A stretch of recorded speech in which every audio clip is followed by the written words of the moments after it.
We're about to begin. May I please request everyone to take your seats? We're about to begin. Ladies and gentlemen, please be seated.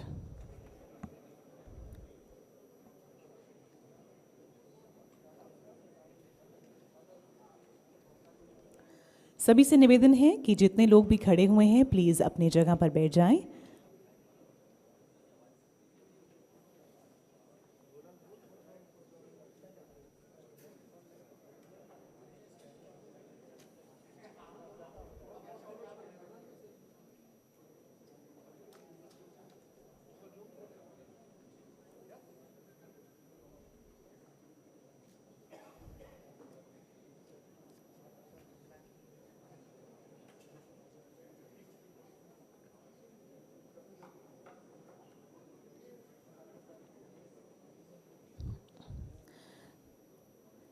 A very good morning, ladies and gentlemen, distinguished delegates, international experts, industry leaders, researchers, and friends from media.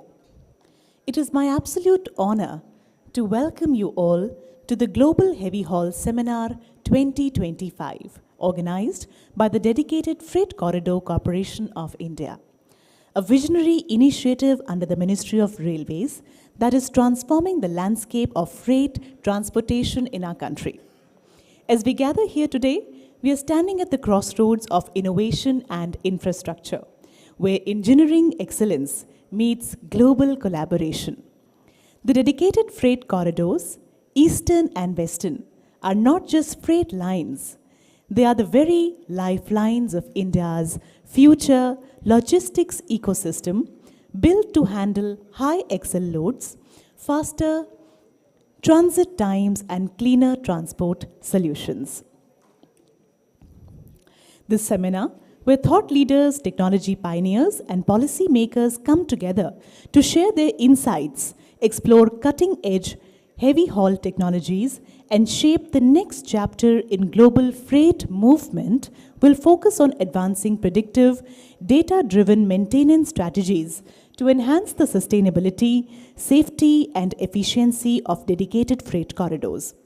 Today, we will be engaging in 3 focused technical sessions, each addressing key themes critical to the future of heavy haul systems, from infrastructure innovation to rolling stock optimization and operational efficiency. We will also have an insightful panel discussion where industry veterans and global experts will share their perspectives and deliberate on the challenges and opportunities that lie ahead. So today is not just about tracks and trains. It's about forging connections, exchanging ideas, and building a resilient, sustainable future for freight mobility worldwide. As we now come to a special moment of recognition and deep appreciation, ladies and gentlemen, we begin the day. In keeping with the timeless Indian tradition of Atithi Devo Bhav, which means the guest is equivalent to God, we take immense pride in welcoming and felicitating our esteemed dignitaries who have graced this occasion with their presence. Their contributions, leadership, and vision continue to inspire progress not only in India's freight and logistics sector, but across the global heavy haul landscape. May I please request Managing Director, DFCCIL, Shri Praveen Kumarji, to welcome our dignitaries. We welcome Shri Naveen Gulati, Member Infrastructure Railway Board. Ladies and gentlemen, let's have a huge round of applause.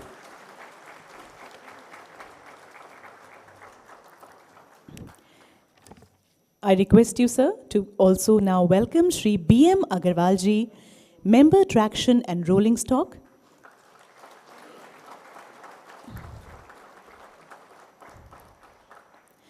We welcome Shri Ashok Kumar Vermaji, General Manager, Northern Railways.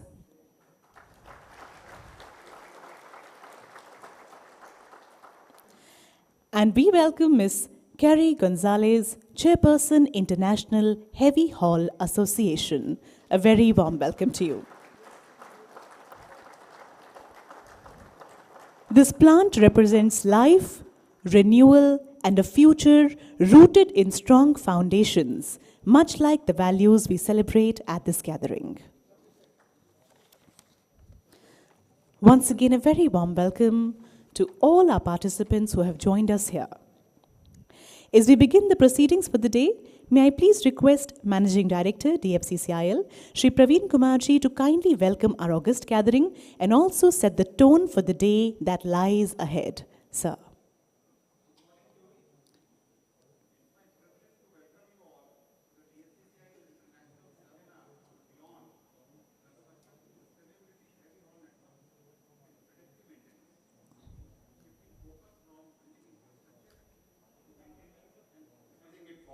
Longevity. Just a few months ago, this event was an idea, a vision that we hope to bring to life. Today, with over 15 speakers from across the globe, participants from more than 7 countries, and wide engagement from across Indian Railways, I can say with pride, we have built something truly meaningful. This would have not been possible without the extraordinary effort of DFCCIL organizing team in collaboration with Indian Railways, the consistent support we have got from Indian Railways and the enthusiasm of our global partners. I extend my heartfelt thanks to each one of you. Dedicated Freight Corridor is not only India's largest freight infrastructure project, it is also one of the most technically advanced infrastructure. As we move from construction phase to maintenance phase, our focus must now shift decisively to sustainability, efficiency, and resilience. This seminar marks a shift, a moment when we begin to ask not what we are building, but how we will sustain it for decades to come. We at DFCCIL have a unique opportunity not just to operate freight corridors, but to lead India's knowledge base on heavy haul maintenance and reliable asset management. With new assets, new technologies, and a clean operational slate, we are not burdened by legacy systems. This allows us to adopt the institutionalized global best practices right from the beginning and to share that knowledge across wider railway ecosystems. Whether it is through innovation, analytics, or our Heavy Haul Institute, DFCCIL must lead the national dialogue on smart rail infrastructure. A key area we must rethink is wayside monitoring system. In the past, many railways have adopted systems in a piecemeal fashion. One detector for axle loads, another for hot boxes. This creates silos and limits insights. DFCCIL, we must aim higher. We must develop a single integrated wayside systems hub capable of real-time condition assessment for the rolling stock, which we have did at Daud Khan in Eastern Dedicated Freight Corridor with the help of one startup that is L2M Rail. A center that not only collects data but correlates it, analyzes it and predicts failure before they occur. And this initiative taken by Dedicated Freight Corridor has been hailed by our Honorable Minister of Railways also. This is not a technology challenge, it is a leadership decision. And we are all ready to lead at DFCCIL and embrace new technology. Heavy haul freight is high axle load, high speed, high stress infrastructure. This places an exceptional demand on track, substructure, and rolling stock. Failure is not an option, not for safety, not for efficiency, and not for the environment. Sustainable freight requires sustainable maintenance. And for that, we must embrace rail grinding, ultrasonic testing by various means, like eddy current rail testing also, autonomous inspection platforms, ground penetrating radars, which we'll be discussing in this seminar for 2 days.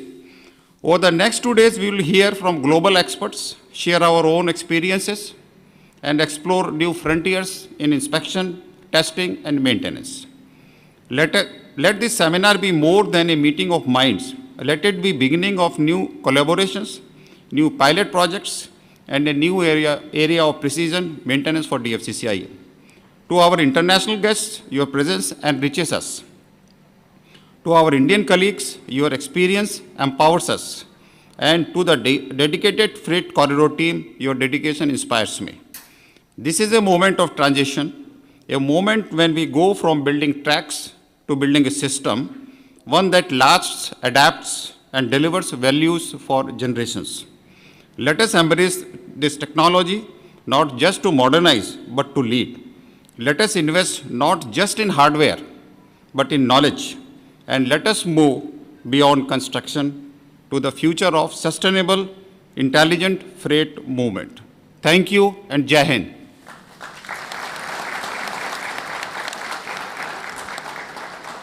Thank you, sir, for your insightful address. Your words have truly set the tone for the seminar and inspired us all. Thank you. As we move ahead, may I please now request Shri B.M. Agarwalji, Member Traction and Rolling Stock, to please address the gathering and share his thoughts with all of us. Sir. A very good morning, all the delegates, MD, DFC, Chairperson, Heavy Haul Operation, Member Infrastructures, all the distinguished guests, industry experts and partners, business leaders, and my fellow railwaymen and women, and all the DFC officers, ladies and gentlemen. First of all, I will compliment DFC for organizing this very relevant conference on global heavy haul operations. It must be covering issues pertaining to construction, rolling stock, efficient operation with highest level of safety. From its very inception in 2006, DFC has come a long way towards creation of a robust railway infra tailored for heavy haul operation. Heavy haul freight operation is a prerequisite to achieve mission 3,000 metric ton by year 2030 and to increase significantly market share of IR in freight traffic. On DFC corridors, freight traffic moves swiftly, costs have come down, and ecological footprint have been minimized. DFC had done a wonderful job of organizing this seminar. Theme of best practices, technologies used in predictive maintenance. This seminar is said to be an exciting convergence of ideas, insight, and solutions. Some thought-provoking sessions are lined up, which would be an ideal opportunity for knowledge sharing, updation, and expansion. Interaction with industry experts and researchers in the field would be another opportunity to learn and benefit. IR has been adopting various condition monitoring technology, both wayside mounted and onboard condition monitoring system. We are progressively installing HBD, WILD, OMRS, HEHW, MBIS, first on DFC, online wheel profile measuring equipments, and onboard sensors for monitoring various parameters of rolling stock, as mundane edge water level indicator to complex bearing vibration measurement systems. IR have adopted an advanced predictive maintenance system powered by AI for new generation Vande Bharat train sets. This pioneer software leverages real-time remote monitoring to proactively identify and address potential issues before these can disrupt service. I personally feel that digitization of operation and maintenance is here to stay and expand. The need of the hour is to shift the existing maintenance management concept from today's predominantly prescriptive, time-bound, to the latest one being preventive, predictive, and above all, condition-based, wherein a logical need-based determination decides as to whether and when and where and how to intervene. This eliminates too early preventive maintenance and too late corrective action after a fault has already been occurred. Such intervention shall optimize plans for maintenance works. During this two-day conference, I hope experts and business leaders would be sharing their knowledge and enrich our understanding. I am sure we will all take back many insights which will help us to make our railway system much more resilient and robust. I wish this conference a great success, and I hope discussions will lead to a clear roadmap for the adoption of heavy haul operation on a very large scale over IR. Thank you. Jai Hind, Jai Bharat. Thank you, sir, for your enlightening address. Your valuable insights will surely guide the future deliberations. Thank you. Ladies and gentlemen, we will now request Member Infrastructure Railway Board, Shri Naveen Gulati ji, to kindly address the gathering as we look forward to his insights on the transformative journey of freight mobility and the path ahead for heavy haul in India. Sir. Thank you. Respected seniors, distinguished guests, industry experts, business leaders, and fellow railway and DFCCIL officers, a very good morning to all of you. I congratulate DFCCIL for organizing Global Heavy Haul Seminar 2025. Here, international experts, industry leaders, and researchers would be engaging in a collaborative setup to address the requirement of the heavy haul networks. I personally had the pleasure of two such wonderful interactions yesterday in my office with few of you. The focus of the seminar would be predictive data-driven maintenance strategies to ensure future-proof railway infrastructure. Now, this would involve incorporating technologies and strategies to ensure long-term resilience, efficiency, and sustainability. Indian Railway is making a shift towards smart maintenance. Now, this involves large-scale integration of IoT devices across critical railway assets for collecting real-time data. However, collection of large-scale data is only a means to an end. The real challenge is converting this data into information which can be acted upon and will make the base of predictive maintenance, moving away from preventive maintenance. Computational models need to be developed using machine learning, artificial intelligence trained over vast data sets and use cases. Mechanized maintenance guided by these computational models will ensure a sustainable, reliable, and safe railway infra, which will go a long way in meeting future transportation requirements of India. DFCCIL has made a mark for itself for constructing one of the largest railway infrastructure projects. Its contribution in increased freight carrying capacity of Indian Railway is clearly visible. It is heartening to note that DFCCIL had the foresight to plan such a technical conference. The conference is going to be very beneficial for those who are keen to see the cost-effective predictive maintenance practices are adopted to ensure that there are near zero operation disruptions and nil safety-related incidents.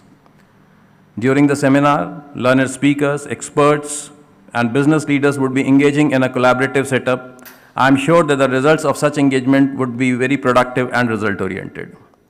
I am quite hopeful that by end of the seminar, we will be more aware of the technologies, advancements, best practices, so as to make our railway system better suited to meet the future transportation needs and challenges.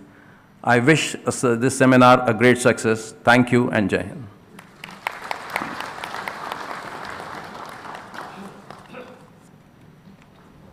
Thank you very much, sir, for sharing your thoughts, ideas, and views with all of us.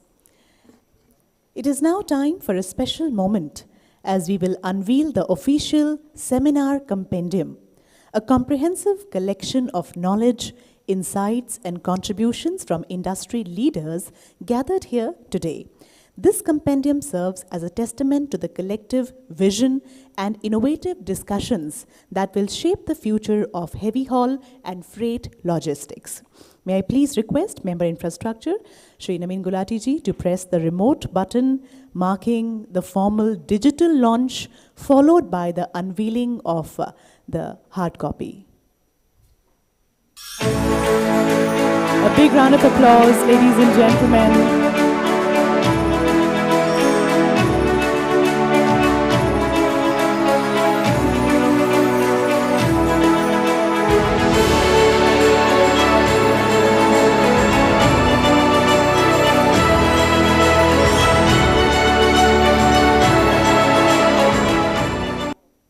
So we will now be unveiling the physical copy as well.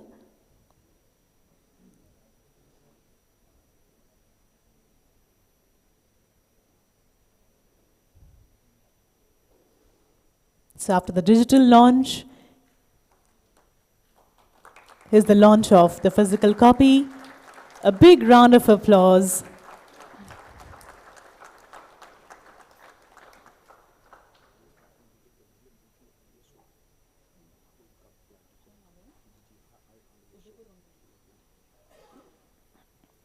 Before we invite our dignitaries for the group photograph, may I please request Shri Praveen Kumarji to welcome Director General RDSO, Shri Uday Borwankarji.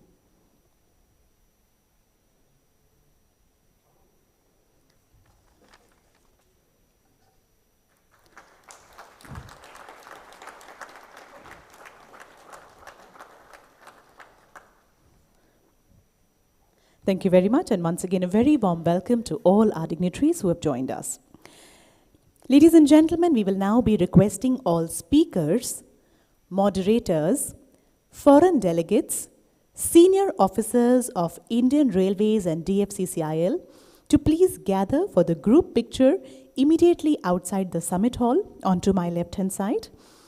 And this will be followed by a short tea break. It is also time to pause, refresh, and connect over a cup of tea. So please help yourself to the refreshments arranged at Leaders Lounge.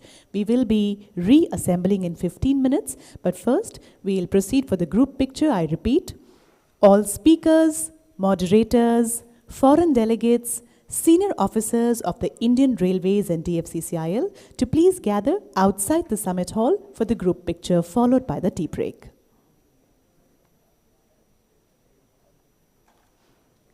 This will be a 15-minute break.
May I please request everyone to be seated? We should be beginning with the first technical session on leadership, strategy, and innovation in global heavy haul networks. Requesting all our delegates, all our participants to kindly please take your seats.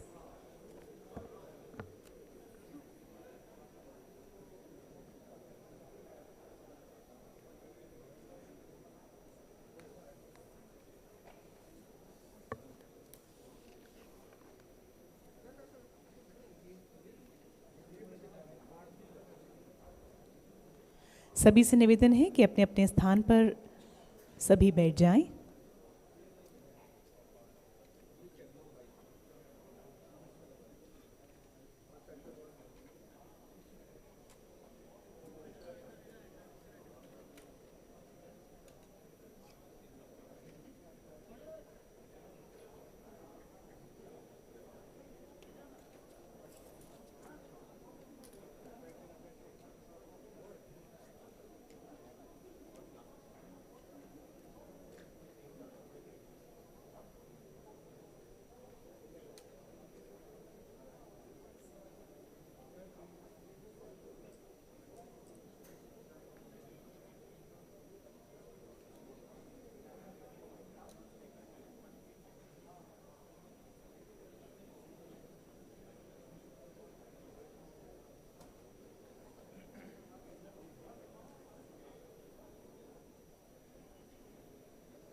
Requesting everyone to please be seated.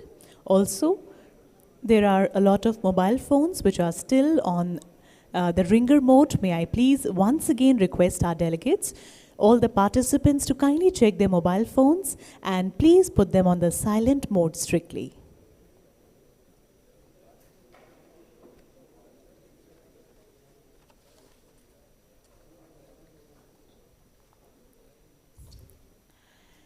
Before we begin with the first technical session on leadership, strategy, and innovation in global heavy haul networks, ladies and gentlemen, we are now joined by Member Operations and Business Development, Shri Hitendra Malhotra ji. May I please request our respected Managing Director, DFCCIL, Praveen ji, to please welcome Shri Hitendra Malhotra ji by presenting this wonderful planter. As they say that plants are gifts that grow.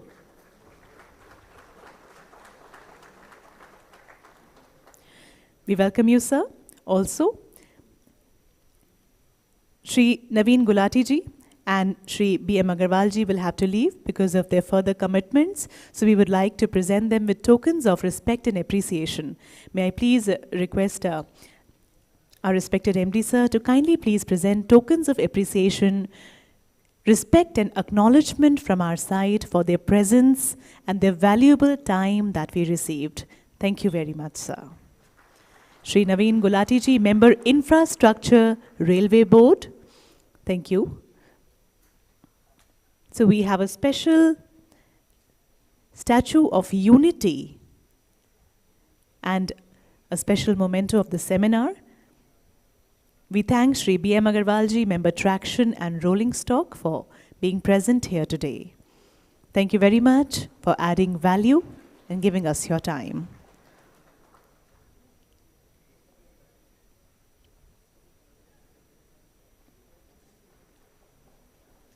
Serves as a symbol of national unity and pride, the Statue of Unity. Thank you very much. So with this, we would like to move further with the technical sessions.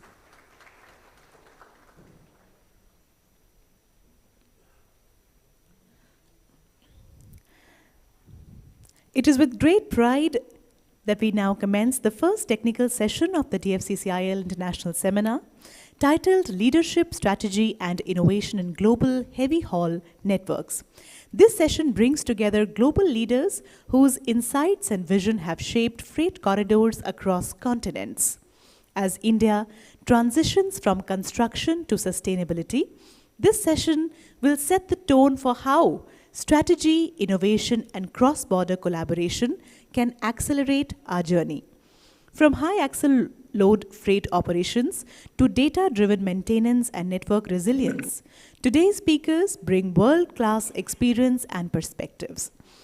To take this session forward, I'm honored now to request the session moderator, Shri Rajiv Chaudhary ji, a senior railway leader with decades of experience in infrastructure development and strategic rail operations, to please guide us through this crucial dialogue. And before I actually hand it over to you, sir, I'll be requesting all our delegates who want to ask any questions after this session to please write them down on the chits provided in your delegate kits and pass them over to the volunteers or the moderator directly. Over to you, sir. Thank you, Juhi. Thank you. Senior railway officials from the Ministry of Railways, senior management of the DFCC, and friends, and particularly the esteemed speakers which have taken the trouble to come to India to address us today. I welcome you to this first session, technical session, on which is on leadership, strategy, and innovation in global haul heavy networks. This is a time when the railway networks are put great demands upon. We are asked to deliver reliably, safely, and at a faster speed, heavier loads, and that too at an with economy, cost effectiveness. And all this, the challenges are very complex. We have to manage the axle loads, ensure operational safety, plan the infrastructure in a way that it is resilient and is tested for times. So this session will look at the initial things that go into all this aspect. First session will be catered to that.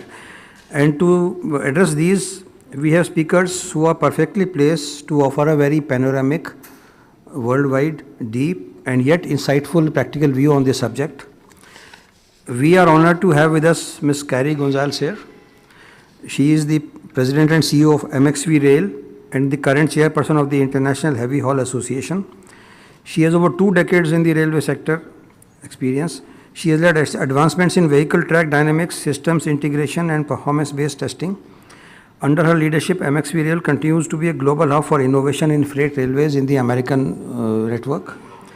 As the chairman of the Heavy Haul Association, she champions international collaboration to advance sustainable high-performance heavy haul networks. Her presence today is especially significant as she helps us set the direction for a roadmap of the future in predictive maintenance and infrastructure excellence in our and other countries. We also have with us Mr. Antonio Marhab from the MRS Logistica, who is the vice chairperson of the IHHA currently. His models for Brazilian freight operations, where MRS Logistica carries more than 20% of the freight traffic in very trying and testing terrains, much mirroring ours. He has helped prepare and develop long-term maintenance strategies and technical adoptions by his company, MRS Logistica. And finally, we are joined by Professor Ravi Tharan, the director of the Monash Institute of Railway Technology in Australia, whose team has pioneered rail-wheel interface design and advanced infrastructure modeling. He is a recognized leader in the railway industry with over 30 years of experience in railway research, focusing on applied research and technology developments. His work has been instrumental in advancing railway safety, infrastructure, and efficiency. Under his leadership, IRT has developed cutting-edge monitoring systems that help maintain some of the world's busiest rail networks, including Hong Kong's and mass transit railways, Dubai Metro. Together, these three exponents of the craft of engineering, railway engineering, will offer us perspective not just for what's new, but what's going to come in future, not only for our country, but for the world.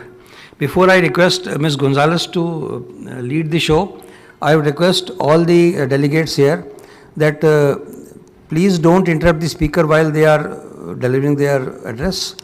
Your questions can be penned down on the slip that is there in your kit bag. And you want to address a question to a particular speaker, please do so. If it's an open question where anybody can answer, please indicate so. If you want, when your turn comes for the question and answer session, there will be an option for you to speak of your question.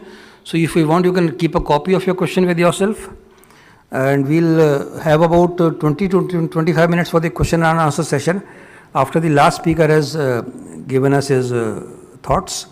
And to the speakers, I would request to confine the matter to within 25 minutes, please, so that we are not eating into the other people's time.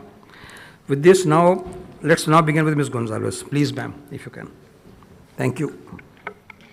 Thank you. Well, thank you very much for the kind introduction and for the opportunity to share my perspective on the critical role that leadership and strategy play in advancing railway technology on a global scale. The last time that I was in India was in 2013 for the IHHA conference. I've been able to spend the last few days working with many of the leaders in your organizations, and I am very, very impressed in the progress that has been made since the last time I was here. And I see that India has a bright future in heavy haul. So I appreciate the time today to talk a little bit about not only the IHHA, but how MXV Rail is advancing safety, reliability, and efficiency globally, and maybe provide you perspective on other things that are going on in the world that might be able to be brought here to help you with your goals of advancements. Railways have been a cornerstone of industrial progress over the last 2 centuries, and we now stand at a threshold of a new era, one defined not only by expansion, but also transformation. We are entering another technological revolution that's going to demand more than just building infrastructure. It's going to call for visionary leadership, strategic agility, and deep commitment to innovation. As leaders, we can no longer afford to focus solely on physical growth. We must evolve our organizations to empower people, harness technology, and optimize our networks. Our mission must be to build resilience in the face of constant change and to deliver reliable, efficient service across increasingly complex global systems. For the remainder of my presentation, I'm going to demonstrate how MXV Rail leverages our values to support this transformation and hopefully provide some highlights of programs that are ongoing within our organization that we're working with not only our domestic but global partners that emphasize the growing importance of predictive maintenance and data-driven decision-making in sustainable heavy haul networks. Also demonstrating the value of knowledge sharing and strategic implementation in advancing rail science, innovation, and performance. And last, highlighting the indispensable role of leadership during large-scale transformation. In our time together this morning, we're going to explore how we can lead the next chapter of rail innovation, not just by building more, but also by building smarter. In today's, I have to switch my slide over here, sorry about that.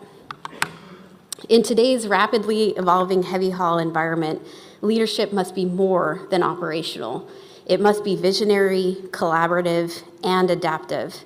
The challenges we face, technological disruption, climate resilience, and global logistics really demand our leaders that they can see beyond borders and silos.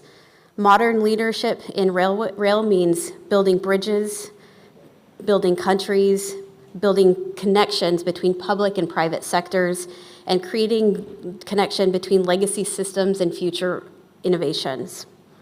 Cross-border partnerships and public-private collaboration are no longer optional. They are essential to unlocking the full potential of our networks. At MXV Rail, we support this new era of leadership by providing deep technical expertise, world-class training, and global engagement. Whether it's through research partnerships, international standards development, or hands-on workforce development programs, we are committed to empowering leaders who can drive sustainable, high-performance rail systems worldwide. Because in this changing landscape, leadership isn't just about where we're going, it's about how we get there and who we're bringing with us. Perfect. We're looking at, as MXV Rail has transformed, we've undergone a significant change after operating at a single facility for the past 40 years. We've had to move our location, and as part of that change really came an evolution of the business to not only focus on bringing more innovation to the industry, but being more agile and adaptable to the changing environment. We're looking at a team of individuals of about 250 people that are dedicated to improving the safety, reliability, efficiency, and resiliency of the global rail network. We do this through 5 key values. The first is our purpose. We as an organization are very fortunate in regard to our ability to be an independent assessor of all things railroad. That means that our board of directors, made up of the chief operating officers of the Class 1 railroads, are not solely focused on our profitability, but measure our success in our ability to bring out new innovation into the global railway space. You'll see that our new facility is a smaller footprint than what we had been operating on at our old facility, but we still have the same capability and the same people dedicated to improving our industry. At the new facility, we still have our on-track testing capability. One that I'll talk about in a little bit more detail is our facility for accelerated service testing, but it really is a culmination of all of the things necessary to continue to advance safety, reliability, efficiency, and resiliency in our global rail networks. One of the programs that we're most well known for is the AAR Strategic Initiatives Program. This program is a foundation for innovation in North America. On an annual basis, there is about $13.3 million that's dedicated to solving industry's challenges, understanding the needs of each of the Class 1 railroads and the support and vendor community. I will say that this is one of the biggest collaborative spaces that you'll see in U.S. freight railroading, which has allowed our organization to be able to swiftly move an idea from that idea into implementation into the industry. The cornerstone of the program is in our facility for accelerated service testing loop. The loop that you see here has been redesigned since our movement from one facility to the other. If you've seen this loop before, it's probably familiar in its kidney bean shape. But what I'd like to point out is that this 5.3 kilometer loop not only is a new piece of rail infrastructure, but a test bed for all of the innovation happening, not only from the infrastructure perspective, but also in maintenance of way and mechanical systems. This singular piece of track that's about a little over 5 kilometers in length, we usually spend about we are able to accumulate 16,500 ton train and accumulate more than 130 million gross tons on an annual basis. Last year, we had 24 weeks of operation, and in that time frame, we saw 32 different weld and rail breaks. With the new facility came new rail and new implementation of the latest and greatest. I'll talk a bit more about the learnings that we've had in this first year, but the most important piece of this is that through the singular loop, we were able to support over 50 experiments that are intended to advance technology and support innovation in the industry.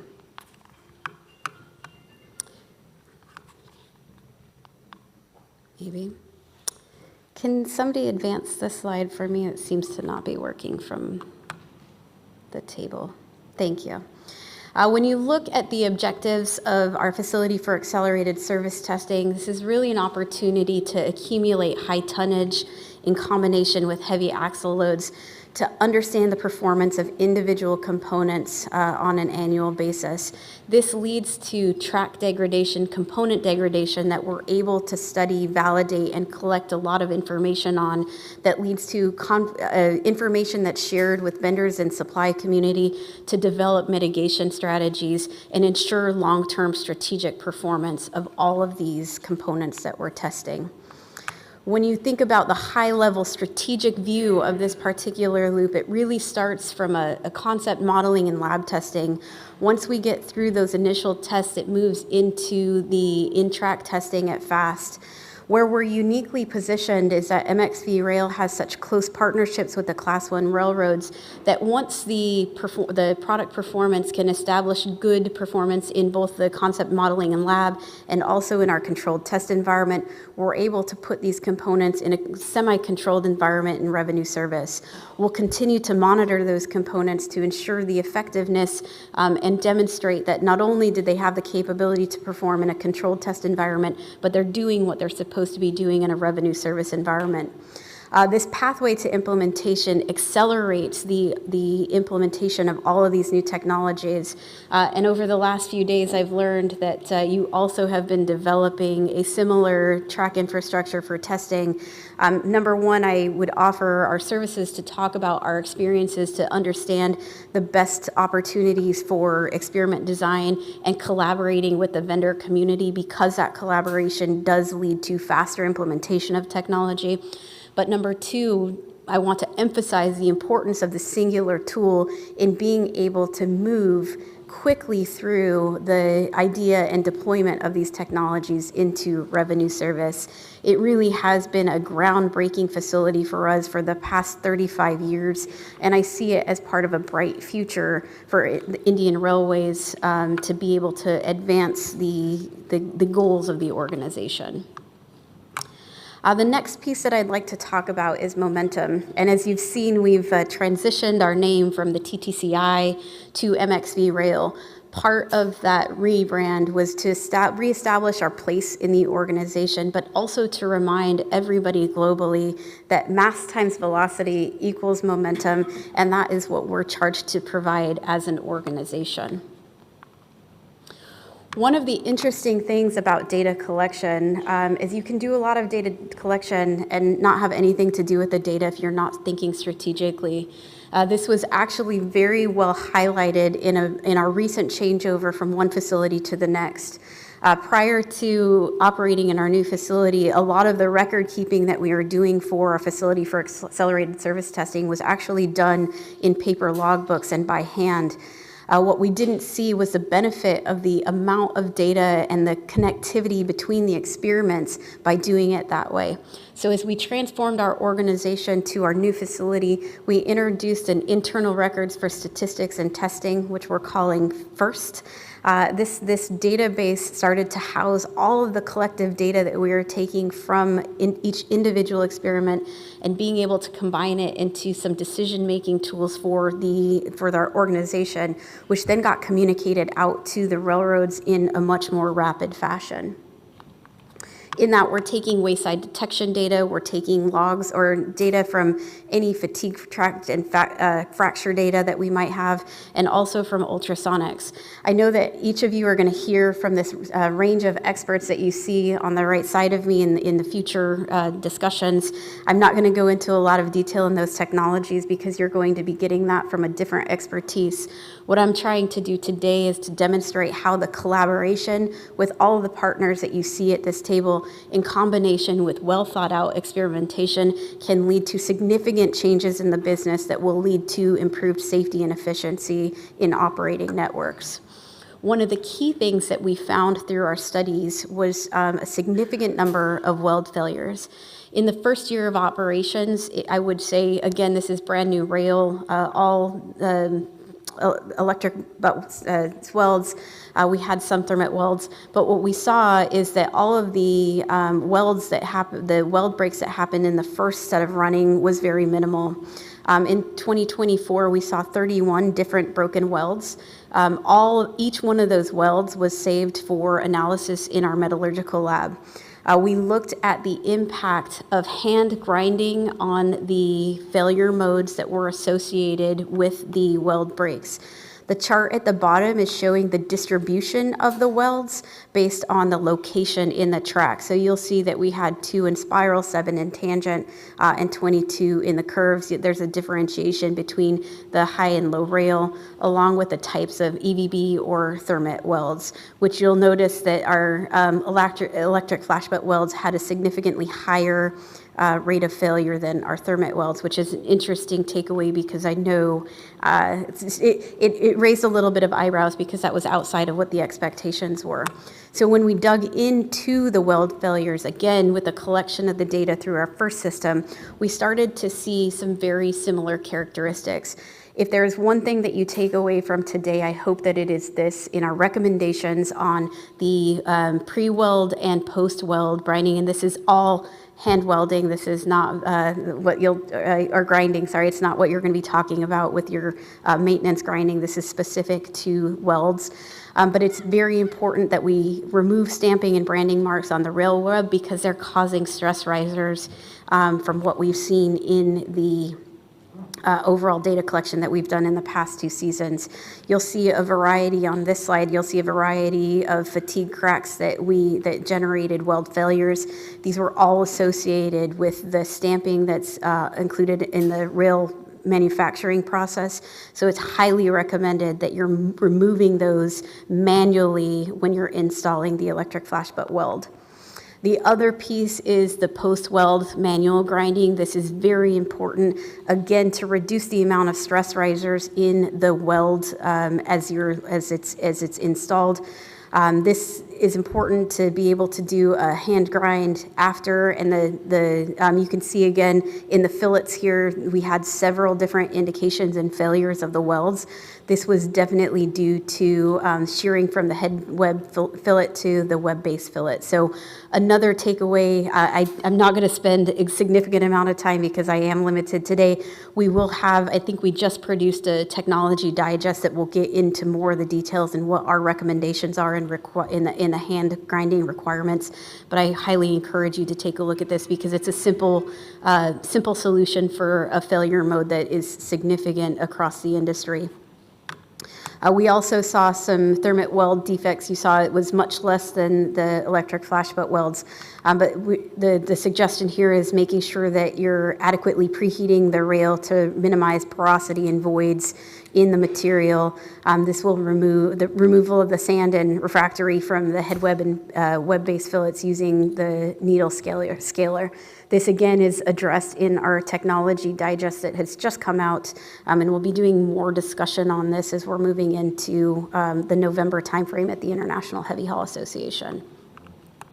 Moving on to Insight. We are a group of 250 people. 110 of those are engineers with varying backgrounds. And so one of our goals is to be able to not only apply that expertise to the programs that we're working, but providing insight on a global scale to support different innovation that's according to the location that we're working with. One area that I wanted to highlight in this was our substructure research.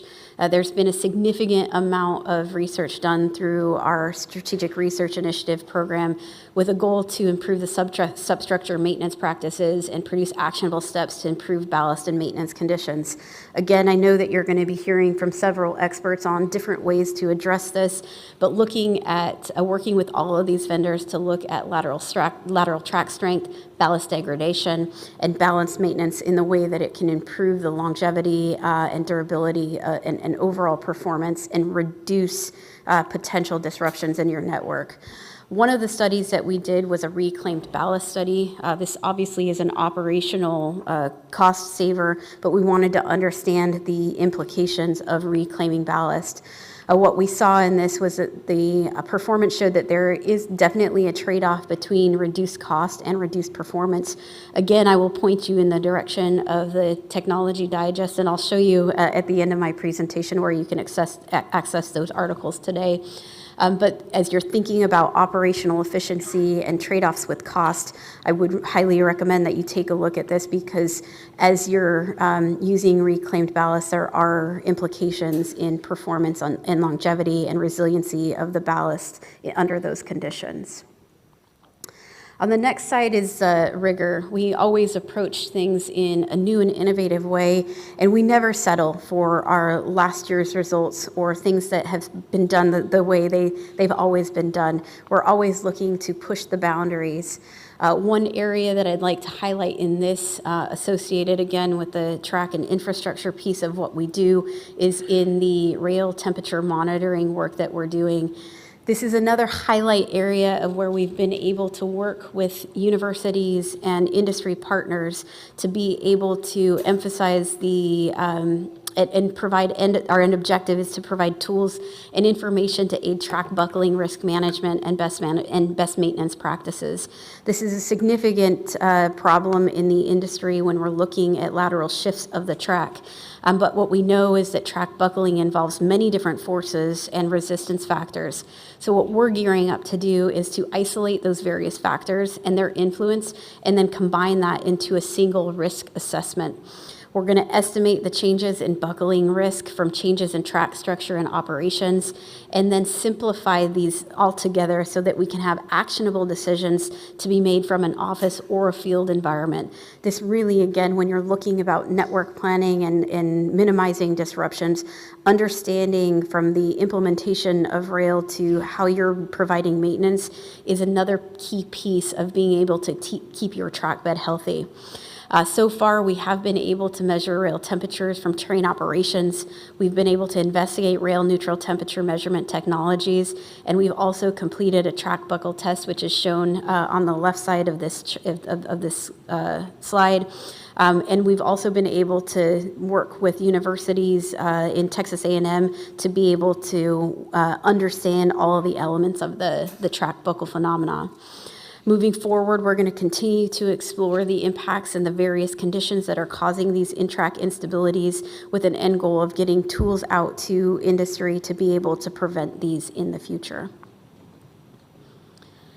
One area that's extremely important in U.S. freight railroading, we had an incident a couple of years ago that drove a relook at the operational aspects, and when there's an incident, what response techniques do we have? I know that our goal in this room is to get to a zero derailment and zero disruption future, and it is an extremely important goal, but as we're attaining, or as we're working towards reaching that goal, we understand that derailments happen, and we also understand that, that there's derailments involving hazardous materials, that we need to have our local first responders educated enough to be able to respond to those in a safe environment. In 2024, we were actually able to work with our federal government to stand up a new course in our Security and Emergency Response Training Center geared at alternative fuels and flammable liquids. In this course, first responders are spent a week long, first starting in a classroom environment, moving into a high bay with hands-on environment, and the end of their week is experiencing what you're seeing on this video. It's a full-scale scenario with simulated fire so that people understand how to mitigate these instances in the event that they occur.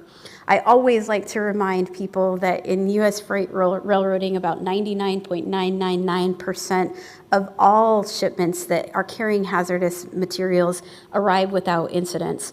But that doesn't mean that we can't prepare our first responders in the event that an incident does occur. And it's something that that we emphasize in MXV Rail, and would love to speak to more of your first responders and your community on how we might be able to help prepare you as well.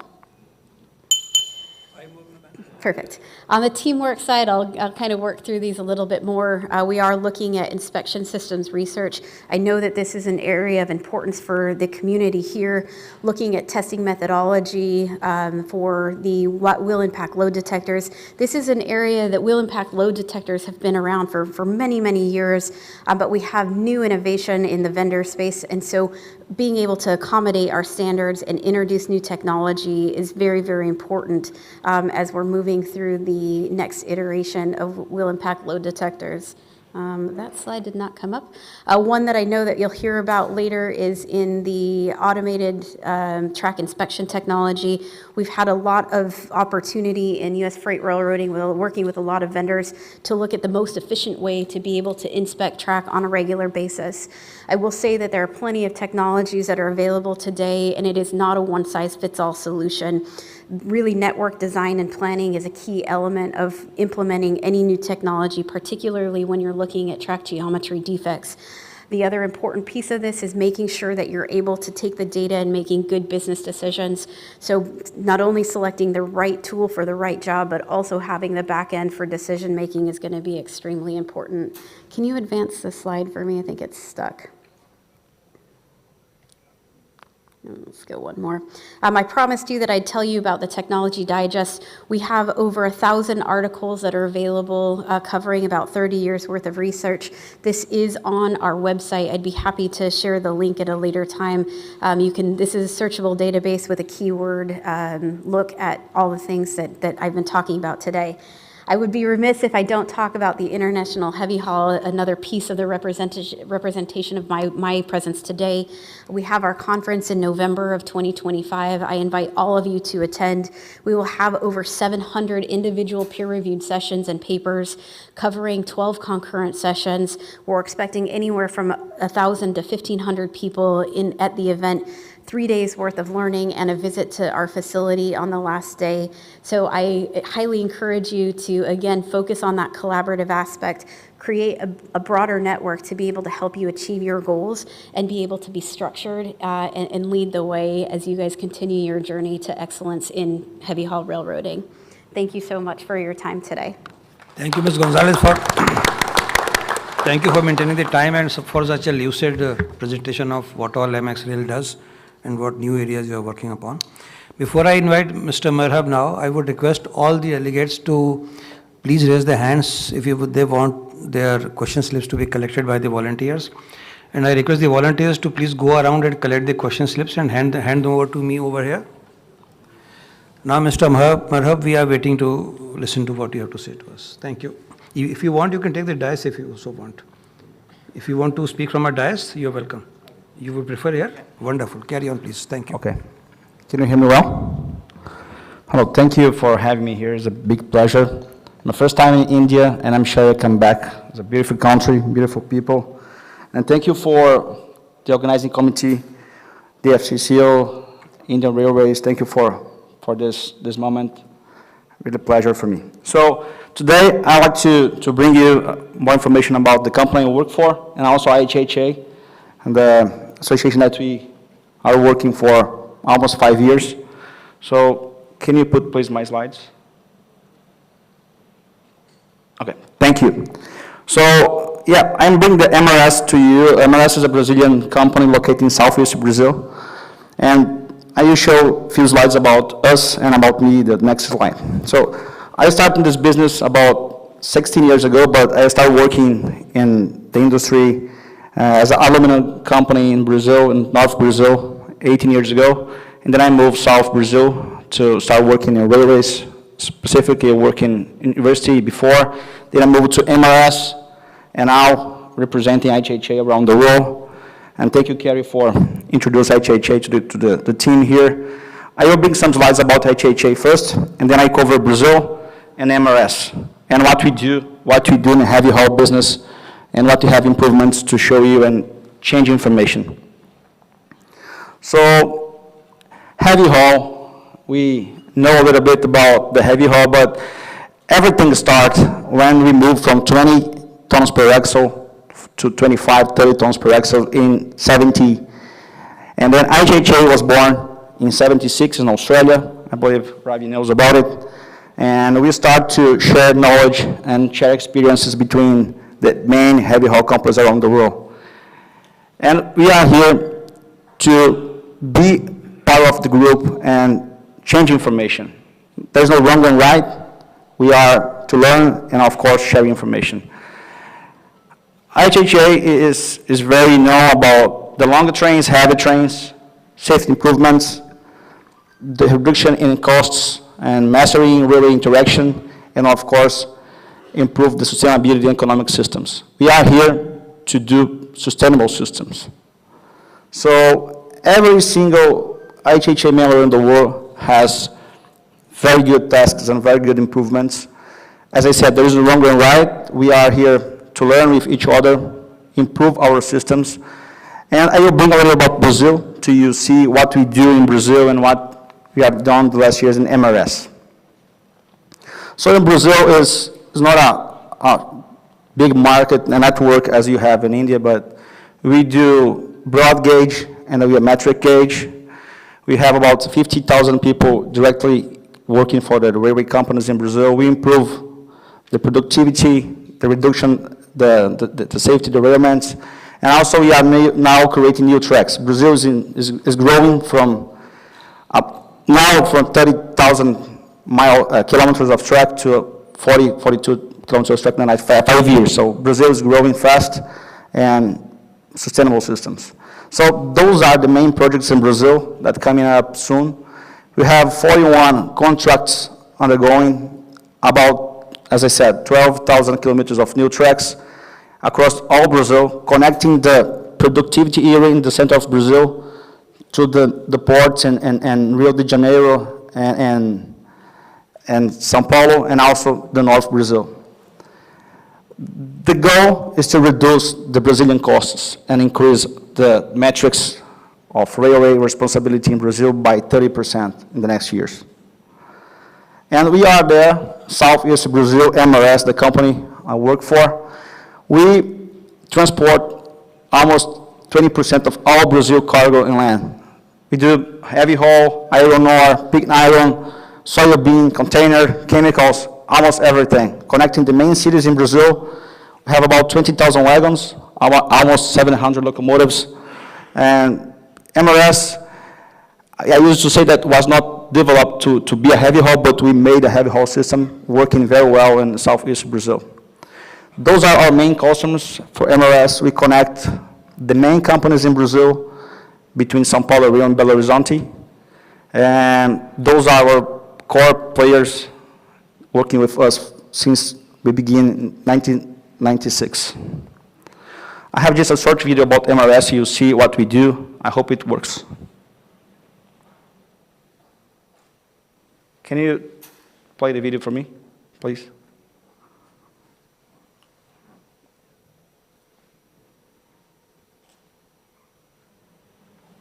Can you, I cannot, yeah, thank you.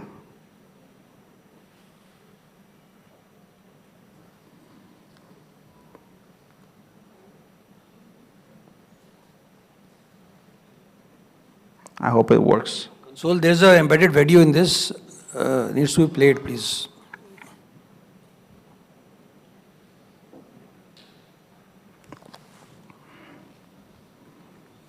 You think it's working? No? Okay. So I will skip the video. Next slide. So about our business, we transport last year net tons 200 million tons. We have about 1.6 thousand kilometers of track. The revenue and the EBITDA of MRS is good in the last years. We are growing fast and growing sustainable for the next years. We have about 7,000 people work for us directly and about more 7,000 working directly for the MRS. We connected the main ports in Brazil, the main cities in Brazil, and we are surrounded by those cities. And then you can see our growth since we started 1996. We transport almost 5 times more, and the number of accidents reduced drastically in the last years. We have more wagons, more locomotives, and also reducing the CO2 emissions in our company. MRS, as I showed you before, we connected the main states in Brazil. We have different types of track. As you can see, we have a more tangent track, one about 108 MGT every year, 2% grade. And we have sharp curves, and the second line is Serra do Mar, it's about 200 MGT, 9 degrees curves. It's a very old track, built almost 125 years, more than 125 years ago. And we have Cog Rail and Cremalheira line, is 11%, almost 12% grade, and we transport all the cargo from uptown and the zone of São Paulo to Santos Port. It's a very challenging transportation system, but we make it happen. And MRS is investing a lot in the next years to improve our responsibility in Brazil systems, also helping the government in expanding our commitment with the communities, the urban mobility, and also, of course, expanding our business. So just an examplify to you what we do for the community. We are creating new lines, connecting the new cities in Brazil, also new intermodal hubs to connect better the cities, moving cargo from the roads to the railroads, and also creating bridges, foot bridges, specific solutions. Specific cities require a lot of specific solutions for reduction in noise, a lot of reduction in traffic constraints with the cities. And MRS is investing a lot to avoid conflict with the community. But also, we are here for the business. We are here to transport more and, of course, to be more profitable. And then we are expanding our logistics in Santos Port. I believe you know one of the biggest ports in the world is located in southeast Brazil, close to São Paulo city. And it's the big project we have to duplicate the lines, improve the capacity of the lines. The signaling of this port is upgrading. And we implemented the new system of PTC in all Santos Port in the next years.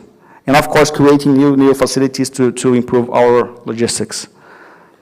And then, I am moving to the part of the presentation I know more, because it's a track, as I work for track. I am heading the track department since 2020. And you can see in this graph, our life of the rail in MRS since we started in 1996. The government was the owner of the track, and we did the concession, we rent the track since 1996. And our rail life is increasing since then. Rail is one of the most and more expensive assets in any railroad system, and we are here to improve them. Of course, along the years you have time to increase and time to decrease, depends what happens in your maintenance, but as you can see that since we start implementing new technologies in rail improvements, lubrication, rail grinding, ballast cleaning, all improvements move us to the top of the graphic.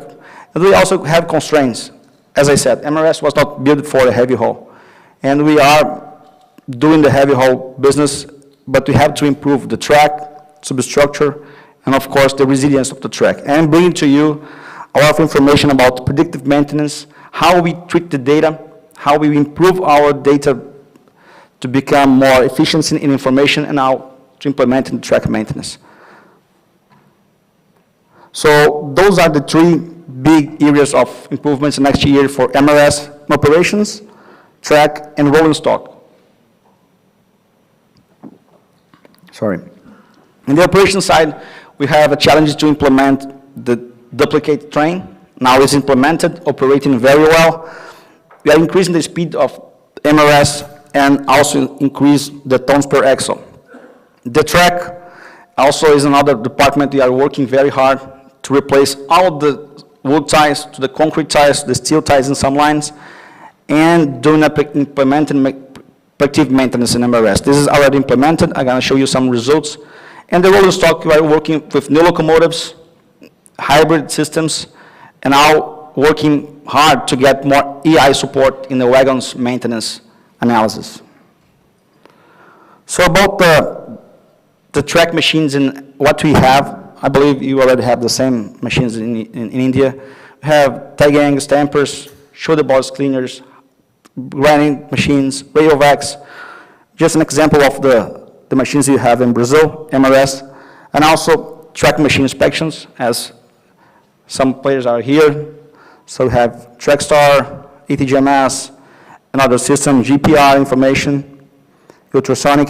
But all this data come from the machines, and we have to improve the analysis. Before, we had a lot of track accidents because of gauge widening, a lot of degradation that happens very fast, and do not treat the data in the correct time. My goal and our team goal is to use the data properly to move on to the predictive maintenance. And what we did and how we did that, I'm going to explain you the next slides. So before is a lot of work, treat every single information from every single system separately in Excel spreadsheets, analyzing every single information and create a program of maintenance, and took a while to come from the site with information to get the maintenance. Almost 2 weeks to get the correct data to do the maintenance, but sometimes 2 weeks is not enough. And then we invest in training, invest in people to change the culture, to change the process, and then buy new machines. We cannot just buy new machines without learn, organize the process, because you cannot manage, you cannot measure. This is why you are for, to measure well, but also manage the data and apply this data as information and maintenance plan. And this is now our architecture. This is a little bit complicated, the information here, but this is the idea of the cloud. You have all the data from the machines. They go to the SAP, they go to the database, and also we have our brains working in VisualStack and our systems to analyze all this information with algorithms we've developed in the last years to improve how the data is processed, and then we implement the maintenance plan. You have more than 5 years using data to predict every single asset. I say asset is every single curve and tangent. We know exactly where is the real degradation, real wear, real thumping cycle required, because we have more than every single week we measure everything again. And we have all the predictions because we have very frequent maintenance, very frequent measurements. And then we expect to save 5 to 8% in maintenance in the last 5 years. I say 5 to 8% because depends on how you analyze as a CapEx or OpEx. So, but anyway, it's a good result in numbers. But the most important to reduce the accidents that I show you afterwards. And another part of my presentation is about track resilience. We're investing in data, but also in the good solutions for LCC applications.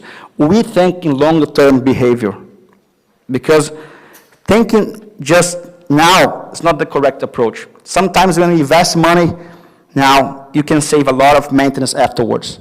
This is why I'm here for, to reduce the risks, to reduce the maintenance, because since you build the track, we have to maintain afterwards, and we are here to maintain the tracks.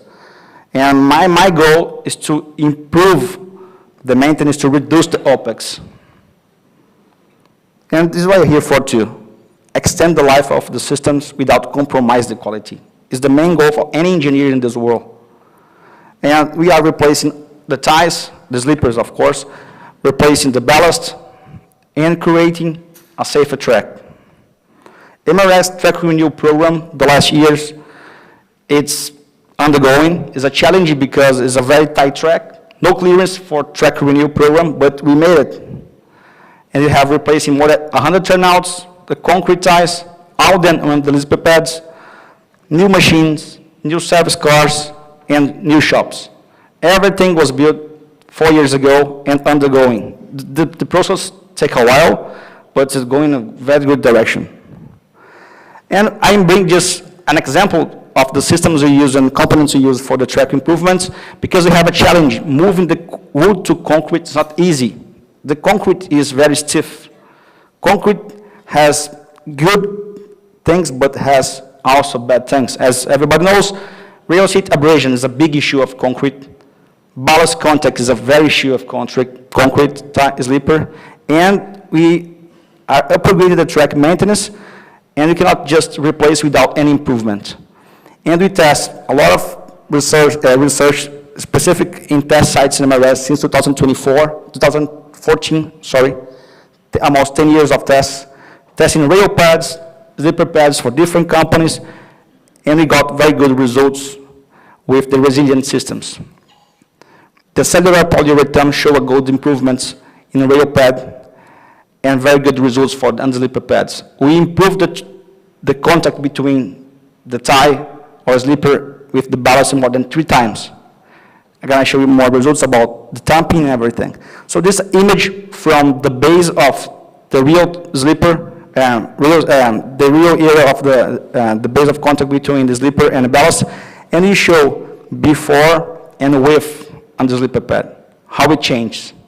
And of course, you can see that this changing of area of contact reduced the pressure. Less pressure, less degradation. And also, we measure every single type of sleeper there. I have more information about it. If you want, I can share with your companies. And we increase the contact area using the sleeper pad for more than 3 times in the concrete time sleeper. And this is my plan, to invest more here now, to reduce way more in the future, reduce the ballast degradation, tamping cycles, ballast cleaner process, and give this money back to my company. Every single dollar I put today returns in 3 to 8 years, 3 times more. So this is my last slide about what we do. We are here for it. Reduce geometry problems, reduce derailments. The last derailment in main line of MRS that I remember track reason was 2020. So since December 2019, before the Christmas. And yes, we are here for it, to reduce the derailments and improve safety. And of course, less rail breaks and more rail life. So those are the 2 examples I bring to you about MRS maintenance, MRS applications. And the plan for the future, MRS will renew the concession contract with the government for the next 30 years.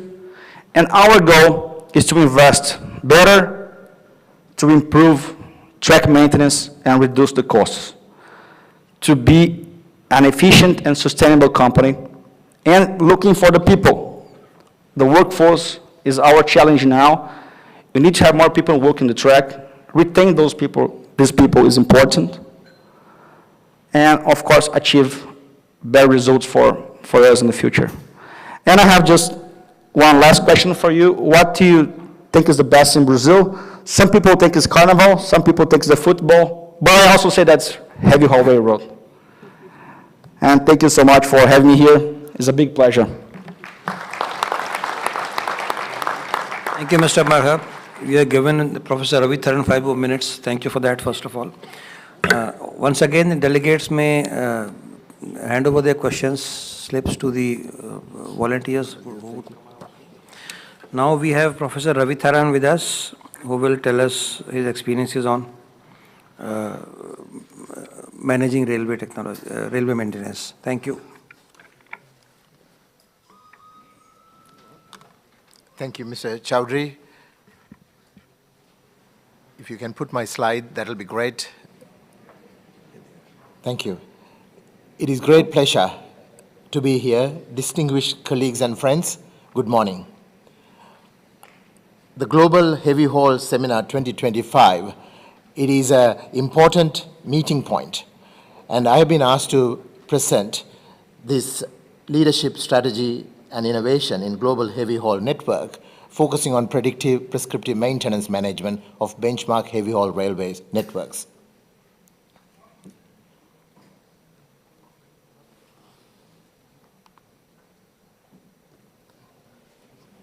As you would know, the heavy haul industry in Australia has now achieved the enviable reputation as the global benchmark for carrying the highest axle loads on the longest trains, reduced operating costs with asset lives in the order of magnitude higher than comparable railways around the world. We are pleased to celebrate Monash. Can you play that video, please?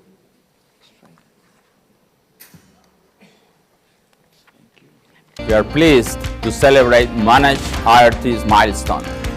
Originally, the team was part of BHP's Corporate Research Centre, Melbourne Research Laboratory, before the institute moved to Monash University in 2000. We are proud to reflect on BHP's partnership with Monash IRT, extending 5 decades. Monash IRT has provided technological leadership and supported advancements in BHP railway operations in the Pilbara. BHP heavy haul railway operations are regarded as world-class, and we acknowledge the research and development that has supported achieving this benchmark. That is true. I think a few years ago, 25 years ago, the team was part of BHP's Corporate Research Centre. It moved out of BHP Research Centre and established itself at Monash University, one of the very highly ranked university. And in Australia, there are several heavy haulers, as I have highlighted, but IRT is proud to be part of that heavy haul research capabilities, played a vital role in undertaking advanced research, part of the BHP's Corporate Research Centre, and then part of the university in providing technological solutions to transform and support its heavy haul partners in Australia to achieve such an outstanding record over 5 decades. Since 2000, IRT has been part of Monash University. It enjoys an international reputation for excellence in railway research. Our focus has been to create impact to our industry and community through railway research and technology development, technical leadership, deep subject matter expertise, timely delivery, independence, and capacity and capability building. IRT has been working with its industry partners, more than 170 of them, over that period of time, and across heavy haul, freight, passenger, and passenger networks around the world. IRT has an established track record for solving technical related issues, and its solutions have been adopted by railway networks throughout the world. Our technical partnership with industry is very extensive. IRT has assisted railway industries entities over the years to provide solutions to critical issues they have faced to their operations. Recently, Monash IRT has signed a MOU with DFCCIL. Together, we will investigate the opportunity for establishing the joint centers of excellence to maintain and manage the railway infrastructure in India as well as around the world, which will benefit the new heavy haul railways, ensuring their longevity, sustainability, and improved efficiency. The partnership aims to improve logistical efficiency, reduce transportation cost, and support India's economic growth through collaborative translational research, which will, as I said before, will benefit Australia, India, and our national railways. Predictive and prescriptive maintenance is quite important. But before we talk about prescriptive maintenance, let's look at traditionally how the maintenance has been done. Generally, the maintenance is done through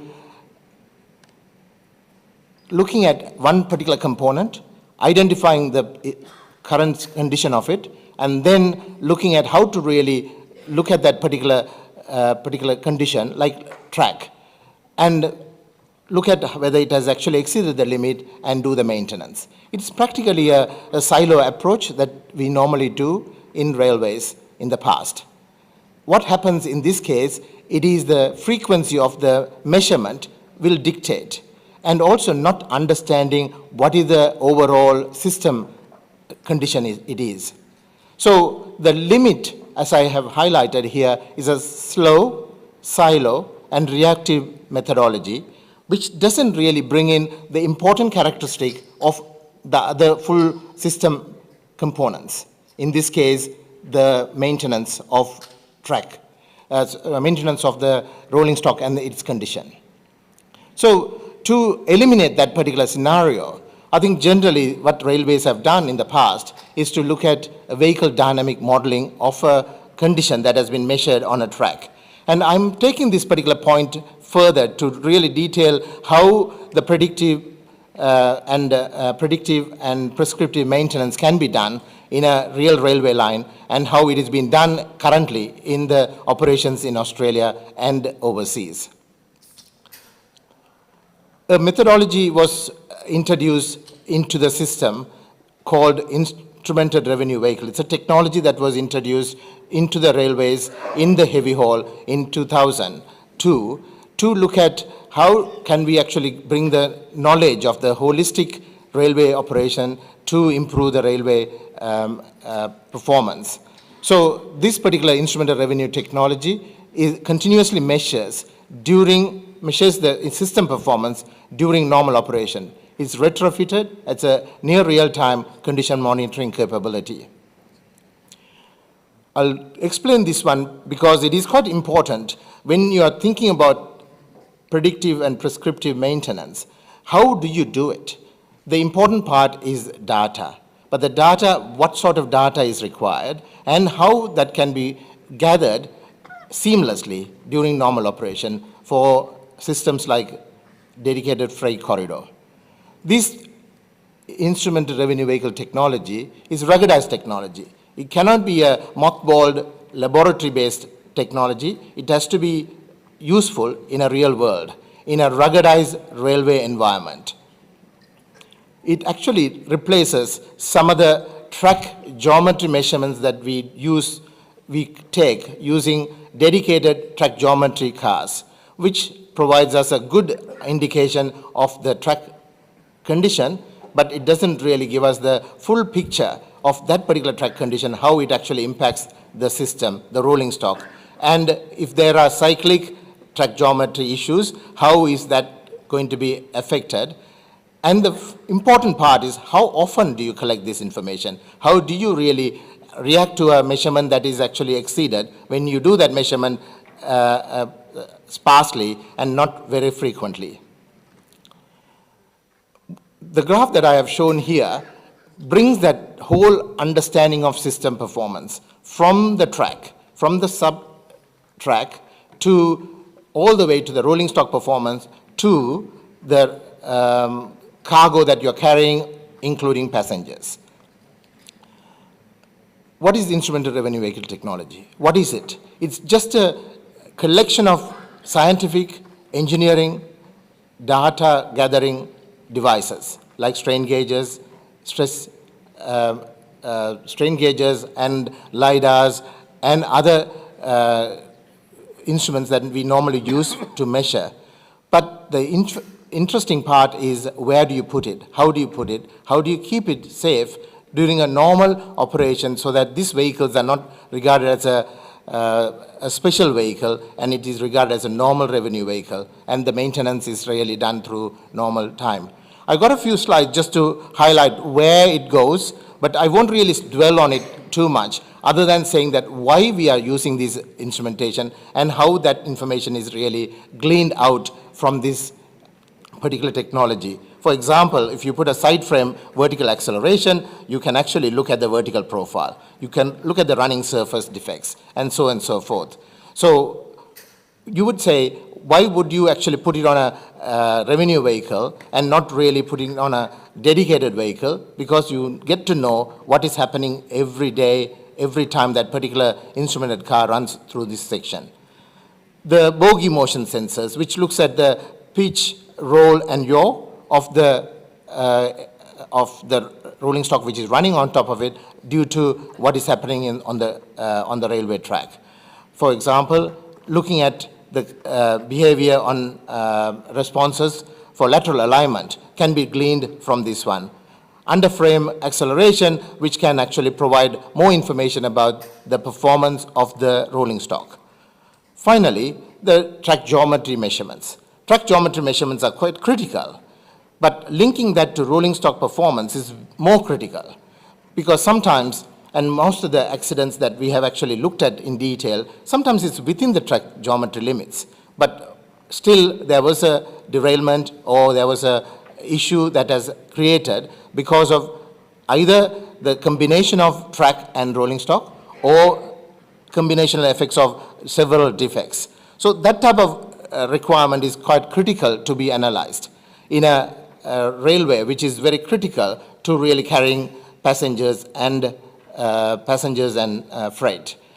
I have put, again, being a scientific entity, scientific organization, we need to really, when we put something in front of our customers, our clients and our partners, it is important to really show they are calibrated, they are actually bringing the same information that you would actually get it from a normal track geometry car. And the next few slides are highlighting that particular part to say that top of measurements using instrumented car or using a track geometry car, they are pretty much the same. Because track is not different, but at the same time the rolling stock which is running on top of it will see it differently because of its suspension and other various differences on those rolling stock. So twist measurements can be collected using an instrumented revenue vehicle to go forward with collating the information between the track as well as the rolling stock. This information again is directly transmitted to your offices, your decision-making control centers, where the information is collected during normal traffic hours, it is transmitted, analyzed, and given very pertinent information for you to react immediately or plan and proactively start maintaining your infrastructure. Because what are we talking about? We are talking about predicting. We are talking about how do we really plan things ahead rather than chasing our own tail. The dashboards are pretty much timely, but provides that access to big data analytics that you can start looking at it, and that is the critical part of going forward. The important thing that we have actually found out from our client base is the knowing of how to rate your points where you are going to be caught out very quickly. So knowing which are the worst location, not just only on track geometry measurements, based on the vehicle performance, the dynamic performance of the rolling stock. Knowing this information just gives you that extra time to really go and do a particular measurement or particular maintenance or even take some operational decision how to really move forward.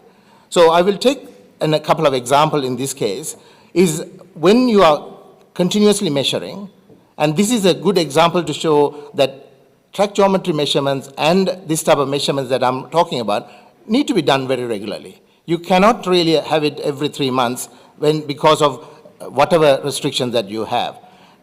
It needs to be done regularly to see when it has exceeded the severity 2 level, which is much more earlier than the severity 1 level where you had to really make some immediate calls, need to be monitored regularly from that point in time as well. So that actually gives you the headway in the next graph, where this is a busy graph, but just focus on the vertical green line, the first green line, where we are looking at, in this case, we are looking at dynamic performance of the rolling stock, acceleration on this case, and the dot on that green line is approaching the severity 1.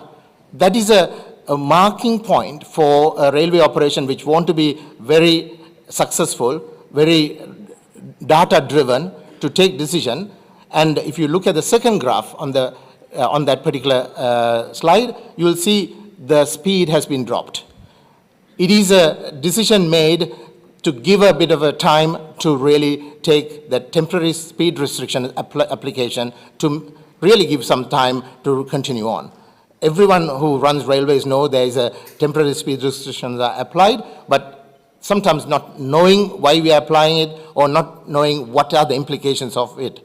And therefore, we conservatively put a significant speed restriction, which impacts the network and it bottlenecks the operation. So in this case, what I'm highlighting is having that data regularly provides that information, and somebody later on in that particular graph, if you can see, has increased the speed even without any other maintenance have been done, and that has hit the severity 1, which has to be acted upon through a significant speed restriction. So this is an example that I thought it'll be worthwhile highlighting.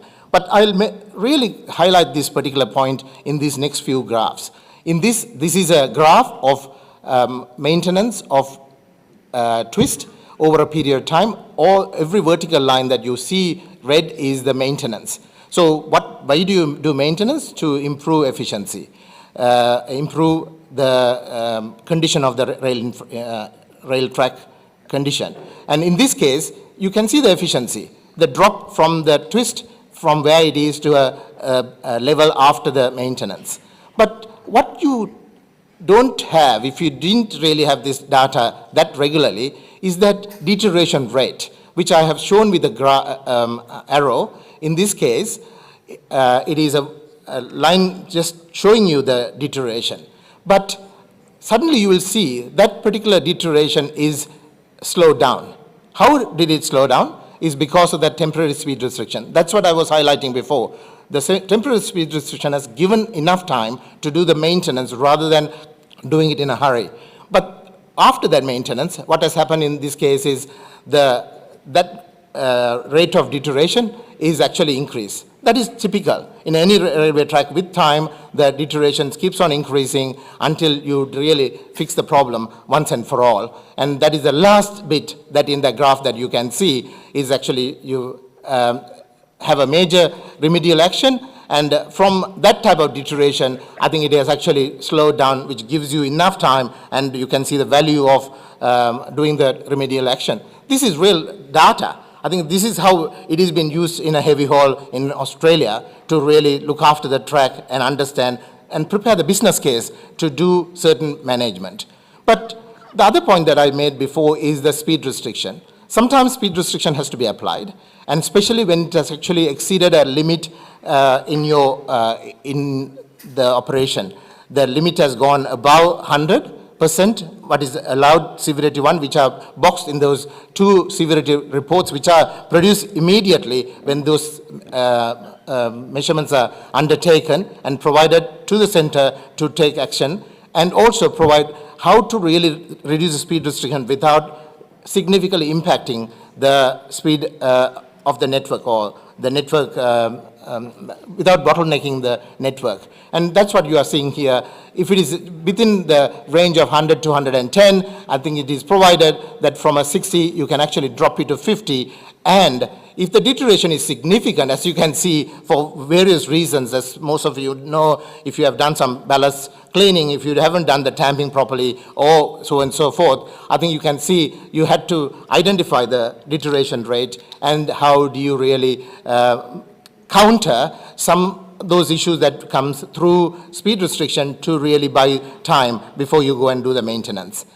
Now, talking about damages to the track, I think speed restriction doesn't remove the damage to the track. It actually slows down, reduce the damage, and knowing that is quite critical. And for that, you need some scientific evidence, and that's what this instrumented revenue vehicle technology is doing. It is not a black box. It is not given to a vendor to really give you the data and then not really looking at that information when it is not really giving you any exceedances. That information is very critical for the predictive prescriptive maintenance requirement. And that is what we do it, and that's how the Australian railway systems, and I would highlight that Hong Kong MTR, the passenger network, which is also approaching heavy haul levels of carrying loads like your Delhi Metro, they are almost coming to those requirements of heavy haul operations, and they are pretty much doing the same things as well. In this case, the information is provided, as I said before, there is exceedance, where it has exceeded, why it has exceeded, how to fix it. I think that knowledge is given to the operations as well. I got a couple of slides on noise, because noise is an issue which has been highlighted in various discussions I'm having, but the noise is identifying why it has changed, if it has changed, and knowing that that particular noise is related to some sort of signature on the track. And that gives you an early warning to know that something is not working, either the lubrication is not working or the profiles that has been implemented is not really helping in a rail related noise. So I'm just putting some thoughts into your mind to really have a look at this in detail. I also want to take you through advanced features. If you have a turnout is a very expensive infrastructure in a railway network. You need to start monitoring it very closely. So through this technology, we can actually look at it every meter, what is happening, and if we identify a particular issue, you can put a wayside monitoring to see what is actually implemented or what is actually creating that particular wear or defect on the turnout. I'll just touch on edge computing, because I think we have to talk about artificial intelligence and machine learning. I think that is the new and current position of going forward. I think we have using edge computing to look at missing components, that is past. I think we are looking now at the moment to look at what is happening, growth of a defect or a problem on the rail, squats and other things. How do you really identify much earlier? Instrumented revenue vehicle provide that information as a engineering parameter, like a acceleration or vibration. But here we can actually pinpoint to a particular reason what has happened and that duration of time as well. So I think that is another one that I thought it will be worthwhile highlighting it as part of this. So what I have demonstrated here, from a silo, slow, reactive methodology, where we have moved is to bring all the data together into a digital form that can actually utilize for not only looking at the current condition and acting upon, or use to look at a data-driven forecasting approach to maintenance. In this graph, I think probably you might have seen these graphs several times. I think from a hindsight, a reactive methodology that we would normally tend to go forward, because we have got track people who are civil engineers, rolling stock is mechanical people, and sometimes we don't want to talk to each other, and therefore a lot of times we have taken that approach in the past. We can move to a much more insightful data-driven approach. It is knowing what it is and doing the maintenance when it is supposed to do it.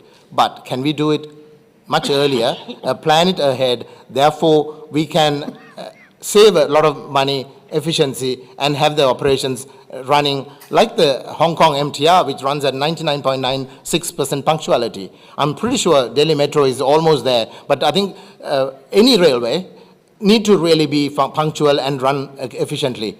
And for that, what I highlight is we need not only data, not only people, we need artificial intelligence, machine learning capability that can bring that data quickly and have a look at it. How do we move forward for prescriptive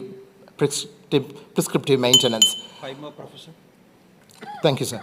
So in this case, I think I'm just put forward a couple of models that we have developed to look at this information and provide that prescriptive information, so that when you have only a 2-hour, 3-hour windows to maintain, you are not going there knowing that there's a problem, you have to fix it, or you will have to fix it, knowing what would work, what sort of maintenance that would work in advance, so that you can start planning ahead, and you can have a smaller group of maintainers or smaller group of track walkers who really walk the track. More people can be put forward to do the maintenance that is required in advance. So I think there are ways of looking at this prediction engine. I think I won't go into it, but practically having that data availability in all sense and bringing that together, knowing what sort of maintenance that you have done and which has actually improved the operation in the past, and give that to really look at it. How do you really understand where the places that you need to go and do the maintenance ahead? So in summary, I have got this slide which talks about predictive prescriptive rail maintenance is an important, significant, value-added way of heavy haul operation. Implementation of maintenance without any constraint that you normally would face, because you know how to really do the maintenance much earlier. But for that, you need data that is reliable, accurate, repeatable. Precise time is critical, how quickly you get the information, and availability. And that is the way forward. I think if you don't have that data in your fingertips, you cannot really rely and go forward with the predictive prescriptive maintenance. Well, if you have predictive prescriptive maintenance, it provides opportunity for robust decision support system, enabling effective resource planning and utilization, as well as streamlined track maintenance operation. Appropriate maintenance at optimum maintenance cycle provide reduction in total life cycle costs, extended life asset, and reduce risk and improve throughput. I might just leave you with this particular slide where instrumental revenue vehicle recently was presented in an international exhibition and was given an award for its capability for measurement, insight, and forecast. I think this is not just a device that you actually buy and keep it and run. You utilize that information regularly to really improve your railway operations. Thank you very much. Thank you, Professor Avitharan. That was a very insightful presentation on the ways to manage the maintenance data and to how to use it as a management information. Thank you very much. Now we'll take the, one second, sir. Now we'll take the questions of the delegates one by one. Yes, sir. You wanted a volunteer. All right, they'll approach you.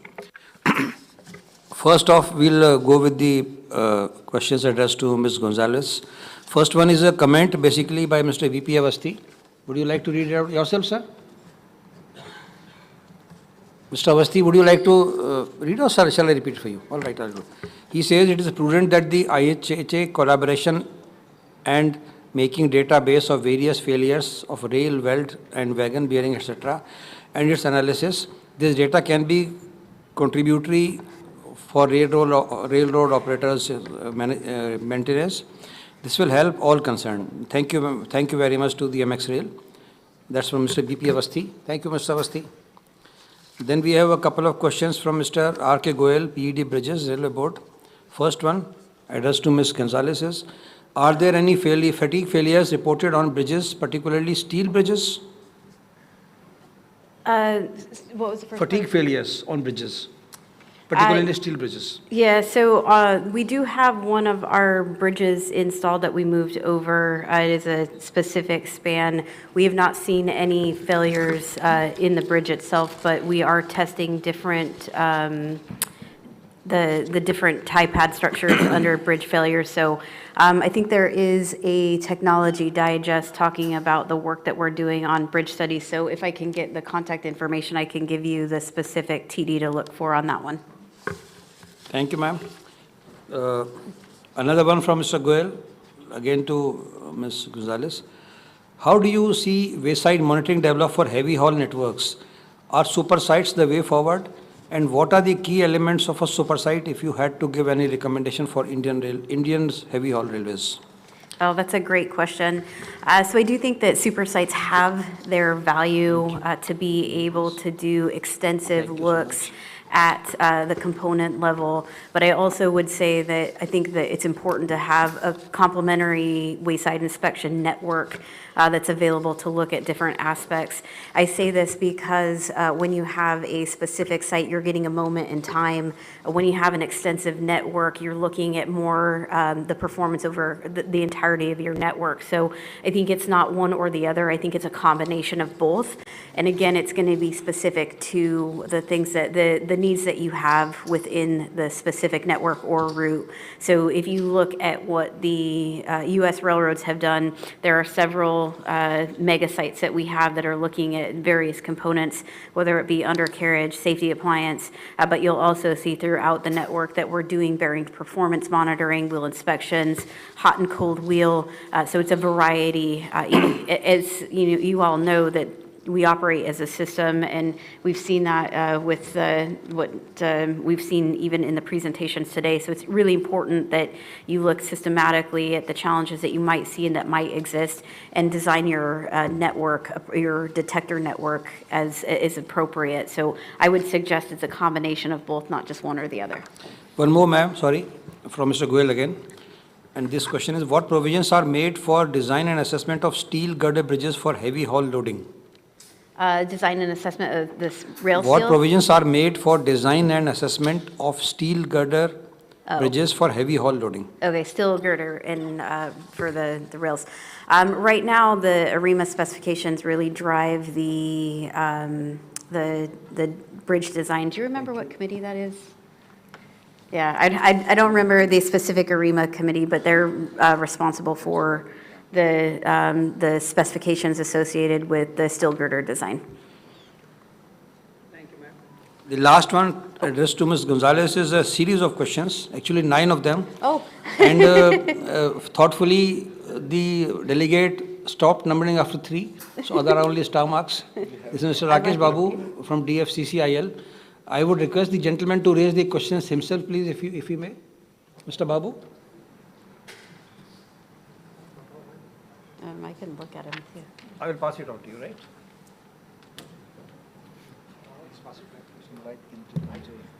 Right. Kindly go mic.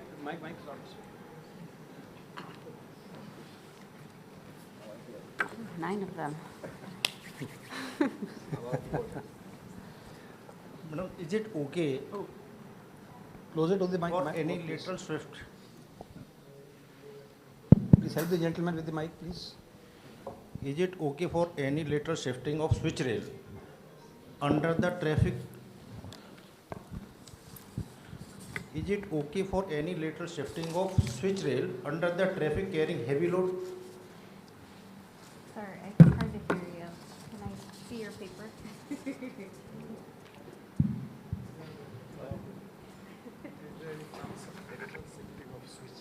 Oh, lateral shift on, okay. On switches, you have a tendency not to see the lateral shift that you'll see in tangents just because of the infrastructure that's there. Thank you.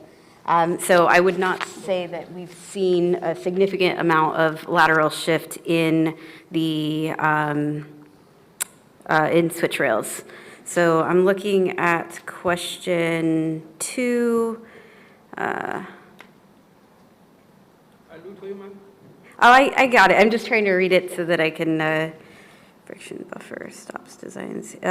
So is this in, your second question is how to stop a train with load of 6,500 million tons in a long length rolling coasting spread with detailed friction. So is this a train length question? Sorry. the train length? About 700 meters, I would say. Be the track of turnouts of loop lines and overrun lines. Should be structure of track of turnouts.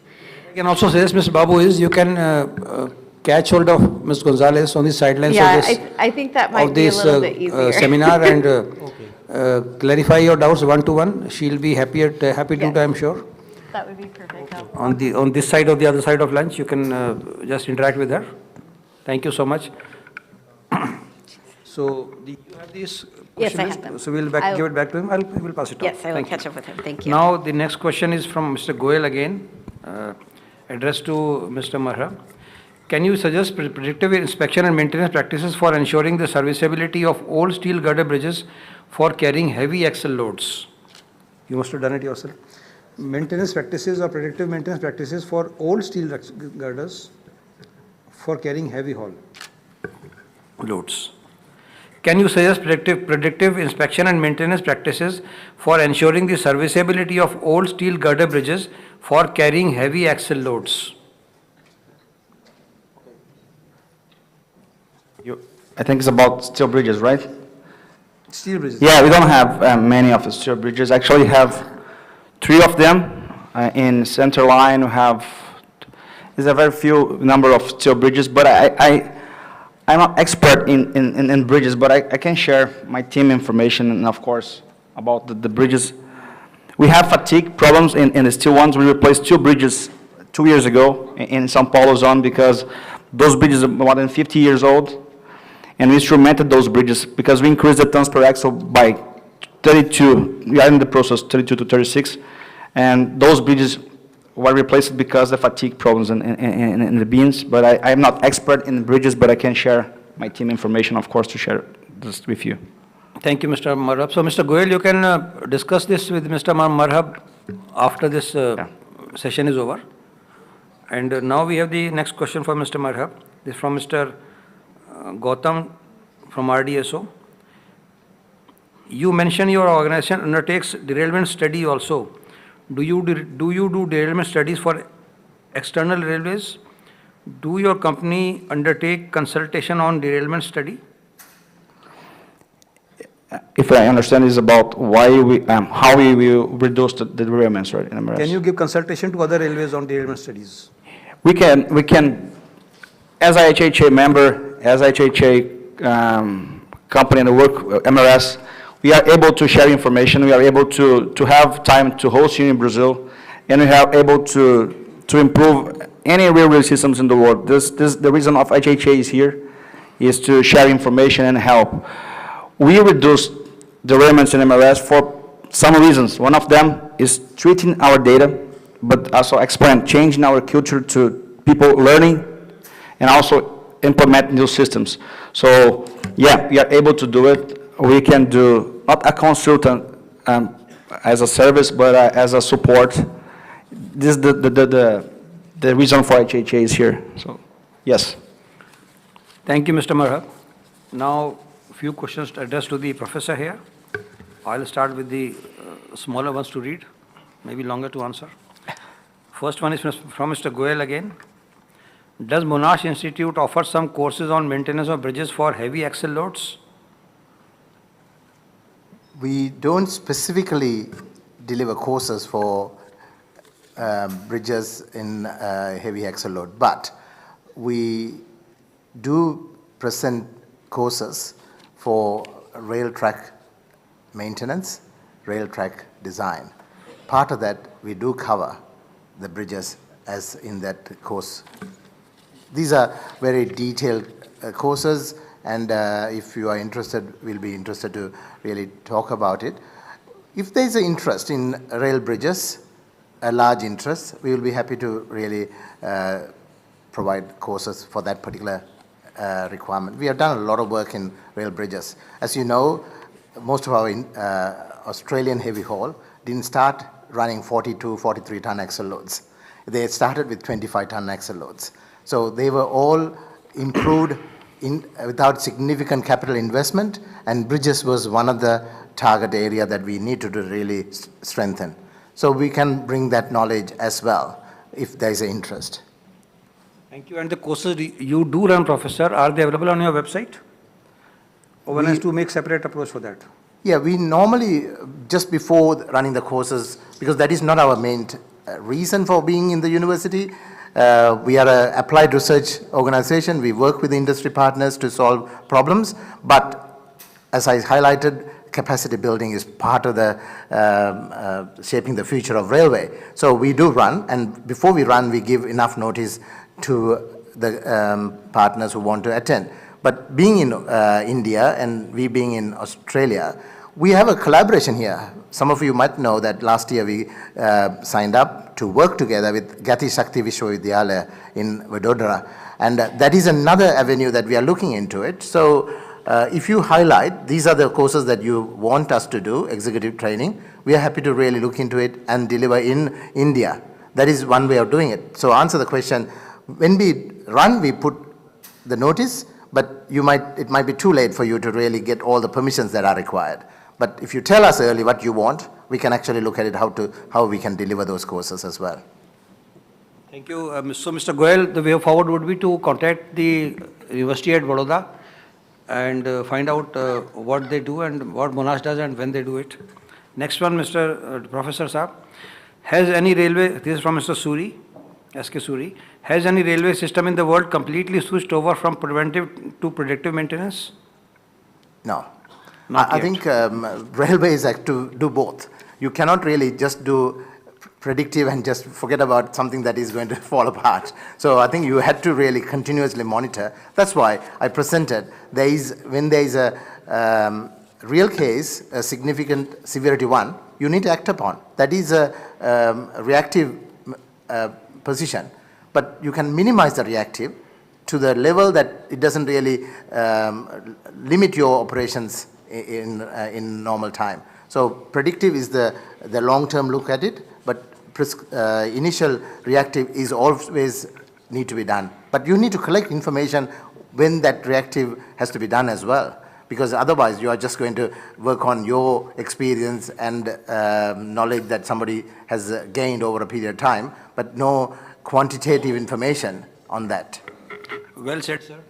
Next one is from Mr. Gautam from RDSO. Do we do any simulation of vehicle on turnouts to measure the dynamic performance of the vehicle? Please explain if any, how do you measure the vehicle dynamics performance on turnouts in real time? Any standards being followed? Please throw light on this. Well, I think you have asked me a very difficult question to answer, but what I will say is this. Turnouts designing should take the dynamic performance of the turnouts. Again, I'm just going to link you to instrumental car, which actually provide you the data, what is happening, and that is the validation point if you are doing any modeling. And if you want more than that answer, I'm happy to talk with you and connect with our leaders on turnout design, turnout maintenance, and how do you really manage a turnout, if that is okay, sir. Yeah, as long as the delegate is satisfied, I am satisfied. Anyway, next one. Sorry, this is for Mr. Marvel, late arrival.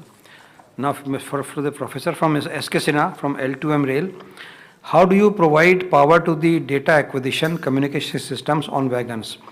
What kind of communication you deploy, that is Wi-Fi, probably 5G, etc.? Looks like the question is for me as well. Yeah, it's for you. Yeah, thank you.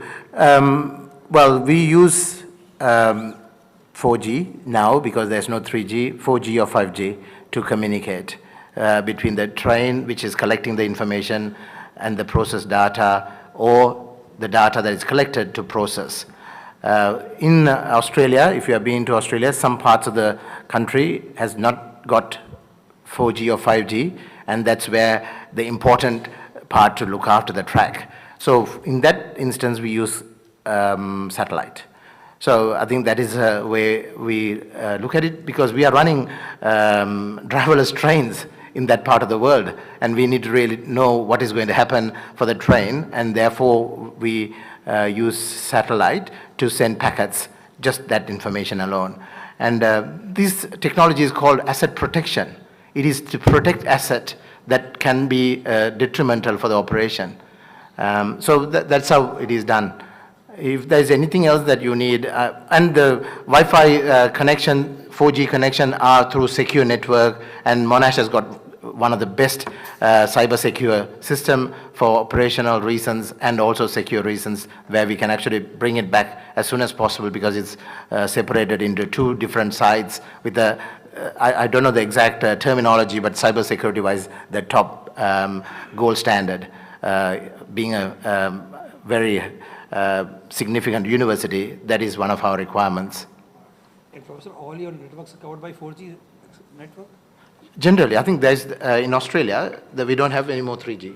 So No, 4G but or 5G. there's so many desolate areas still in Australia where maybe there are no communications still, are there? Yeah, there are some areas we don't have 4G. But your network has it. No, what we do is at that time we send the information through satellite, and then when the vehicle comes into a 4G area, we actually download the additional information that is required. All right. So, thank you, Professor. Catch some breath now, because this is a late hour for Mr. Marhab here. Sir, may please tell about the improvements carried out in rail with respect to metallurgy and profile during your successful journey. This is from Mr. Atul Khare from DMRC. Can you please, the first part, just the first part? First part is improvements carried out with respect to metallurgy and profile. The rail profile? Of the rail profile, yeah. While you transformed from a non-heavy haul to heavy haul, okay, did you change the metallurgy or the rail profile? That is the question. Yeah, actually MRS started 1996. We used basically carbon rails at that time. And of course, harder is better. I believe this phrase is from Professor Kalusek from Canada. And we moved from almost 25 tons per axle to 32 tons per axle in just 5 years. And then we move not only for the rail improvements, I say hardness, but we improve the process, lubrication, rail grinding, say geometry corrections. It's a full process of improvements to change. But I believe have experts here about rail process and wheel interface process. But it's not only one component. I say is acquiring good companies like rails, good rails, harder rails, but also maintenance. How we can improve the life cycle of the product of the company in the field. So we implement the rail program in 2002 and fully implement in 2008. We develop the rail profile from NRC, Canada, and MRS, and then we change very drastically how we do maintenance in the rail. So now we use very hard rails, very good ones, but also we do very good maintenance, like lubrication, full applying, of course, and also grinding process, very preventive grinding process in our tangents and curves. So it's a full process, not only one component working alone. So. Mr. Chowdhury, can I answer, Sure. add on to what Please. Mr. have said? So the load dictates what material that you should use for rail. But the profile is actually in material, whether it's a normal standard passenger railway or heavy haul. The question is, when you move from a heavy haul to a passenger or other railways, do you change a profile? Profile is dictated by the operation. What you see in the environment, what is actually running on top of that rail, actually dictates what is the profile is going to be. So therefore, there won't be any, there will be a change, but it is not because it's from a heavy haul to a passenger or another railway. It's actually for the operational condition. Thank you, Professor. Next one is for you. Let me add something to Dr. Marhab. Please. As another student of Dr. Joe Kalusek, there were two more statements he used to make with the harder the better. Manage the marriage of the harder rail with the wheel, number one. And number two, without rail grinding, you are heading for a catastrophe. These are another two statements of Joe Kalusek itself. Well said, Mr. Avasthi. Next one from Professor for you again. This is from Mr. Khare again. How the measuring equipments are protected for damage, possible damage rather, during maintenance operations of the vehicles, any special precautions? So when the vehicles are taken for routine maintenance, how are the equipments protected? That's the question. Yeah, so I think that is a very good question. You are putting onto a normal train, which get maintained regularly, or whenever it does get regularly maintained, and sometimes the bogies are removed for whatever reason. And this is the critical thing to work as a collaboratively. We are a university-based research group, but very well regarded by the industry partners. So we train them. When we put the instrumentation, we design, we install, and we actually help them to analyze the data or give them the data that they can analyze themselves and train them how to analyze. But at the same time, we also train them how to really maintain their wagon, which has got the instrumented car. It's not a track geometry car dedicated, looked after every day or every time that is available. This is normally only comes to the depot to maintain whenever other vehicles are coming to get maintained. So you have to really give them operating manuals, how to really remove components without damaging it going forward. So that is a trick to it. It's actually working closely with your industry partners and making sure that they are obeying the information. We also have our data center looks at every equipment, how they are performing. So we can see when it actually goes onto a depot, when it comes out of the depot, it is not working. We know where it has actually, what has happened. This is sort of predicting maintenance and not really leaving everything to the last minute. We know when a maintenance has happened, whether it has done the proper maintenance requirement or not. I hope I have answered your question. Yes, you have, sir. Thank you. One more from Mr. Khare. What parameters monitored for indicating adverse rail-wheel interaction? You are opening a Pandora box here. I think one thing that we could say is the acceleration that I highlighted, which would provide information, sufficient information, and also lateral acceleration. They both give you enough information about the wheel-rail interface. But if your maintenance is hasn't really kept up to standard, or your grinding profiles are not the correct profile, or if there's corrugation or defects that normally comes onto the rail, you will know it from your acceleration from instrument of the car. This is why I think having that regular data gives you that heads up that things are not really going to working well, and wheel-rail interface is an important part. And I would say if you point out one reason Australian heavy haul is leading the way, is how they introduced wheel-rail interface management in 1980s. And the asymmetric wheel and rail profile arrangement, which was introduced and highlighted in several other places, including international heavy haul best practice, is actually the reason that those railways are running at a very efficient ways. So one thing that if a dedicated freight corridor is going to look at it is coming up with the best optimized wheel and rail profiles going forward, because that will actually give you enough headway in overall management of rail infrastructure. Thank you, sir. One more for you. We are down to last two now. Last one. This is from Mr. Alok Kansal. Can you please quantify the following in terms of percentage based on your experience? A, reduced LCC, whatever that may mean. No, this is foreign to me. Well, you're asking for life cycle cost. Okay. I'm a researcher. I'm not operator. I would not have those numbers, but it actually gives the operators that number. And I think there are some published numbers, which was on my slide, which I highlighted how the reduction of the life cycle, increase of life cycle or wear of the components, that gives there is a significant benefit, but I don't have the numbers to give you straight off. I think probably an operator might be able to do it. Might be IHHA benchmarking document might provide that information as a percentage differences, but I haven't got that information with me. So any experience if you don't have it. So part B is enhanced life of assets. In percentage, enhanced life of assets. Life of assets, I think I presented in my, this thing. I think we have, I think a few years ago, we presented a gigaton rail using standard carbon. I think you saw some numbers, and it's significantly more than anywhere else what has happened. We live 2 million kilometers. These are numbers that on a 40-ton axle load is only can be achieved through targeted research, structured targeted research to really get that far. I think, and working closely, not only internally, having that connection point. I think this is where I actually promote connection points to local universities is quite critical. I will give a plug to Gati Shakti because that is the first railway university in this country, and you have got other IIT organization, and we have a collaboration from Australia with IIT Bombay. These are very important, cherishable engagement going forward. But I think that is what I would highlight there. Thank you. Thank you, Professor. Second last, this is from Mr. Ashish Arora.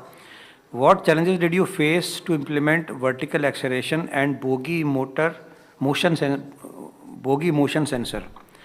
I repeat, what challenges did you face to implement vertical acceleration and bogie motion sensors? Does this need huge investment, and did this help? Well, if you compare I think my colleagues who sell truck geometry car will be not very happy with me commenting. If you are thinking of getting a truck geometry car, is that a huge investment? If that is a huge investment, I think what you actually put on an instrument on a revenue car is not so huge at all, because I think that is in your own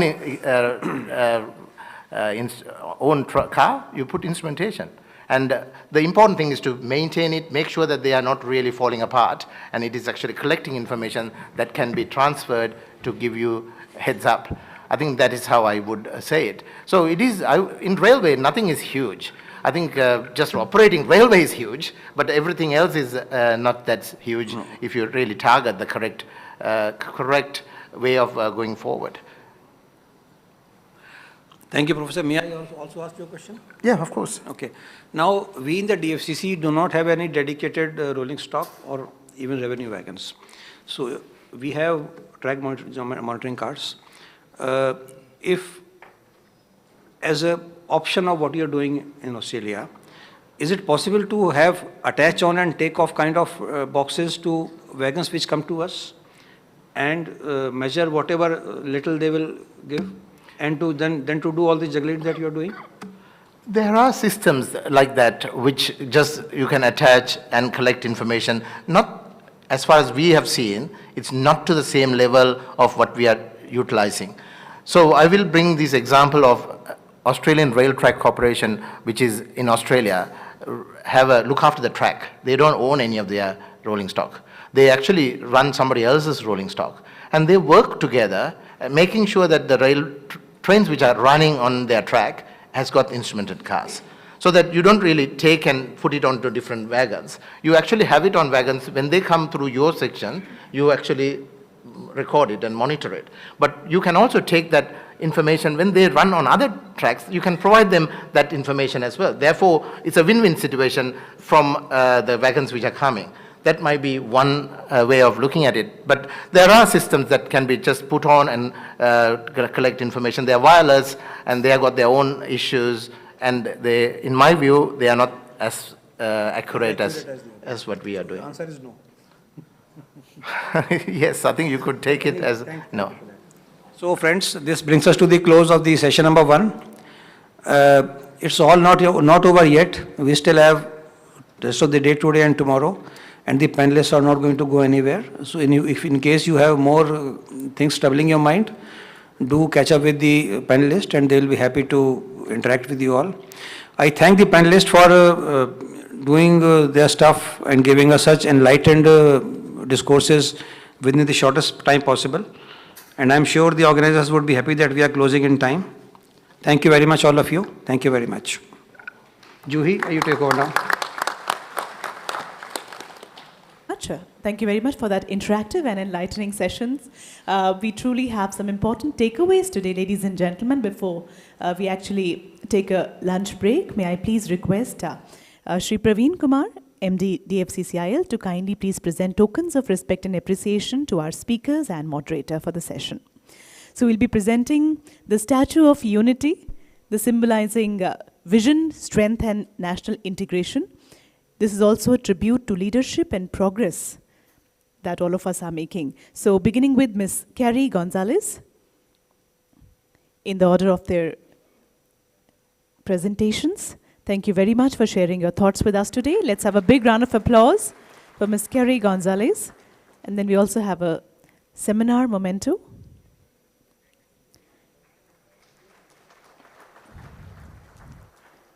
Mr. Antonio Marheb, thank you very much for sharing your ideas, your thoughts, your presentation with all of us. Thank you for your perspectives. The Statue of Unity, to honor the valuable presence and contribution of our speakers to the Global Heavy Haul Seminar.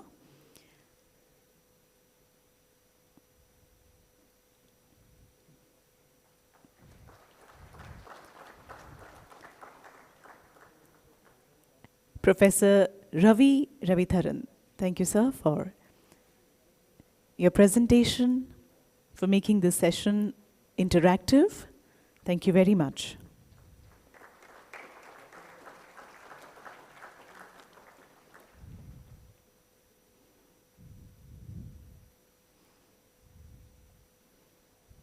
So after the Statue of Unity, we also have this very special seminar memento.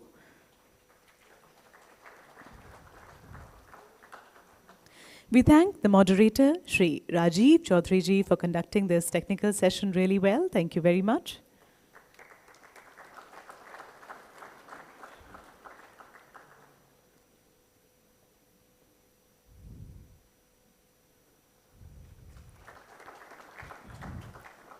Thank you very much. We now invite all participants for lunch arranged at Leaders Lounge. Let this be a time to relax, connect, and continue the exchange of ideas over a delightful meal.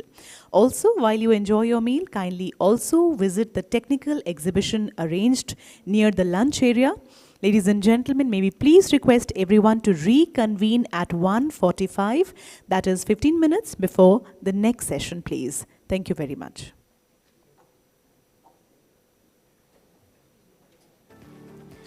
I repeat, please reassemble at 1:45. Thank you.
Hi, I'm on the 4:30 speaker slot, a little bit later today. I got an update. Which one is? 4:30, Ericsson.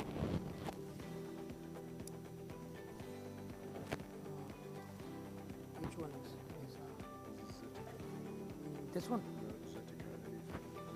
Zatika. Yeah. Session 3, na? It's updated, revised one. Okay. It's got a different name, huh? You'll have to change the name. You are going to give your presentation by sitting or standing here? When you sit, how do you do that when you sit? So if you are sitting, we are going to provide this for the changing the slides. That's it. And it just changes on here. And if you are using podium, then you are going to change here. Yeah. But if you Controlling. use presenter view, sometimes we have a presenter view with a text. Okay. You don't see that if you sit at the table, right? Or do you? Sir, everything will be run. Just from here? Yeah, एक मैं आपको play.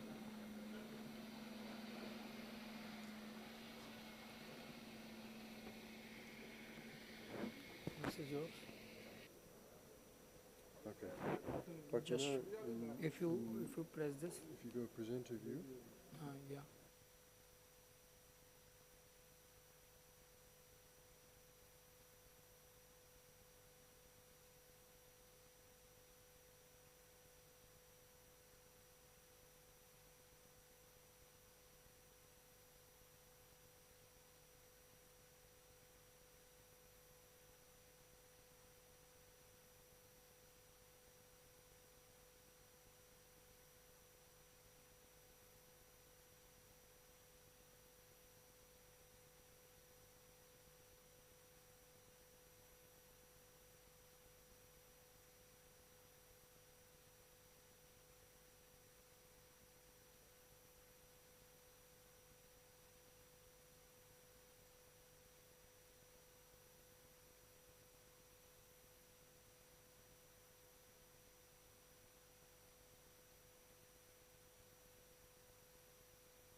Manager वो जो थे सारी wire बाहर है, manager ऐसे पड़े टूटे हुए।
सबने लंच कर लिया ना?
अब भारत फॉरवर्ड लुकिंग सोच के साथ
May I please invite all the participants to kindly please occupy their seats because we should be beginning shortly.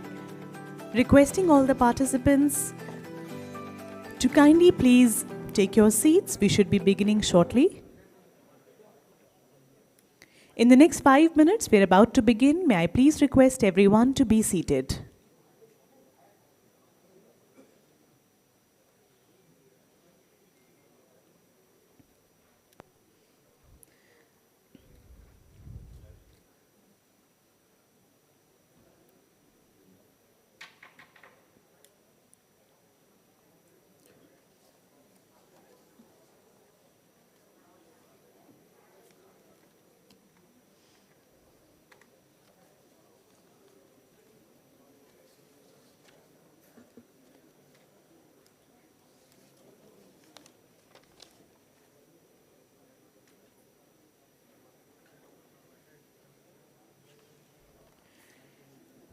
We will soon be beginning with technical session number 2 on rail integrity and life extension, monitoring and profiling strategies.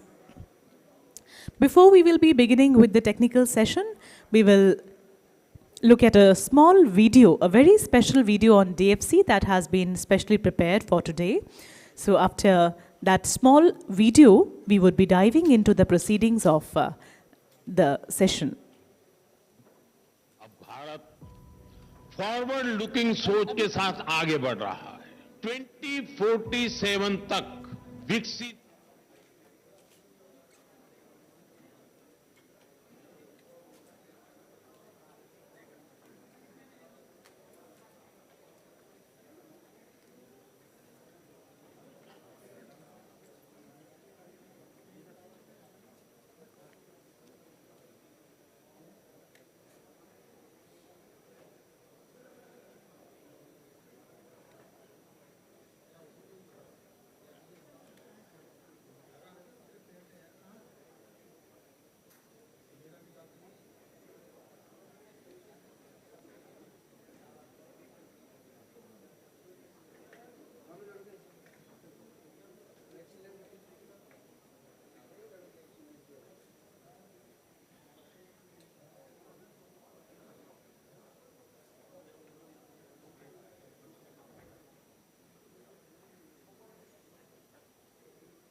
May we please request everyone to be seated? We're looking forward to another very interesting and enlightening session. This is going to be technical session number 2, which we will commence shortly. May I please invite all the participants to quickly please take their seats. We are about to begin.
सभी से निवेदन है कि कृपया अपने अपने स्थान पर बैठ जाएं। सेमिनार के सभी अटेंडीज से रिक्वेस्ट है कि प्लीज़ आप सब लोग बैठ जाएं ताकि हम इस टेक्निकल सेशन को शुरू कर सकें। Ladies and gentlemen, may I please request everyone to be seated? We are about to begin with the next technical session on a very, very important topic of rail integrity and life extension. So before we actually begin with the session, may I please request our team to play the special video that we have prepared. This video is going to be on the work of DFC. Please play. अब Bharat forward looking सोच के साथ आगे बढ़ रहा है। 2047 तक विकसित भारत का संकल्प भी इसी सोच को दिखाता है।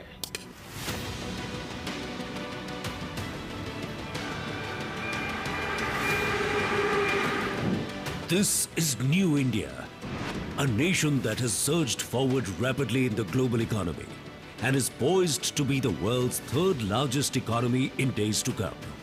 Let's have a look at this transformative journey, a journey that has also helped shape India's freight landscape, reduce logistics costs, and boost competitiveness on a global scale.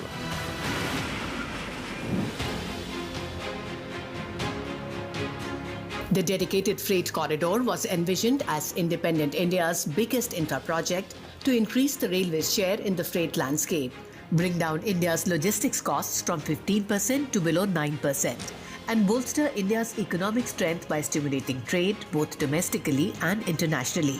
Two corridors along the eastern and western arms of the Golden Quadrilateral were planned: the Eastern Dedicated Freight Corridor and Western Dedicated Freight Corridor, to help India write a new chapter of economic progress.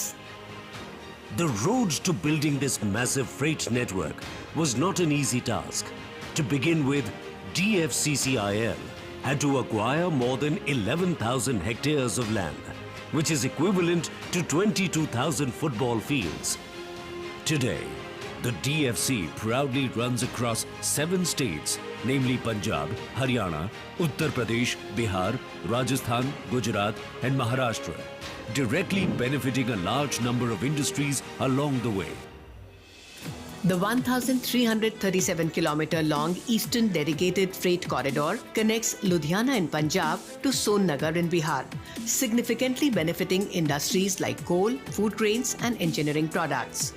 Also, the 1,506-kilometer long Western Dedicated Freight Corridor links Dadri in Uttar Pradesh to JNPT in Navi Mumbai, boosting the movement of cement, containers, perishables and more.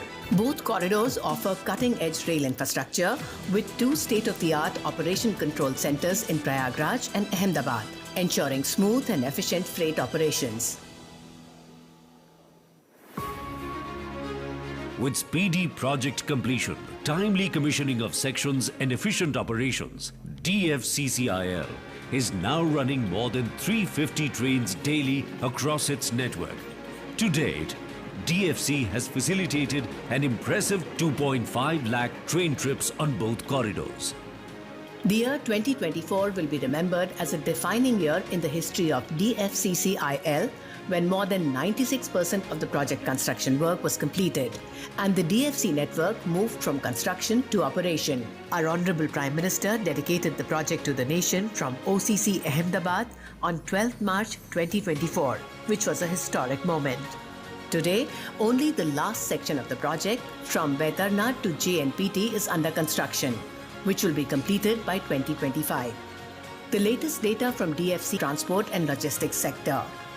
Trade on both corridors is growing at an unprecedented pace, indicating a bright future. This year, DFCCIL recorded an average freight traffic of 496 million GTKM per month, which is around 80% higher than the last year. NTKM rates also registered a growth of 100% during the same period. Justifying its moniker of game changer in India's freight landscape, DFC has significantly increased the speed and efficiency of freight trains. The corridor is reducing costs per unit and easing congestion on both India's roads and rail routes and enabling modal shift from road to rail. According to the World Bank, each 1 kilometer long freight train on DFC helps remove an average of 72 trucks from the roads. Innovation is key to DFC's success in attracting new traffic. Initiatives like trucks on train exemplify modal integration. Similarly, high-speed small cargo transport is benefiting India's MSMEs and e-commerce sector with faster, more reliable delivery options.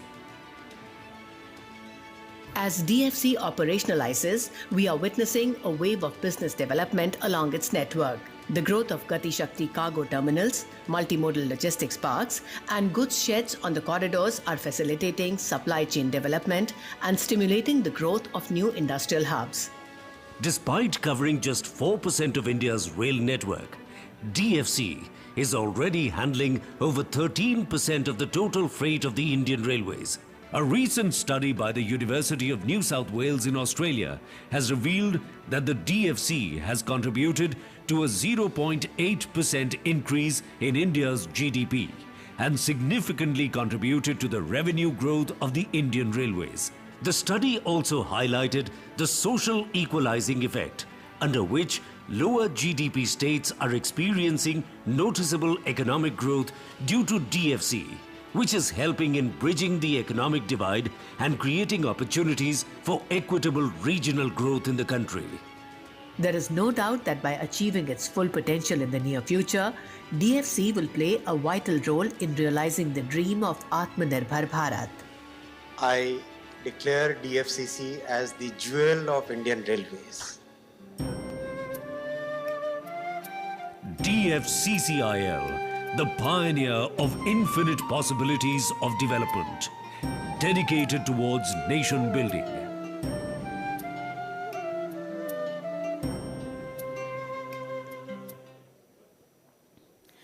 Community is not just another stakeholder in the business, but the very purpose of existence of any enterprise.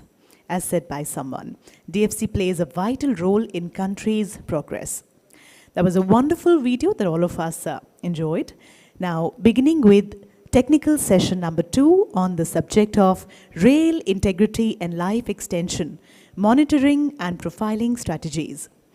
We welcome back all participants. Our second session, as we know, is titled Rail Integrity and Life Extension. As heavy haul operations intensify, the track becomes a high-value asset that demands real-time attention and precision upkeep. In this session, we explore global best practices in rail flaw detection, ultrasonic testing, rail grinding, and digital rail profile monitoring, all aimed at preserving track health and safety while extending asset life. Rail grinding and reprofiling is no longer just a corrective tool, but a preventive strategy critical to managing contact fatigue, minimizing surface defects, and optimizing rail life. To lead us through this vital discussion, may I please request Sri Deepak Krishan to take over as the session moderator. A seasoned railway technocrat and former general manager with Indian Railways, Sri Krishan has led several national initiatives on track standards and safety. May I please request you, sir, to introduce the speakers and begin with the proceedings. Sir. Thank you.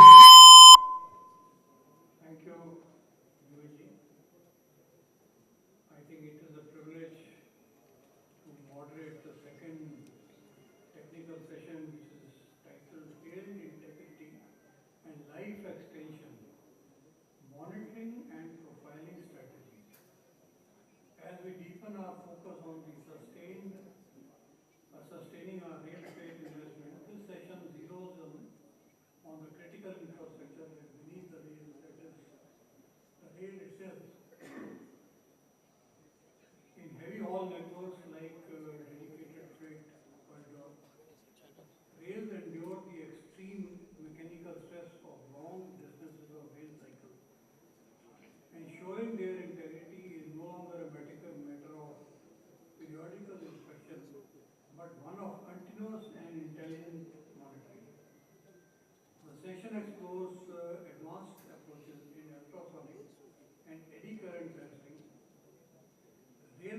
monitoring and grinding strategies aimed at improving inspection coverage, data reliability, and long-term infrastructure monitoring.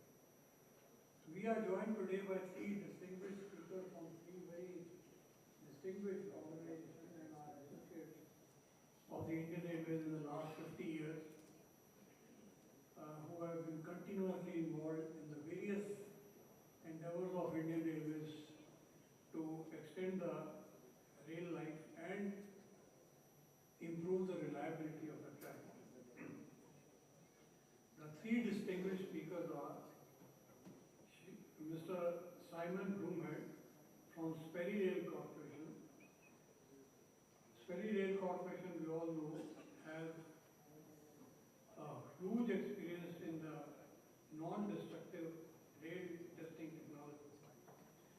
Mr. Broomhead brings decades of his experience. He will discuss how both ultrasonic and eddy current test-based tests, their defect detection are evolving, and how artificial intelligence and next generation tools can significantly increase the speed and precision of rail flaw identification, particularly for the high and higher axle load network. Next, Mr. Richard Stock of Placer and Fowler America, who will present the latest advancements in digital rail profile monitoring system, critical for productivity, managing wear, and optimizing maintenance cycle. Friends, I don't think Placer and Fowler need any introduction to anyone of us here, because Placer and Fowler was there before I joined Railway and are here after I have joined, after I left Railway, and probably they will be here even when I leave the world also. So, good luck to them. Mr. Wesley Thomas from Lorem Rail Maintenance was to have presented insights from Lorem on rail grinding and asset prevention due to unavoidable issues, and but because he is not able to present here today, the paper shall be presented by Mr. Brandon Riddering, the Vice President of Sales and Marketing at Lorem, who is the co-author incidentally, and who will present their joint work. The presentation will cover data-driven grinding practices,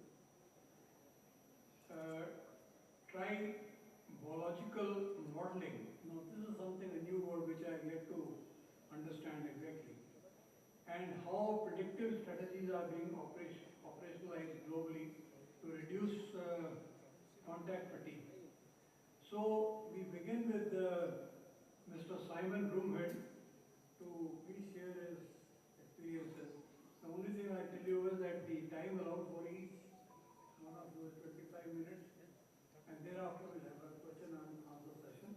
For question and answer session, I request all of you that you have the question slips with you, or even on a plain paper. Please do write your name, your organization, and the question and the author to which it pertains, and have it sent to me even during the session. There we have volunteers who will pick up. You just need to raise your hand.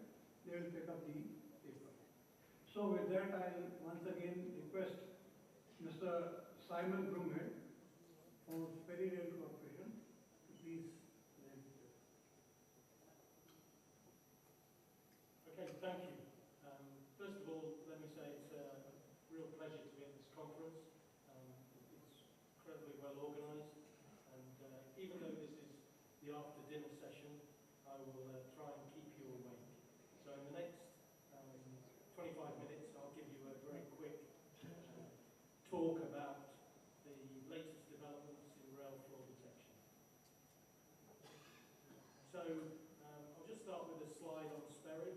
The story begins in 1928 when our founder, Elmer Sperry, a distinguished American inventor, developed an electromagnetic means of detecting internal rail defects.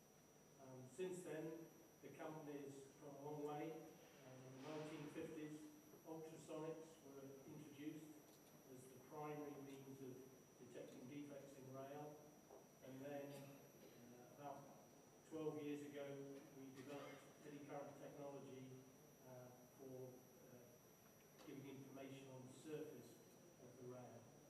We currently operate a fleet of over 100 vehicles, which are deployed around the world. The bulk of those vehicles are in North America, but we have a fleet in Europe. We have vehicles in Australia, South America, Africa. And if you look at the top right-hand picture, this is our latest railbound vehicle, which has been built for testing Italian railways.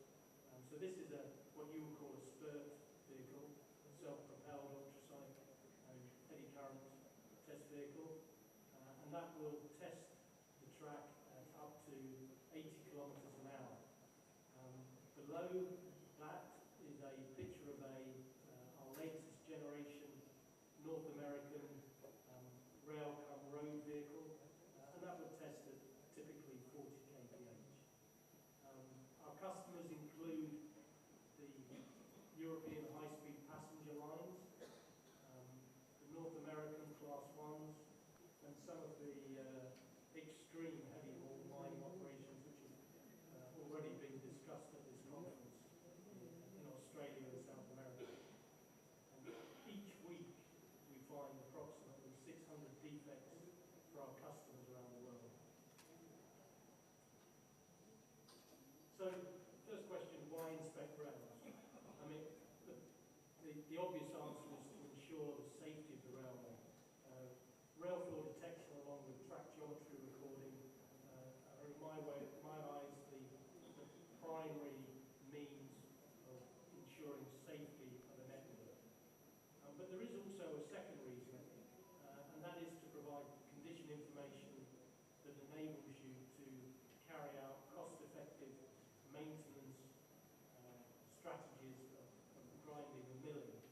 And the next two speakers from both Placer and Loram are experts in those maintenance techniques, so I'm not going to dwell on those. I'm sure they're going to tell you more. The frequency at which you inspect the track is going to depend on many things: accumulated tonnage, the axle weight, the speed of traffic, the risks, and the track condition itself. If the rail's approaching end of life, you're going to want to test a lot more. And some of our customers end up testing their track at even 2 weekly intervals. Around the world, the maximum speed of rail inspection is currently 80 kph. And as I've said, more typically on a freight railway, the maximum speed would be about 40 kph. There's lots of different means of doing rail floor detection. You can do it manually with walking sticks. But the big advantage of vehicle-based testing is that it enables you to get over the track quicker. You use less footprint, so you can carry more freight. And as a result, you can test more frequently. And if you're testing more frequently, you're going to detect the defects at an earlier stage of development, and that means you're going to result in fewer service failures and a lower risk of derailment. What we detect, this slide has got a lot of defects on there. Within the rail, the bulk rail material, one of the most common is the transverse defects, and you've got bolt hole cracks, head and web separations. Then one of the most common defects at the moment that we see is base cracks, which are incredibly difficult to find. And then on the surface, you've got head checks and squats. The technologies we use, the primary means that companies use to detect rail defects are ultrasonics. So that will scan the head of the rail and also the web for defects, but it won't thoroughly inspect the foot. No mobile technology will do that. And then, as I said, in the last 20 years, eddy current technology has come to a fore for testing the surface layer. And indeed, in Europe, you pretty well have to have both eddy current and ultrasonic testing. We supplement that in Sperry with vision line scan cameras, and that enables us to help minimize the numbers of suspects that we issue, and I'll touch on that later. There's two basic processes which can be used. There's at low speed, there's stop and verify, which is where you either push a walking stick or you have a vehicle at low speed. You do a real-time analysis, and if you find something suspicious, you get out the vehicle, get down on your hands and knees and do an A scan to size the defect, and then if it's confirmed, you would mark the track up for the change-out gang.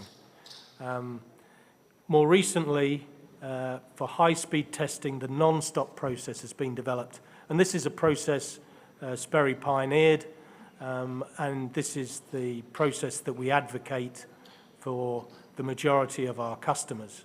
And the advantage of this process is that we divide it into three discrete elements. There's the acquisition phase on the vehicle platform, where the operator will concentrate on collecting high-quality data, and as soon as those data files are complete, a program will detect they're complete and send them off to the cloud, where they'll be ingested.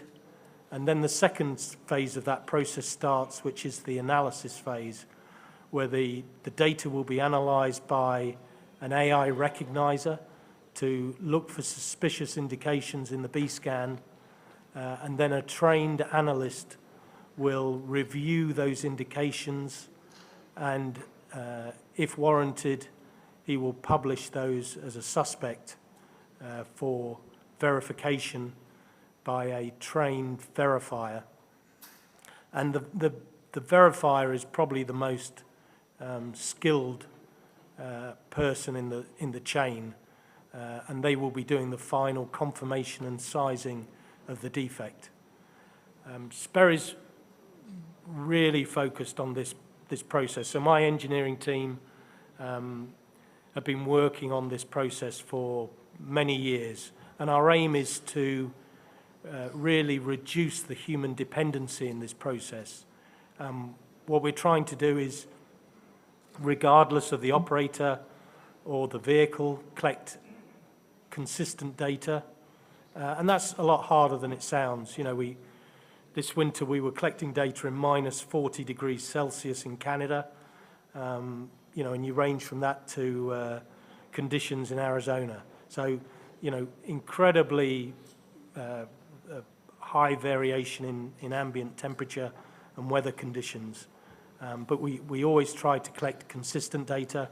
We want the analysis process to be consistent as possible, and then we want to de-skill the verification process.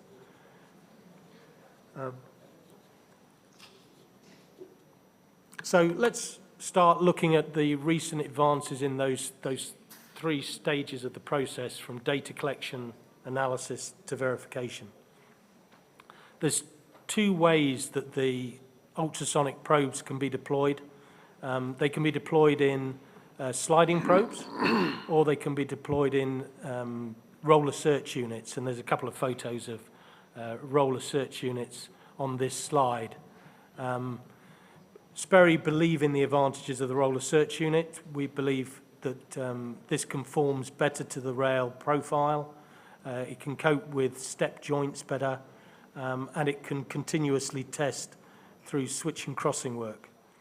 And in those membranes will be a varying number of probes. In our wheels, they range from 3 to 11. The size of those wheels varies from 150 millimeters to about 225.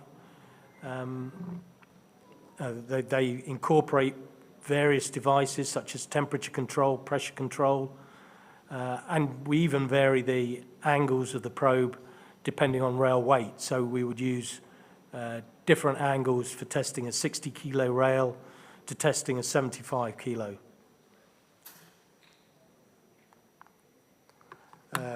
This is a diagram of, block diagram of the test system. We've completely redeveloped the electronics and software in recent years.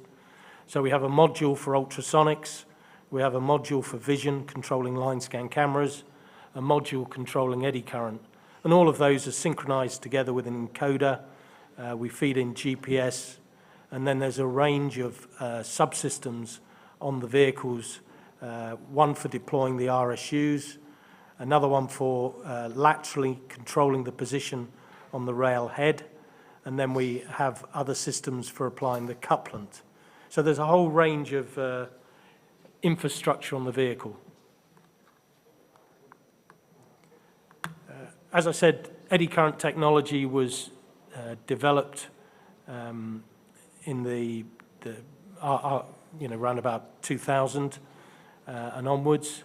And what we have there is a specialist RSU which contains 10 eddy current probes. And unlike the ultrasonic wheel, there's no fluid in there, it's air-filled, and it's sampling the rail at 1 millimeter intervals. I think I've lost a picture there, but there was a picture there of classic head checking, and the picture below shows squats. So both of those are detectable by the eddy current technology.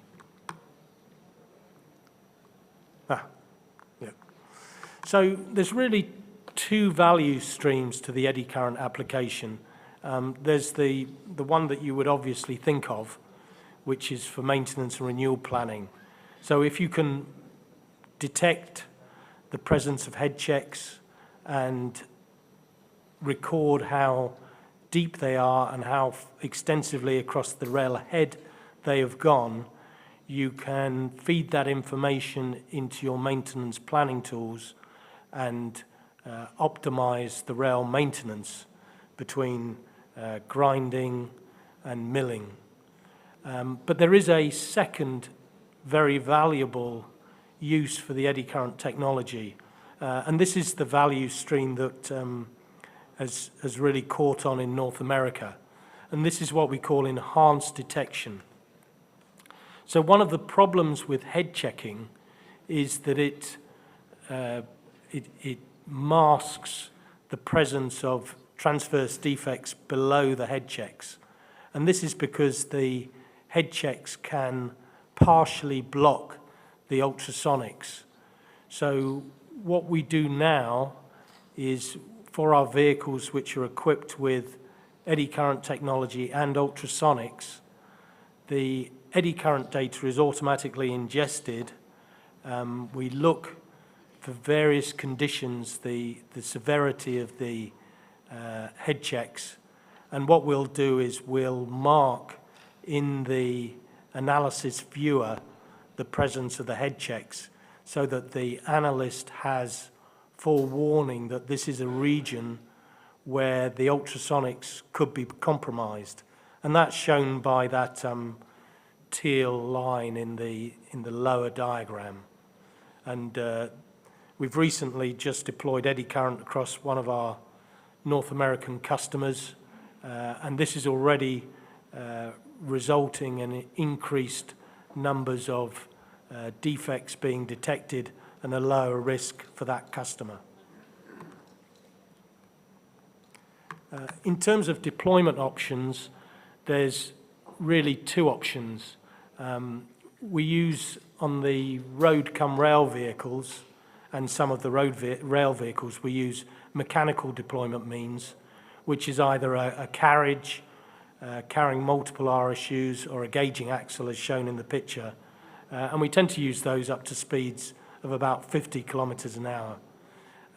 The diagram on the right shows what we call non-contact alignment, which is used on our higher speed systems. And with these, we tend to mount the RSUs on a bogie, and then we have a line laser technology very similar to that used on rail profiling devices or track geometry systems, which measures the gauge face of the rail and the web.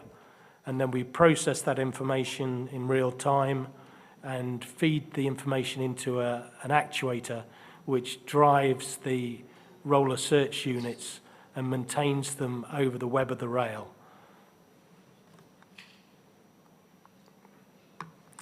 In terms of the advances in the analysis process, Sperry have always had a recognizer, and work started on the recognizer probably in the early 1990s. And this was essentially a very complex rules-based recognizer for analysing the B-scan.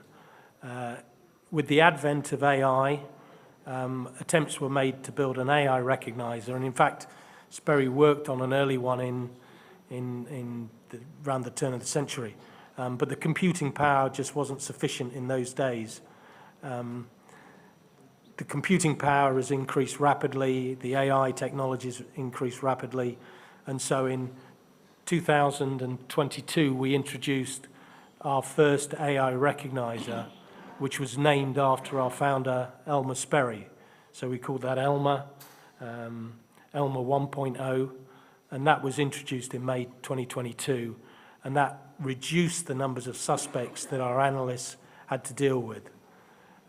Since then, our team of data scientists has been working on the next generation of that, and a few months ago we released Elmer 2.0, and that went live for all our global customers one morning, just at the flick of a switch.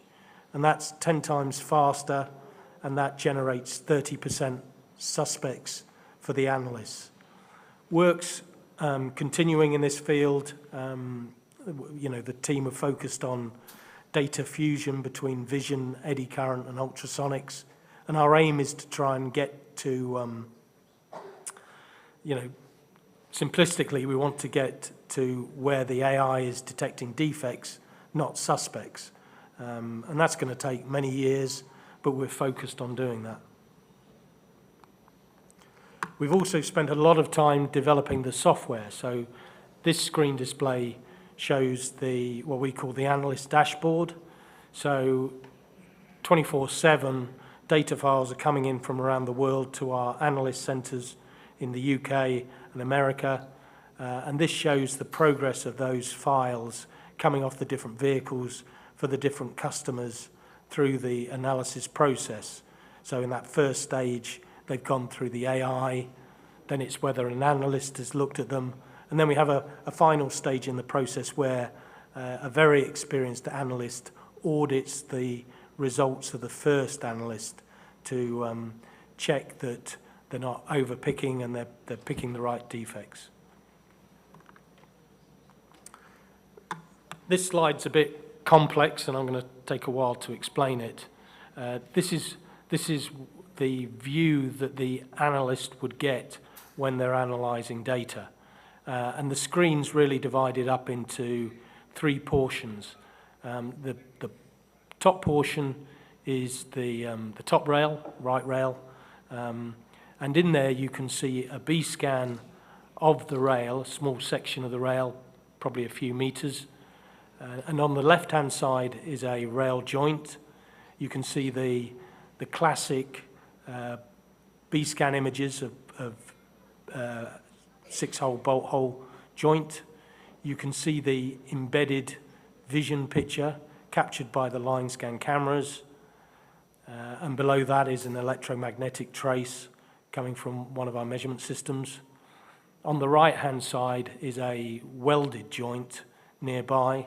So you've got 4 bolt hole indications, but you've got far less of an indication from the joint, and you can see if you zoomed in on the vision image, you'll be able to see the field weld. And then below that, you've got the same for the left rail, and in this case, there's a weld on the left-hand side, joint on the right-hand side. And below that, you've got a Google image of the railway with the GPS trail and the various suspect indications marked on that trail. above the B scan, you've got some strip charts, and they're containing a summarized view of the B scan. So what Sperry introduced a few years ago with the non-stop process we used to call twin view, where our analysts would have the current B scan and then the previous B scan above it, so they could compare the current to the previous recording. This simplified view gives the analyst instant access to the last 3 recordings, so they get the current B scan and the previous 3. And if I go forward, at the touch of a button, they can basically page between the any one of these recordings, so they can actually see whether an indication has recently developed or whether it's a benign feature. And this interface is also giving them access to the verification comments that the verifier will have fed back through a closed-loop verification process.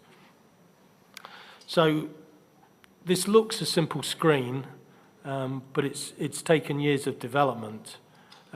And you know, within seconds, our analyst has all this information collated from the cloud at their disposal. Even if I went back 5 years, to present the information on this screen could have taken the analyst maybe even 30 minutes to collate, because what they would have had to do is call up the B scan of the current run, then they would have had to start going through databases to find when was this last piece of, when was this section of track last recorded, what was the vehicle that was used. Maybe this section of track was partially recorded by multiple vehicles.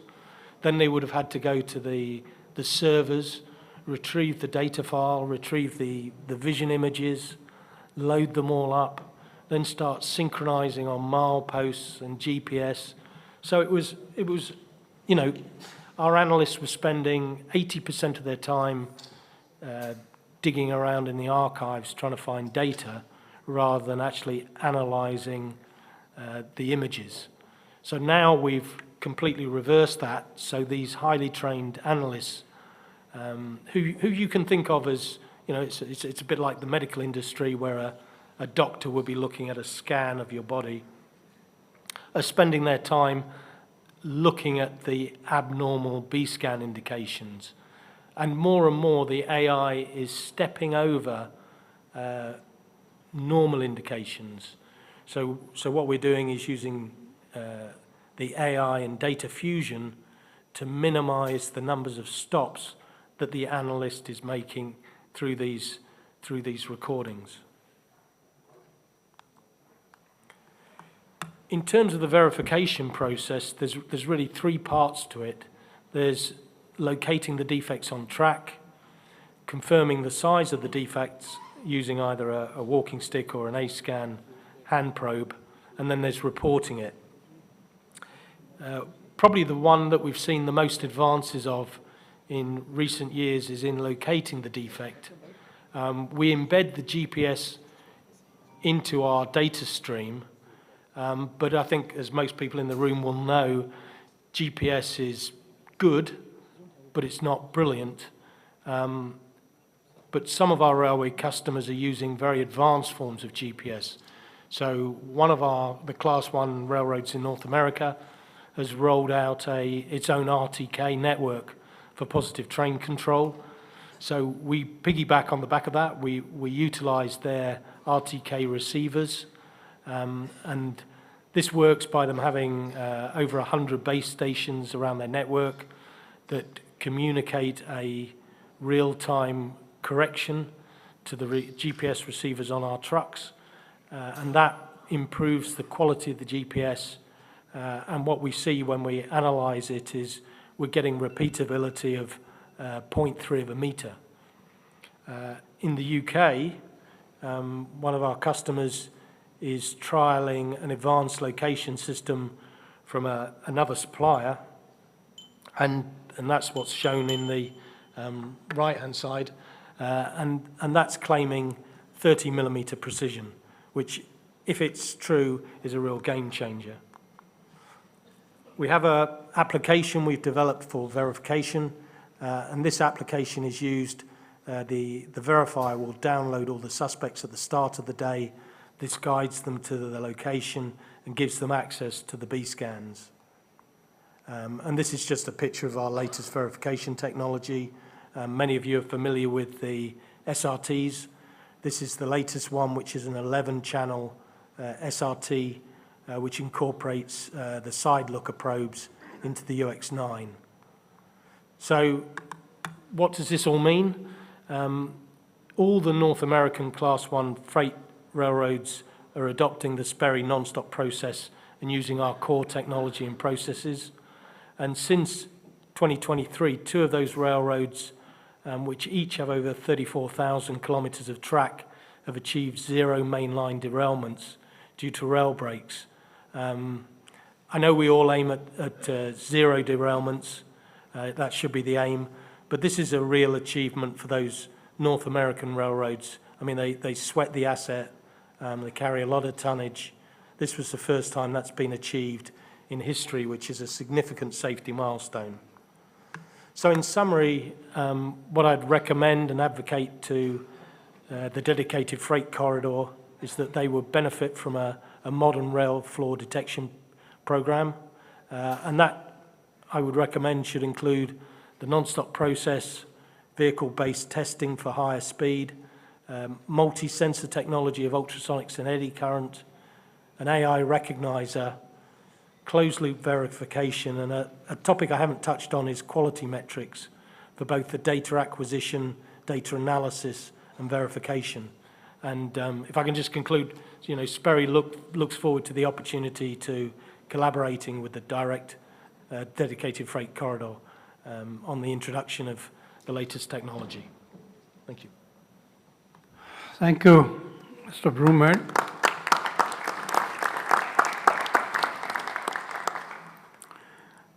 That was quite interesting. May I now request Mr. Richard Stock of Placer and Thoirer to present the latest advancements in digital rail profile monitoring systems. Thank you. Thank you very much. Ladies and gentlemen, a very warm welcome, and I'm honored today to speak here in front of you about grinding and milling as essential components of successful rail management. We'll talk today a little bit about maintenance strategies, look then into technologies. I'll give you some application examples, provide an overview how this all can be used as an integrated process, and finally give you a summary. So we'll start with maintenance strategy, and what you can see here is a diagram that shows on the x-axis the accumulated load or time, and on the y-axis the damage classification in good, light, medium, severe. We also see a safety limit. And the first strategy is not really a strategy, it's just the we do nothing strategy. We install a rail, it takes some time until first damage will initiate. Damage will at first grow relatively slowly, but the deeper it gets, the faster it grows. And once the safety limit is reached, we need to remove the rail, and the whole process starts again. And you can imagine this is not very economic. This doesn't promote a very long rail life, but nevertheless, this can happen from time to time that you're in such a mode. The first real strategy is initial maintenance to start with a damage-free rail condition. Again, we have the same diagram as shown before, and initial maintenance is done right at installation or soon after the installation. To remove rolling skin or the decarburized layer, these are effects from rail production, but also remove any surface damage that was happened during installation, or if we need to adjust the profiles. So what is done is a little bit of metal removal, 0.2, 0.4 millimeters, make this damage-free rail condition to make sure that the time to initiate the damage is really maximized. The strategy that is mostly used nowadays is a preventive or cyclic preventive maintenance strategy. Again, if we look at the typical damage development curve, we now introduce a preventive intervention threshold. A preventive intervention threshold which allows us to keep the rail condition in this good area. To keep it in this good area with very little metal removal per intervention. And then do this repeated low metal removal to keep the rail in this area. And typically this interval to keep the rail in this condition is based on experience, is based on measurement. So what would happen if we would miss a cycle? It can always happen that instead of doing preventive maintenance here where it was planned, we can't do it because the machine, for example, broke down. Then damage will continue to grow, and when we now come back at the next planned cycle and just do this little bit of preventive maintenance, this will not be enough to keep the damage under control, and this rail will fail very quickly. So we need to introduce a corrective cycle, a corrective intervention with higher metal removal to come back into this good area where we then can continue with our preventive maintenance strategy. A strategy that takes the corrective step even to a next level is called regenerative maintenance. So this means that almost independent on where we are on this damage curve, we regenerate the rail, which means 100% damage removal, full profile restoration, so that we start almost with a new rail again and then can return or continue with the proven preventive strategy. So after looking at these possible strategies, let's now look at the main technologies to implement this, being grinding and milling. Rail grinding being an abrasive dry process with rotating grinding stones using phase grinding technology. This means that the rotational axis is perpendicular to the rail surface. Rail milling, a non-abrasive dry cutting process with rotating cutter heads equipped with carbides, using peripheral milling, where the rotating axis is now parallel to the rail surface. Both technologies produce very similar results. Nevertheless, there are some details that differ, and specific technology capabilities and properties define now the results of both technologies. So we'll now look over the next few slides at the direct comparison of these two technologies. We always will have on top gray background, blue fonts, rail grinding, and then below blue background and white fonts, rail milling. And we'll start this comparison with the transversal profile, how this transversal profile is created. For grinding, we have flexible profile adjustment through angular stone alignment. So we align the stones at various angles across the transversal profile to create the transversal profile. This allows for flexible transition between different profiles with a typical accuracy of plus minus 0.3 millimeters or less precise. For rail milling, the profile is defined by the negative shape of the cutter head, the milling tool, together with the carbide inserts. Each individual profile requires an own pair of cutter heads. Typical accuracy of this process plus minus 0.1 millimeter or less precise. The surface condition, for grinding we create transversal grinding marks, scratches, and resultant roughness. We create facets along the rail, which are the traces of individual stones. And the process allows to adjust the roughness as required from low to high. Milling typically generates milling grooves as shown on the lower left picture. That require some polishing to overcome unwanted noise effects. And this polishing technology is usually integrated in the machine, some kind of grinding process. So with this polishing, there's always a low surface roughness achieved due to this longitudinal polishing structure, as you can see in the lower right picture. Productivity, a very important parameter, is the speed per pass, the metal removal you can achieve during this pass, and the number of required passes to do the total required metal removal.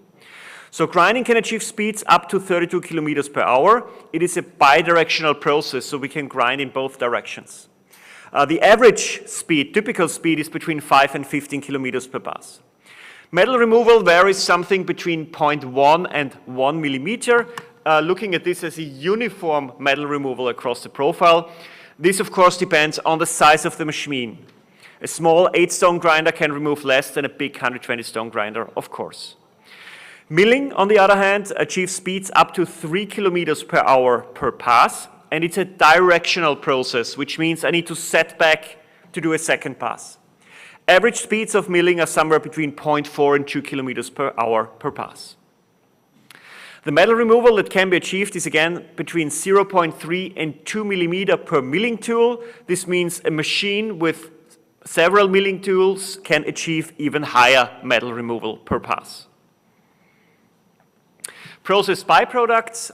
Rail grinding creates an omnidirectional spark stream, so I need to have shielding to keep the sparks mostly between the rails. I need some firefighting equipment on the machine. I also need a dust collection system to minimize dust exposure of the machine and the people on the machine. Milling is a spark and dust-free process. The byproduct, the milling chips, are collected on the machine and can be later recycled. The polishing process, again dependent on the technology, can create a limited directional spark stream, which means I also need housing and a suction system to collect these limited sparks and dust if produced. Some additional aspects. Both processes create some process heat. In case of grinding, this process heat is absorbed by the rails, by the stones, and the sparks. This can lead to unwanted material transformations in the rails, so-called wide-edging layers, but usually these layers will wear away. And there are also other sources of wide-edging layers, like traction systems, for example, but this is still a little bit of a controversial topic. Grinding can treat a wide variety of track conditions and track qualities. For rail milling, the process heat is absorbed by the milling tool and the chips. There's not much heat going into the rail. Polishing process can, of course, result in limited fragmented wide-edging layers, but again, these will wear off. And for milling, it is very important to have a certain level of track quality. What does this mean?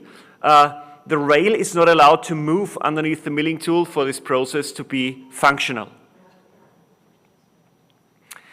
Very important now for both technologies is measurement technology, because without proper quantification, we don't know which strategy to apply. Speaking of measurement technology, we need to measure the transversal profile, the longitudinal profile. We can apply technologies like eddy current or magnetic flux leakage to get surface damage information. We can use, as we heard before, ultrasound testing as an addition on separate vehicles to also get information about the damage condition inside the rail. Of course, there are space constraints on these maintenance machines. Not all machines can be equipped with all technology, but important is that we get a measurement report after each shift to have a documented and defined rail condition. So if we summarize this, for grinding, we have the strengths of full profile flexibility of a bidirectional process. We can do low to medium metal removal per pass. Grinding has high productivity in initial and preventive scenarios where I only need to do 1 or 2 passes with low metal removal. It's an established and integrated process. We can adjust the surface quality, and it is not or very low impact by rail and track condition. On the limitation side, we have dust development, so we need filter and collection systems. We have spark development, so we need shielding and fire prevention measures. We put some heat into the rail, which can be controlled by the process parameters. And of course, we have reduced productivity in highly corrective scenarios where I need to do many, many passes with high metal removal to achieve my goal. For milling, on the strength side, we have low to high metal removal per pass. It's a spark and dust-free milling process. Byproducts are collected on the machine. With this, we have high productivity in corrective and regenerative scenarios, where we can do a lot of metal removal in one pass. We create a high surface quality, and it's a clean and low noise process.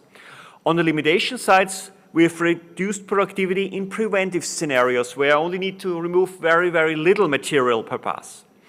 It has low profile flexibility, so to change from one profile to the other, I need to change the cutting tools.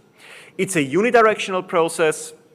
Polishing has a limited sparks and dust stream dependent on the technology that is used. Also there we need a collection system. We have some limitations with respect to the cutting insert lifetime, and we have a certain track condition sensitivity. After looking at strategies, technologies, let's now show you some application examples with focus heavy haul. And the first example is from Europe. It's from the only heavy haul line that is operating in Europe, in Sweden and Norway. It's iron ore transport from the mines to the ports in Norway and Sweden with some limited passenger transportation. We have 32.5 tons axle loads, about 30 MGD per year. It's an electrified mountainous line with really extreme weather conditions, from very dry and cold, minus 40 degrees, to also very hot and humid and wet with plus 30 degrees Celsius. They have used an integrated approach. They really did a system optimization. They first developed a target profile strategy with optimized profiles for the high rail, for the low rail, for tangent, but also for special track work. But at the same time, they also looked at their profiles on the ore cars and the locomotive fleet to optimize these as well for maximum rail life and wheel life extension. They did extensive tests with different rail grades and now have a strategy with a combination of the premium grade R350 LHD and the super premium grade R400 HD, again to mitigate wear and RCF. They tested friction management, but they had limited success with wayside applications due to the harsh winter conditions and limitations in servicing these wayside units. So they decided that onboard would be a better way to do this, but this has not been implemented yet. They have a dedicated measurement strategy where they measure the wheel and rail profiles, where they measure damage depth with eddy current. They also do ultrasound measurement. They measure track geometry, and this is done at least twice a year. And based on all this, they optimized their grinding strategy using a 64-stone grinding machine. They do 15 MGDs grinding cycles in sharp curve, 30 MGDs in mild curve, and 90 MGDs in tangent curves, which calls for 2 campaigns per year, a heavy campaign in May where they do the curves and the required tangents, and a light campaign in October where they do the curves only. They aim for a typical metal removal of 0.2 millimeters on top of rail, and whatever is required at the gauge corner and gauge face to achieve the profile. And if necessary, they do corrective interventions with higher metal removal. A second case study is from Australia, BHP iron ore line. They have 40 tons axle loads and 250 MGD per year. Also there, they have a clear grinding strategy with 15 MGDs in curves below 1,000 meters and 45 MGD in all other track sections. Also there, they optimized their rail profiles. They have several rail profiles dependent on high rail, low rail tangent curve. Their typical requested metal removal is also there, 0.2 millimeters per intervention. Only when they need to do corrective grinding in sharp curves, they have higher metal removal. They do single pass grinding at typically 25 kilometers per hour with a top grinding speed of 32 kilometers per hour in tangent track. And they achieve all this with full compliance to profile and surface quality required by the customer. They use 120 stone grinding machines with integrated measurement technology. These 120 stone machines are combined machines. They are technically 3 machines, a 48 stone and 2 36 stone machines, which provides additional flexibility. So you can split these machines, use them individually, combine them, and have a 120 stone machine again. The operational benefits there are significantly reduced track time to do the maintenance, increased productivity while maintaining the quality at this high level, and even improving the profile conformance and service life of rails. Let's now switch from mainline track to special track work, because we know that turnouts are one of the most expensive track components. Also there, special machines, special grinding machines are used that can treat the full turnout. They use special stone geometry and advanced grinding motor angle capability.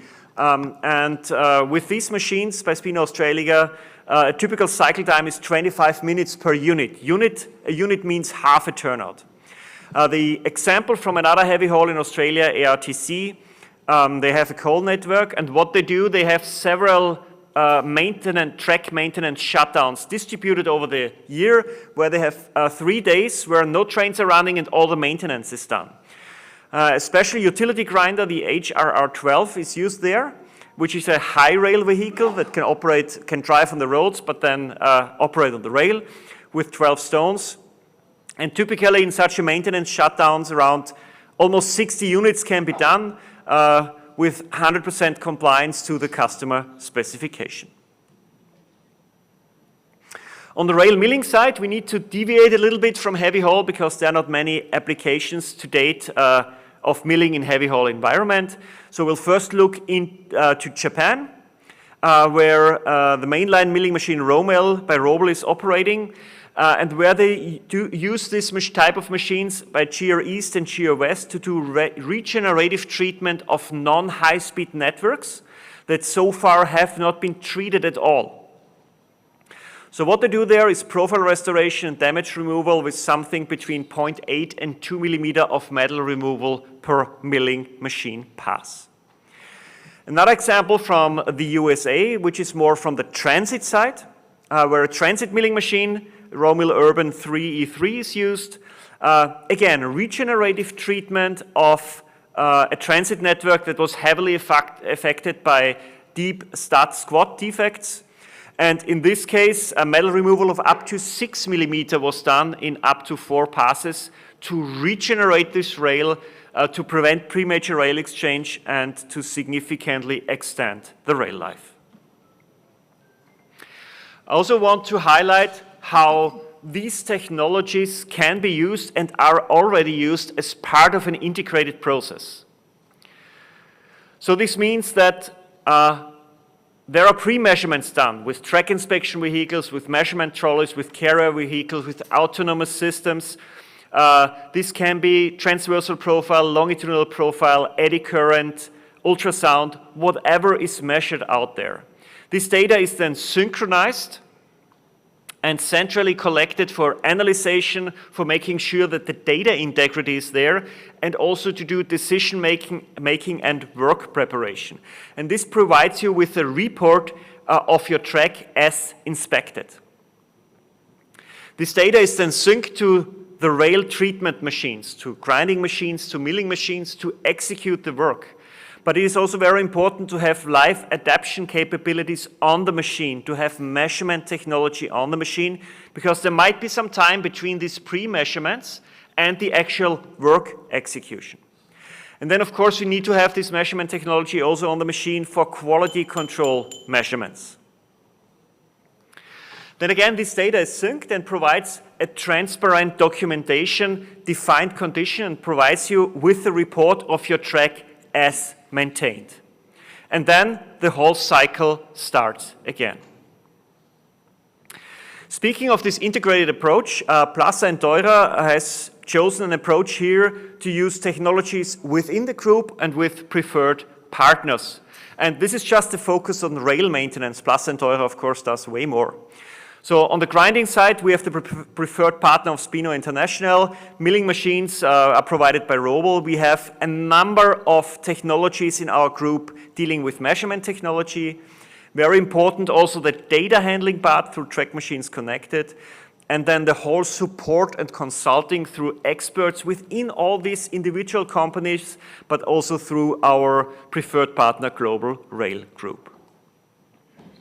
So with this, I'm almost at the end of my presentation. We talked today about integrated and successful rail management, applying different maintenance strategies for different application scenarios, initial, preventive, corrective, and regenerative scenarios. We talked about grinding and milling as complementary technologies due to their specific capabilities. We looked at heavy haul application examples for grinding being predominantly used for preventive and medium corrective approaches, and milling for heavy corrective and regenerative approaches. And then how all this can be put together in an integrative approach for maximum rail life, quality, and efficiency. Thank you very much for your kind attention, and I'm looking forward then towards the end of this to answer all your questions. Thank you very much. Thank you, Mr. Stock. Very nice presentation. May I now request Mr. Brandon Riedling to give his presentation. But before that, I have already 7 questions for Mr. Broomhead. Shall I give you these questions right now so that you can study it before you can answer these? If there are any questions on the presentation of Mr. Stock, then those can be sent to me. I'll pass them on to Mr. Stock. Mr. Brandon, please. Thank you. Thank you. Before we get started, I'd just like to say thank you to those of you in the room that I've had the pleasure to work with. I've had the good fortune of working in India since 2018, and I've gotten to know many of you in this room, so it's a true honor to be here. But on behalf of all of LORAM, I'd also like to say thank you for this opportunity. We're really looking forward to sharing how LORAM works with our global customers to maximize rail life extension. And we hope to provide examples today that shows how we can apply this not just here in India or just in the United States, but how we're working with our customers globally. So thank you very much. I have control here, right? So today on the agenda, we're going to talk obviously about the background of rail life extension. I have some case studies that cover both heavy haul. We have transit and commuter rails as well. So again, we're just going to be covering some of the work that we do, and hopefully you guys can take something away from it and maybe apply it in the future.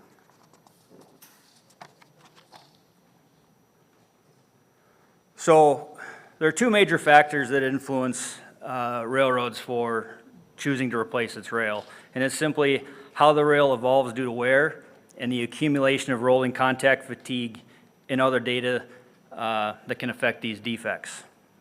Defects can become rail breaks and cause derailments, so we need to remove the damaged material before it becomes a serious problem. We use preventative, as Richard Stock just mentioned, we use preventative grinding for this in many applications. So wear is due to both the traffic from your wheels of your trains, but it's also from the that metal that we remove in a preventative or corrective grinding situation. So after a certain amount of wear depth, as an example, maybe 13 millimeters as high as 18 millimeters, the railroad replaces the rail so that there's enough rail to maintain the stability of the shape of the rail so the derailments don't occur in the future. In our rail life extension simulator, we use wheel rail contact, which you can see on the screen here. We show some in the railhead profiles here. We show the wear rate as well, and then we use RCF risk, which is the shaded red area on the screen. And then we measure the damage progression and the crack growth throughout the life of the rail.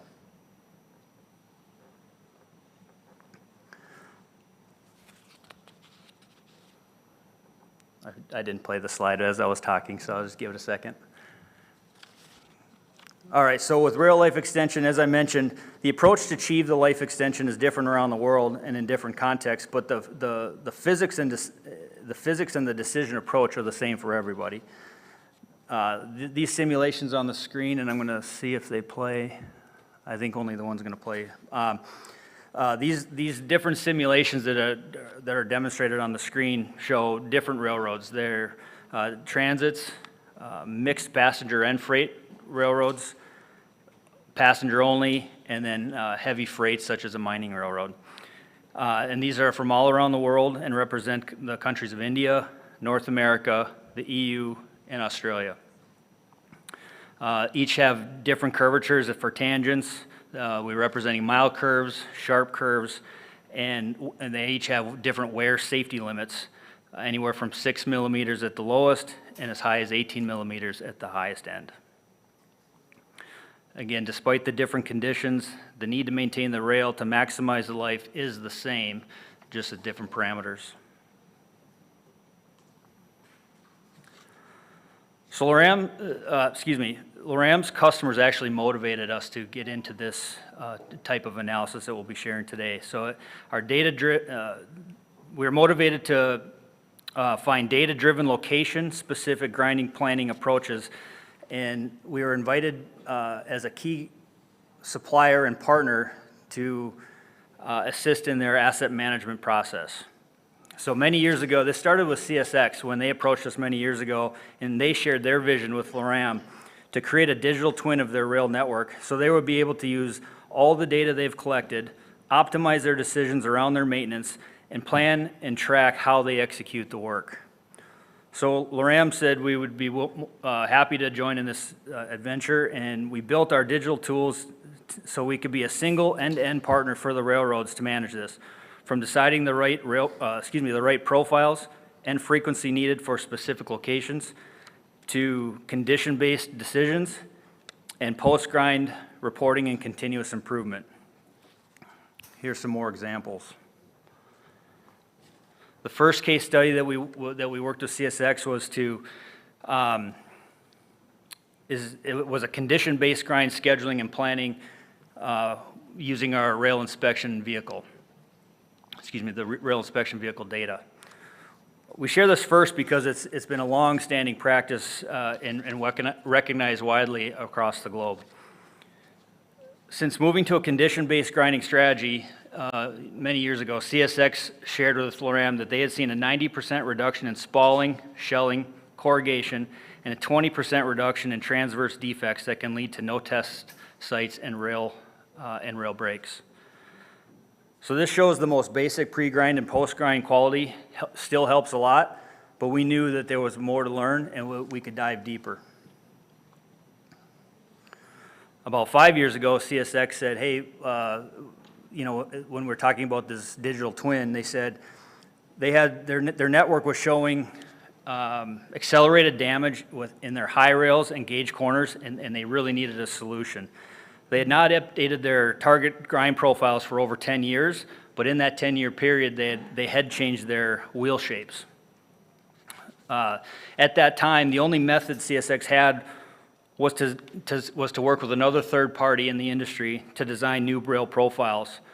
And that meant that they would design a profile, put it in track for 1 to 2 years, then they would evaluate over that time period any changes to the wear and the RCF, and then make adjustments as they go. And if they were to test up to 3 profiles, this would take them 3 to 5 years' time, and CSX did not want to wait that long. That's when they worked with Loram to utilize our rail life extension analysis services to help evaluate not only the rail profiles that they were been given to make improvements to their current network, but to also see if we could find even a better solution. So what we did is we tested multiple target templates before finding one that was widely, So what we did is we tested out multiple target templates before finding one of the properly distributed the wheel rail contact across both the rails to maximize life and reduce RCF. When the implementation of these benefits across CSX was a significant financial savings from life extension, and also we helped them avoid implementing the previously recommended profiles, which would have definitely helped their RCF issue that they were seeing, but would have dramatically increased their wear rates.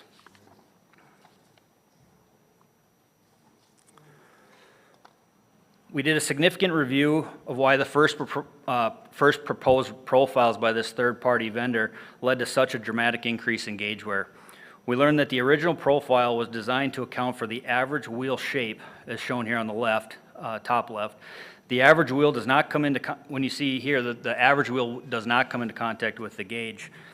However, our rail life extension analysis tool, it was designed to take in real life or real time wheel shapes of our customer. And when we did that, we actually used, like I said, actual real life measurements. And each of these profiles were simulated through the tool and simulated to actual track speeds and conditions. What we found is that a small amount of wheels that were the outliers came into contact with the gauge face earlier than they should have and tended to wear out the gauge face quicker than we thought. This caused the target template that accounted for not only the average wheels, but the worst case outlier wheels as well. So by understanding the impact of these outlier wheels, we were able to actually find a better profile to account for these wheels and extend the life of CSX's rails even further. So this is the first time that the wheel and traffic data had been thoughtfully used for track and rail analysis. And from this, we also learned that we had some data collection system problems, or I should say CSX. As you can see on the bottom right-hand side here, that was their actual real wheel measurements. The top right was what the average should be, and we found out that they had a number of different outliers. And so just as a side benefit, we recognized with CSX the importance of having good data and being able to use that data and help them build a case to upgrade their wheel profile systems and other measurement systems on the network.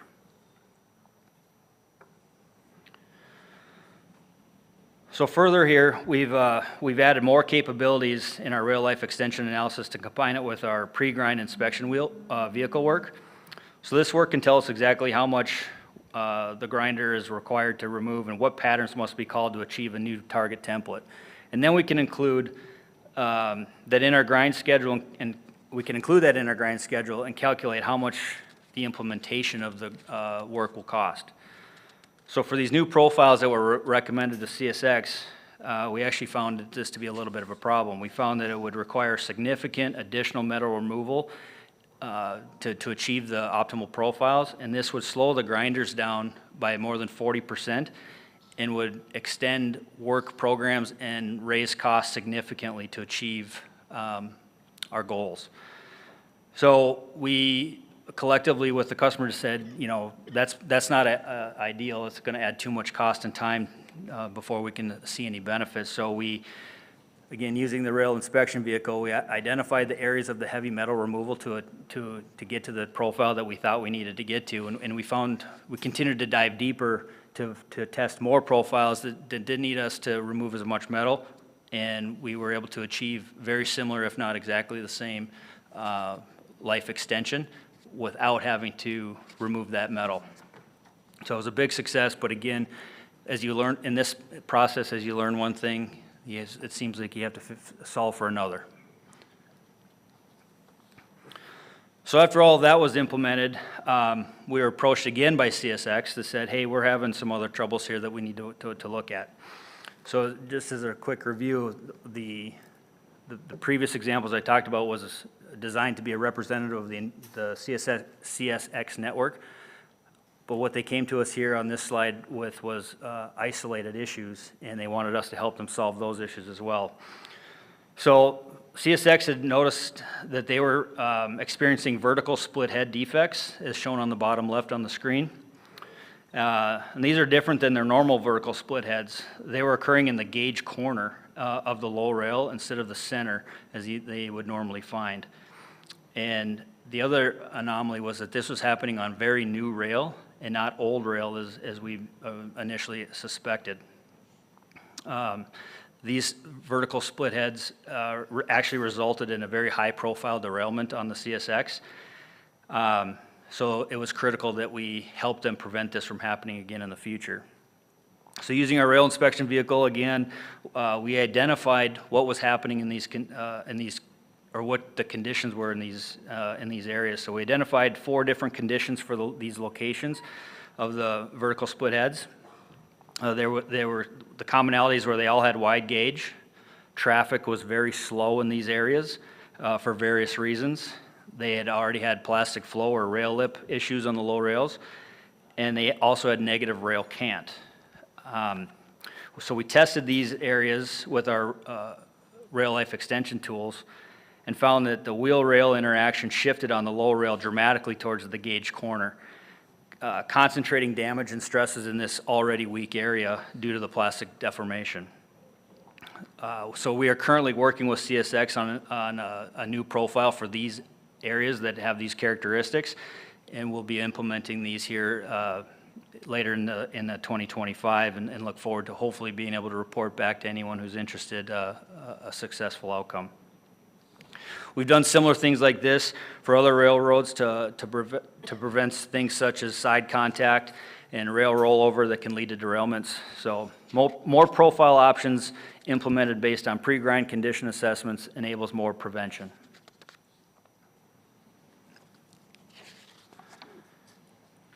So again, we didn't stop with what we knew already or what we've learned. We continued to drive further, and we took this to specialty assets as well. So we've done a lot of the same work now in specialty assets. So this slide shows the rail life simulations down in the turnout side of a switch from just before the switch point through the stock rail, and then before and after the frog to the stock rail out of the turnout. We find that turnouts often don't get enough attention from our grinding or our inspections, which can cause damage and defects or even derailments. Our team showed that increasing the grind frequency and improving the target rail profile to promote better steering extended the life and provided significant savings for our customers. These findings have been tested in the field and are showing similar benefits to prevent wear and RCF as well. Really, the punchline here is better profiles on switches helps just as much as on the main line.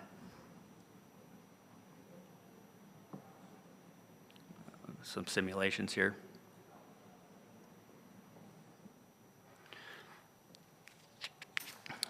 So I'll move over to some of our work that we've been doing with our heavy haul customers in Australia. I won't spend a lot of time here, but this is essentially a customer that we worked with that was a very successful campaign for both of them and us, where we partnered with them to manage their asset to partner in their asset management and investment strategy. With condition-based rail inspection and grinding, improved material, and other track standard improvements, the railroad was able to extend the life of the rail by more than 2 times. Our rail, this was prior to having the rail life extension tools that I've been referencing, and we went back and worked with this customer to validate the modeling, and we were able to prove that our rail life extension simulator matched very, very well or very closely with the observed data and data that we've collected for 10 years with this particular customer. And again, the point here is that it's another field study where we were able to validate the modeling. So it's not just heavy haul where this applies, as I mentioned in the beginning. This is a case study with a passenger transit agency in the United States, and they were experiencing significant corrugation and wear and head check problems on a particular curve. And in this situation, the local field management had made the choice to run a grinder over this particular curve 2 times a year. And then they were approached by their finance team that said, hey, how come you're spending so much money on this curve? Let's go back, or we're going to cut that funding unless you can prove to us why you need it. This was right around COVID time when ridership was low, so it was important to prove out why every dollar was being spent. What we did is this particular railroad generally ground their track every 6 years, and 6 years is just kind of in alignment with their crack growth. But this particular curve had significant wear and damage as compared to its similar curves in track sections. So we looked at, that's what we ran the test on. We said, okay, what are we spending and what are we getting for grinding 2 times per year versus every 6 years? And the simulation showed that the current grinding strategy was actually the right thing to do. It was extending rail life by 75%, helping this railway go from 10 to 18 years of the life of this curve. And it changed the failure mode to wear instead of defecting out. Thank you. The outputs were compared to the field condition inspections. Well, anyway, there was a validation of what we found was that the model's behaving. We set up the model to help this railroad protect their grinding budgets, and the natural wear simulator showed that there was, after 1/4 inch of lateral wear, it took about 7 years for that was the actual exact same timeline that this customer had for lateral wear, and the exact same displacement of 1/4 inch over that 7-year period. So again, we were able to validate the modeling, and ultimately financially it was a good story. The life extension data proved that even spending the money on the rail grinding, the railroad itself was able to save $1.2 million over a 10-year period, despite the increased budget in grinding, just based on their rail life extension. Another soft benefit of this is we were able to work with them to prove that they had a very strong environmental benefit as well. The analysis there showed a 5% energy savings for this railroad by removing the corrugation twice a year. That this also, by doing that, this also helped them reduce energy consumption by 47 tons of greenhouse gas emissions annually, and about $14,700. I'm sorry, I'm getting buzzed by a fly here, I apologize. But anyway, we helped them with their greenhouse gases, which is a very nice story on the back end of this, and there's actually further studies now by that railroad with their environmental teams to extend that. And I'll wrap up here quickly. Just to support what my colleague here, Mr. Stock, was talking about, another great advantage of this tool, or of the analysis tool, is so that we can determine what is the right tool to use, right? It's not always grinding. I couldn't agree more about that. But we can take a look at conditions and understand what equipment is available to us, and make sure we're using the right tool in the right place. And lastly, I'll finish with this. I said we brought this technology and tools to India, and we have. And what we found here is we worked with an Indian railroad and used our rail life extension analysis to help them design specifications and frequency for their grinding programs.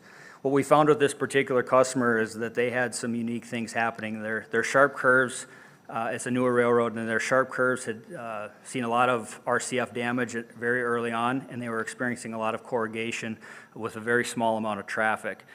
When we were able to run an analysis, we helped them with their profiles and also their grinding strategy, so they could stay ahead of the damage, and we're expecting at least a 15% extension in their rail life to date. With that, I will wrap up. I will say thank you. Appreciate everything and you guys listening to me, and I will turn it back over to you, Mr. Krishan. Thank you. Thank you, Mr. Brandon, for making it crisp and short. Now we have some questions. We have already 2 questions for Mr. Stock.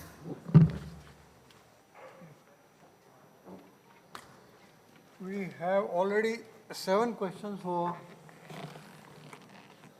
Mr. Broomhead, and I request him to answer those.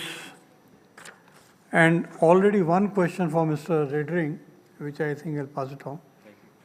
So. Okay, so the first question was, with advancements in vehicular testing, can we not do away with the hand test of defects for verification? So it would be a dream if that was true, and there's certainly some very obvious defects that we can tell with 100% certainty that they're in track, and really the verification exercise is just to put a paint mark on the rail so the change-out gang can find them. But obviously, once you get into some of the trickier defects, like a TD, transverse defect, can look incredibly like a weld fillet.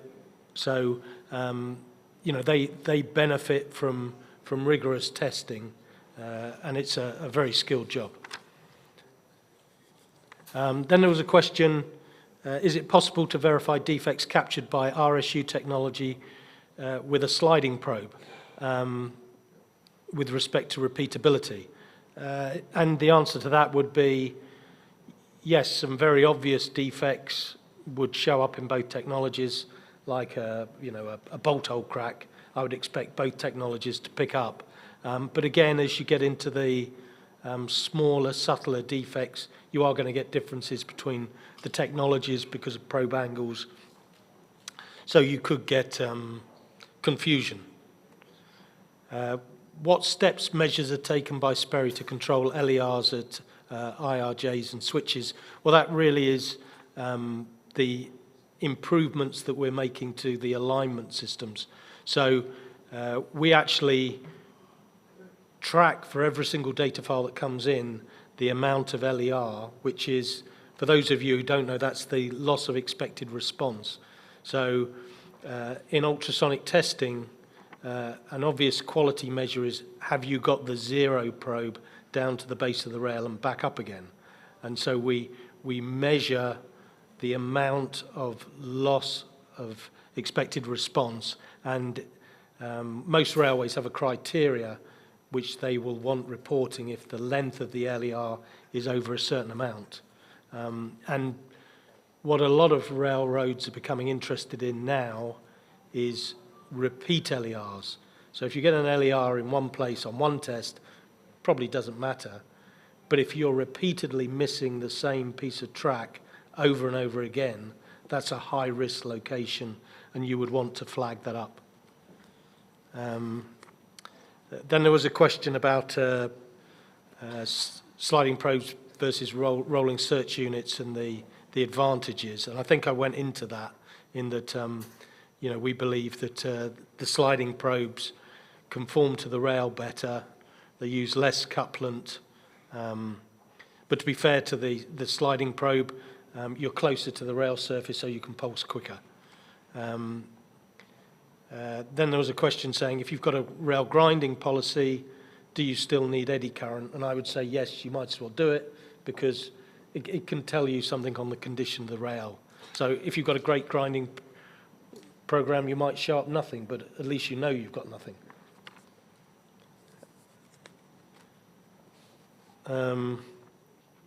Again, mechanized testing at switches, and yes, we try and control the position of the RSUs, so we continually test through the switches. Then there were 4 questions. Is over-reporting related to the size of the defect? And I would say yes. So as defects become bigger, more obvious, you would expect to pick them up, find them every time, not over-report. But obviously, as you're starting to get into very small defects, very difficult to detect defects, they're the ones that are going to become, you're going to have a danger of over-under-reporting. Is the frequency of eddy current testing the same as ultrasonics? And I would say yes, because you would know it's cost effective to fit both measurement systems to the same vehicle. So it's worth doing at the same time.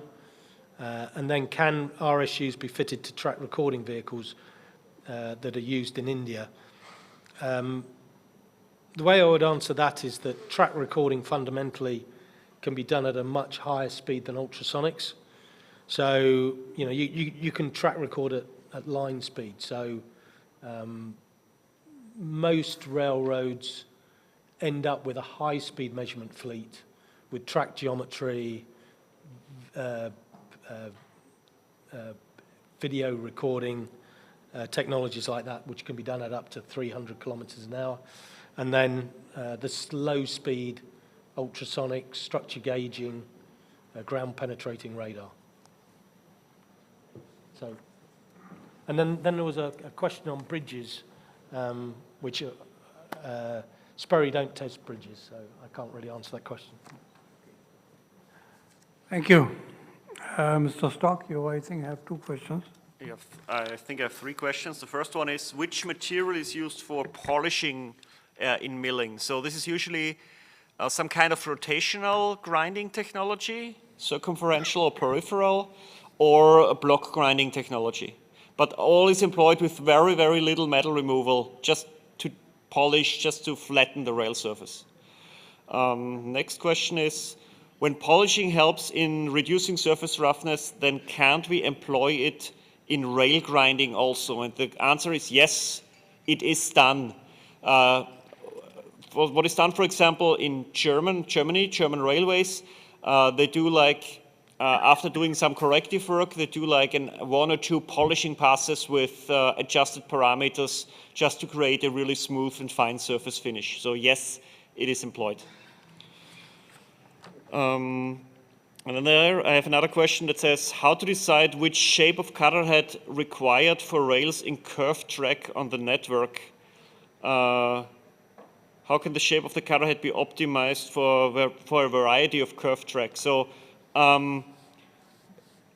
it is the shape of the cutter head, so the profile in the curve and the according shape of the cutter head depends on various parameters. And yes, it can be, cutter heads can be provided with optimized shape for curves versus tangent tracks.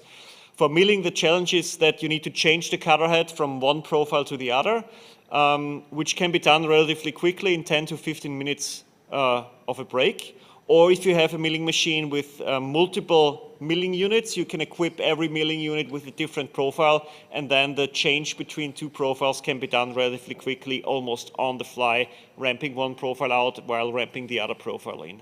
I hope this answers the question, and that would have been all the questions I got. Thank you. Thank you. Mr. Brandon? Yeah, thank you. My first question here was, has Loram Digital Twin carried out any study of grinding versus milling to achieve economic life of the rail?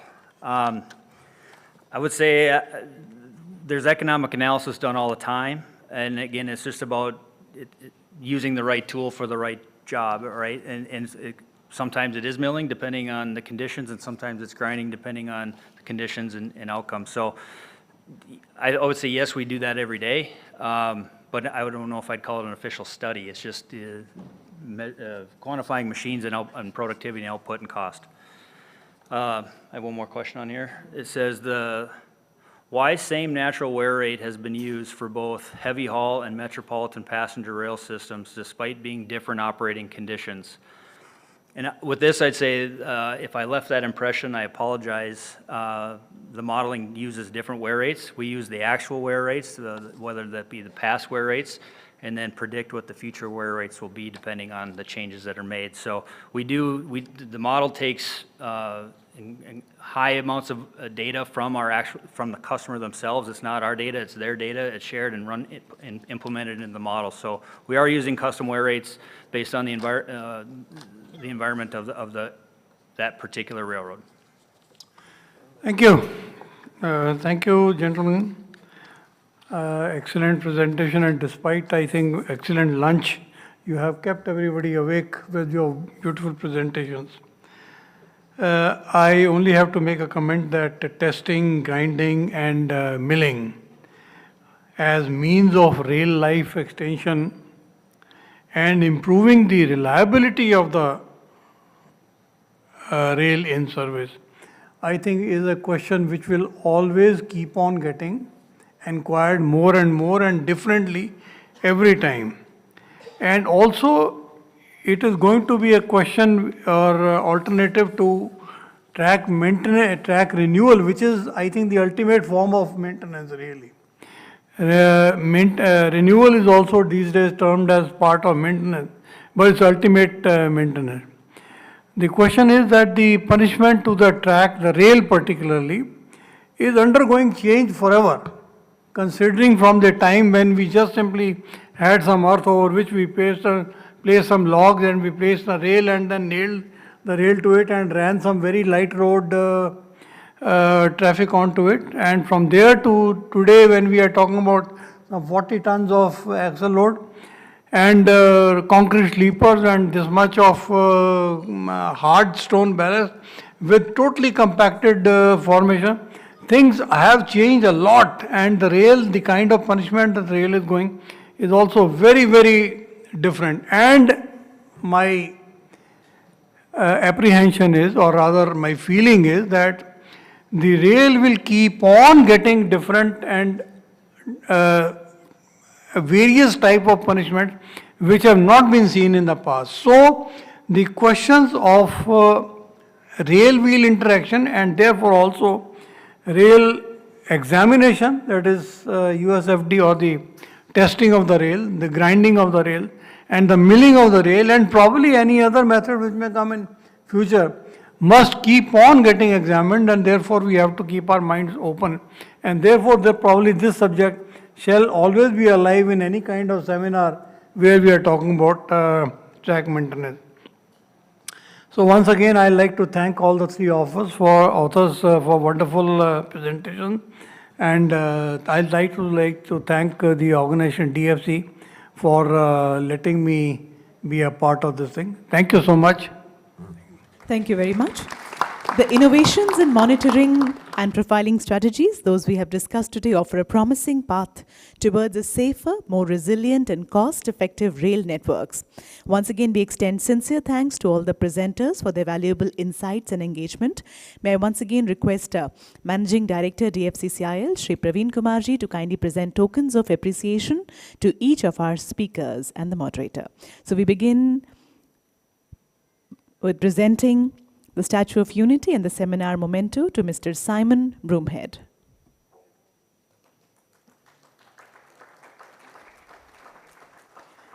This is in the order of their presentations. We thank you for sharing your thoughts with all of us today and for addressing so many questions which came up. Thank you very much. The Statue of Unity symbolizes vision, strength, and national integration, which is a tribute to leadership and progress. Thank you, Mr. Richard Stock.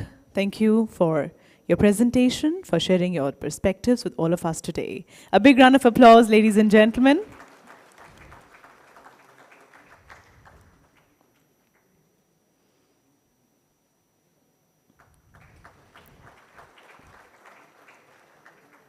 Thank you, Mr. Brandon, for joining us and also for your presentation.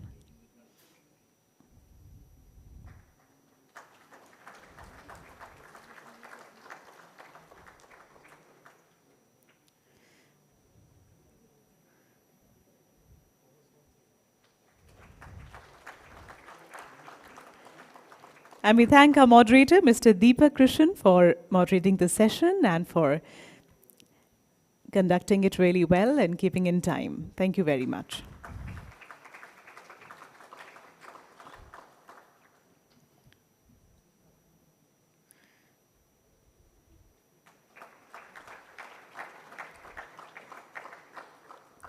Thank you very much, speakers, for sharing your perspectives with all of us, for your valuable insights and engagement.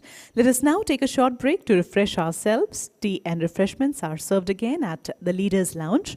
This is a 15-minute break. Please be in time, and we will return and begin with a panel discussion on building the future of sustainable heavy haul.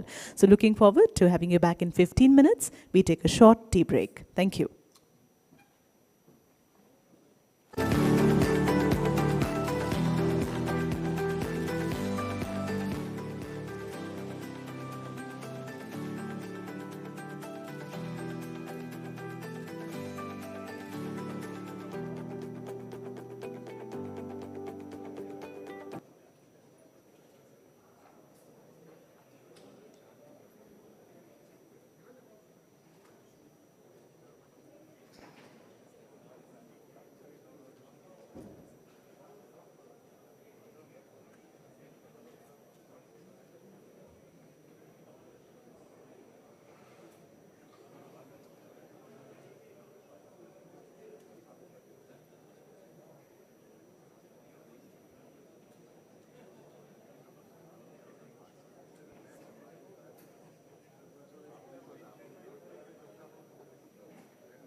अब Bharat forward looking सोच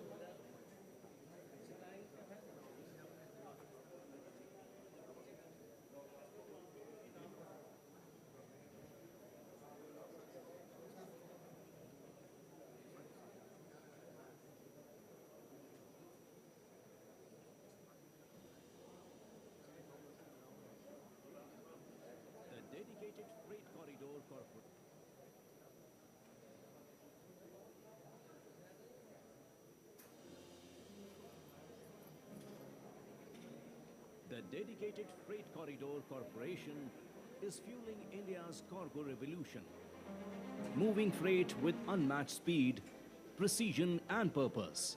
eastern और western corridor, dedicated freight corridor जब तैयार हो जाएगा तो मालगाड़ी की स्पीड भी बढ़ेगी और पैसेंजर ट्रेनों में होने वाली देरी भी कम होगी। DFCCIL's masterpiece, the Dedicated Freight Corridor, is India's largest rail infrastructure project transforming the future of freight transport. For decades, India faced a tough choice: prioritize passenger trains or freight.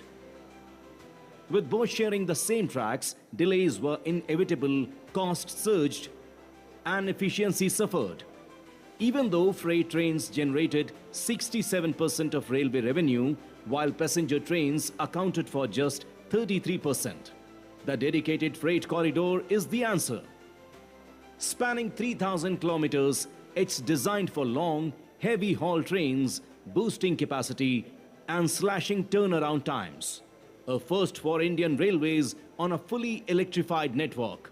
With double stack trains for higher loads and long haul trains carrying over 100 wagons, 10,000 tons in one trip.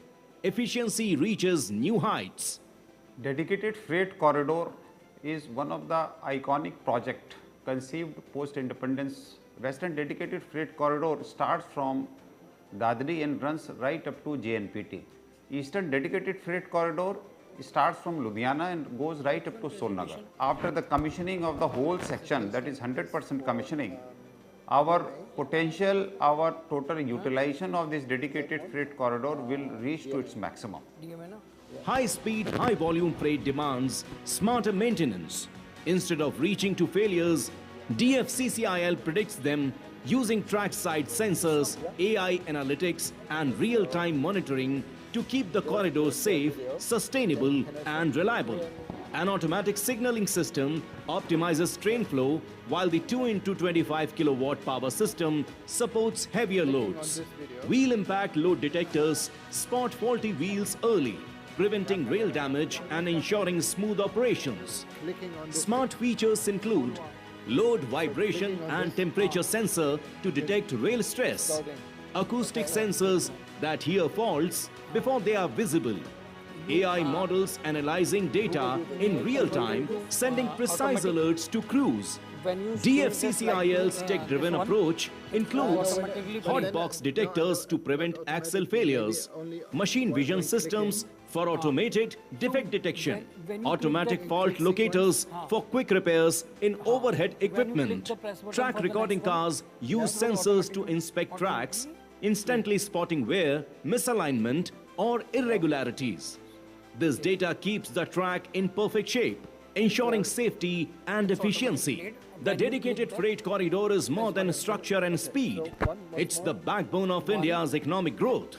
By connecting industries, empowering businesses and moving the nation forward, DFCCIL is not just building tracks, it's building the future. As India strides towards Viksit Bharat 2047, the dedicated freight corridor stands as a testament to our ambition, strong, smart and unstoppable. The journey has begun. The destination, a brighter, bolder India.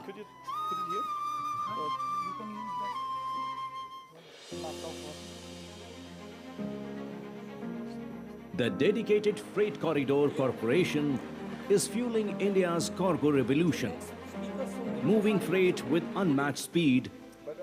Number 3 and 4. 3 and 4. और western corridor, dedicated freight corridor जब तैयार हो जाएगा तो मालगाड़ी की speed भी बढ़ेगी और पैसेंजर ट्रेनों में होने वाली देरी भी कम होगी। DFCCIL's masterpiece, the Dedicated Freight Corridor, is India's largest rail infrastructure project, transforming the future of freight transport.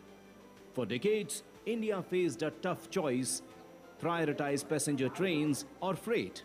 So I can With both sharing the same tracks, delays were inevitable, costs surged, and efficiency suffered. Even though freight trains generated 67% of railway revenue, while passenger trains accounted for just 33%. The dedicated freight corridor is the answer. Spanning 3,000 kilometers, it's designed for long, heavy haul trains, boosting capacity and slashing turnaround times. A first for Indian Railways on a fully electrified network, with double stack trains for higher loads and long haul trains carrying over 100 wagons, 10,000 tons in one trip. Efficiency reaches new heights. Dedicated freight corridor is one of the iconic project conceived post-independence. Western dedicated freight corridor starts from Dadri and runs right up to JNPT. Eastern dedicated freight corridor starts from Ludhiana and goes right up to Solnagar. After the commissioning of the whole section, that is 100% commissioning, our potential, our total utilization of this dedicated freight corridor will reach to its maximum. High-speed, high-volume freight demands smarter maintenance. Instead of reaching to failures, DFCCIL predicts them using trackside sensors, AI analytics and real-time monitoring to keep the corridor safe, sustainable and reliable. An automatic signaling system optimizes train flow while the 2x25 kilowatt power system supports heavier loads. Wheel impact load detectors spot faulty wheels early, preventing wheel damage and ensuring smooth operations.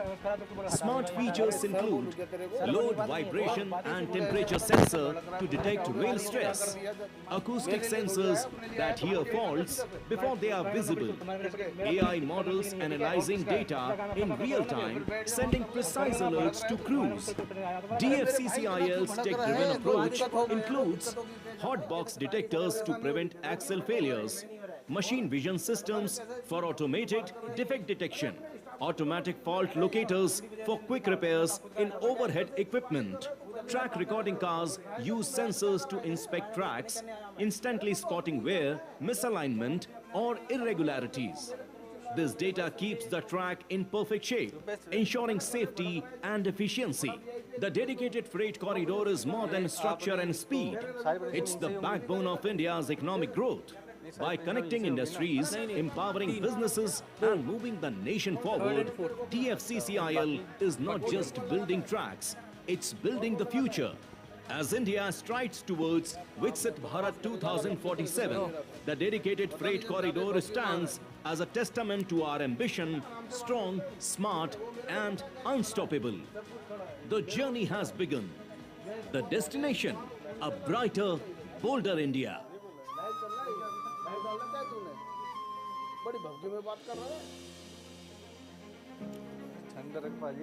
The Dedicated Freight Corridor Corporation is fueling India's cargo revolution, moving freight with unmatched speed, precision and purpose.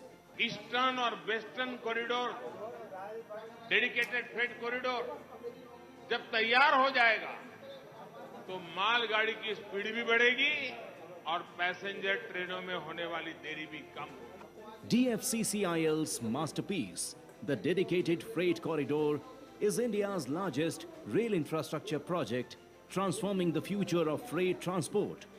For decades, India faced a tough choice: prioritize passenger trains or freight. With both sharing the same tracks, delays were inevitable, costs surged, and efficiency suffered. Even though freight trains generated 67% of railway revenue, while passenger trains accounted for just 33%. The dedicated freight corridor is the answer. Spanning 3,000 kilometers, it's designed for long, heavy haul trains, boosting capacity and slashing turnaround times.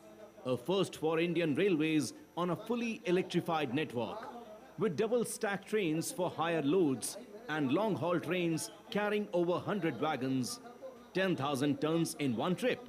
Efficiency reaches new heights. Dedicated freight corridor is one of the iconic project conceived post-independence. Western dedicated freight corridor starts from Dadri and runs right up to JNPT. Eastern dedicated freight corridor starts from Ludhiana and goes right up to Solnagar. After the commissioning of the whole section, that is 100% commissioning, our potential, our total utilization of this dedicated freight corridor will reach to its maximum.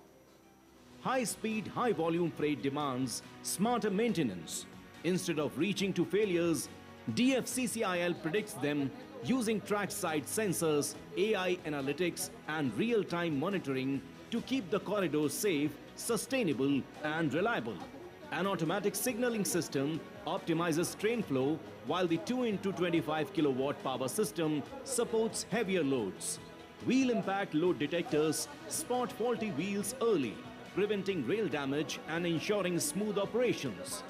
Smart features include load, vibration, and temperature sensor to detect rail stress, acoustic sensors that hear faults before they are visible, AI models analyzing data in real time, sending precise alerts to crews. DFCCIL's tech-driven approach includes hot box detectors to prevent axle failures, machine vision systems for automated defect detection, automatic fault locators for quick repairs in overhead equipment. Track recording cars use sensors to inspect tracks, instantly spotting wear, misalignment, or irregularities. This data keeps the track in perfect shape, ensuring safety and efficiency. The dedicated freight corridor is more than structure and speed. It's the backbone of India's economic growth. By connecting industries, empowering businesses, and moving the nation forward, DFCCIL is not just building tracks, it's building the future. As India strides towards Viksit Bharat 2047, the dedicated freight corridor stands as a testament to our ambition, strong, smart, and unstoppable. The journey has begun. The destination, a brighter, bolder India.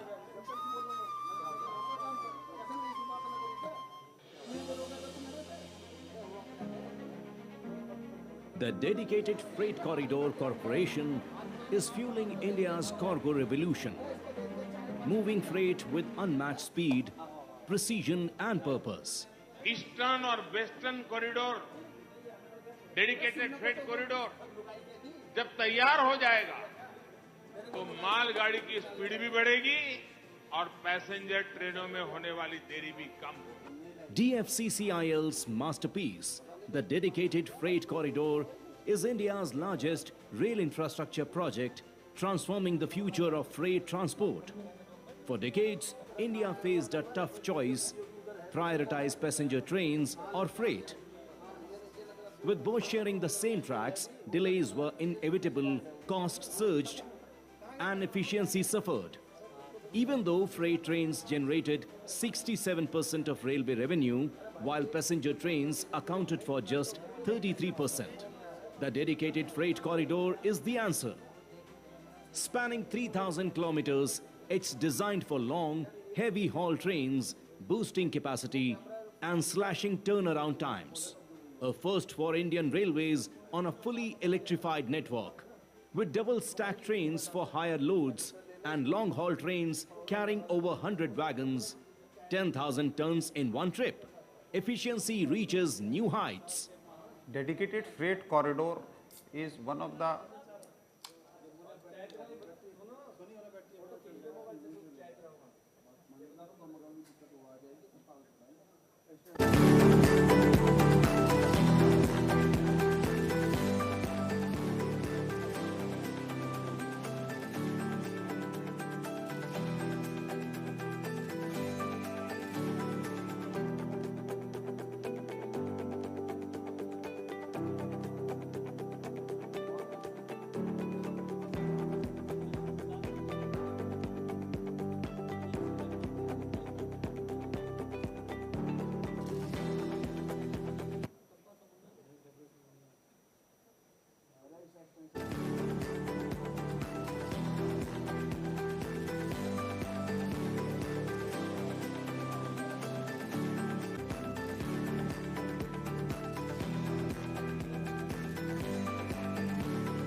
कौन सा camera चला गया भोला भाई?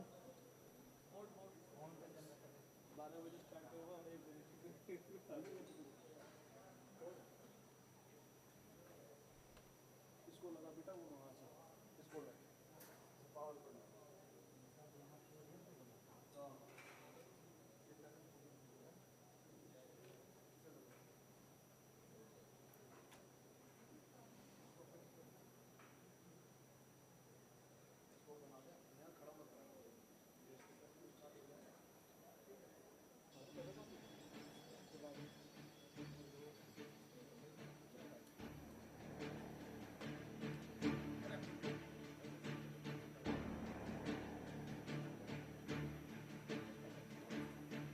किधर करना है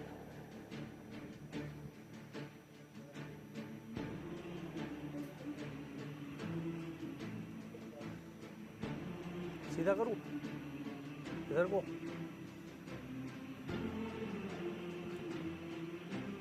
ठीक है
देखिए ओए फ्रेम देख जाके वहाँ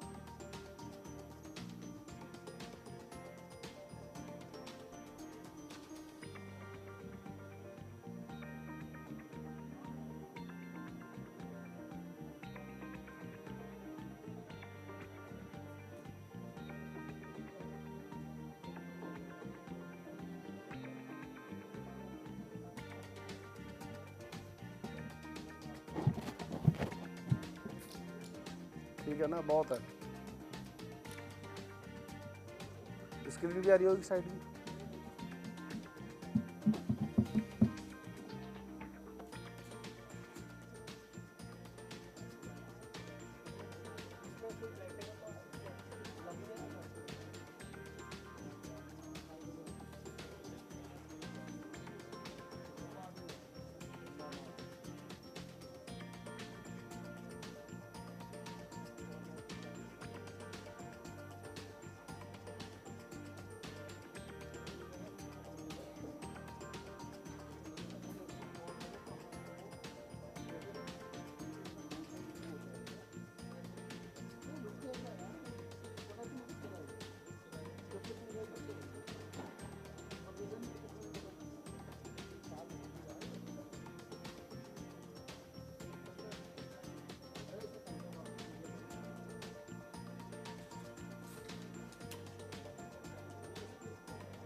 The Dedicated Freight Corridor Corporation is fueling India's cargo revolution, moving freight with unmatched speed, precision and purpose. Eastern और western corridor, dedicated freight corridor जब तैयार हो जाएगा तो मालगाड़ी की स्पीड भी बढ़ेगी और पैसेंजर ट्रेनों में होने वाली देरी भी कम होगी। DFCCIL's masterpiece, the Dedicated Freight Corridor, is India's largest rail infrastructure project transforming the future of freight transport. For decades, India faced a tough choice: prioritize passenger trains or freight. With both sharing the same tracks, delays were inevitable, costs surged, and efficiency suffered. Even though freight trains generated 67% of railway revenue, while passenger trains accounted for just 33%.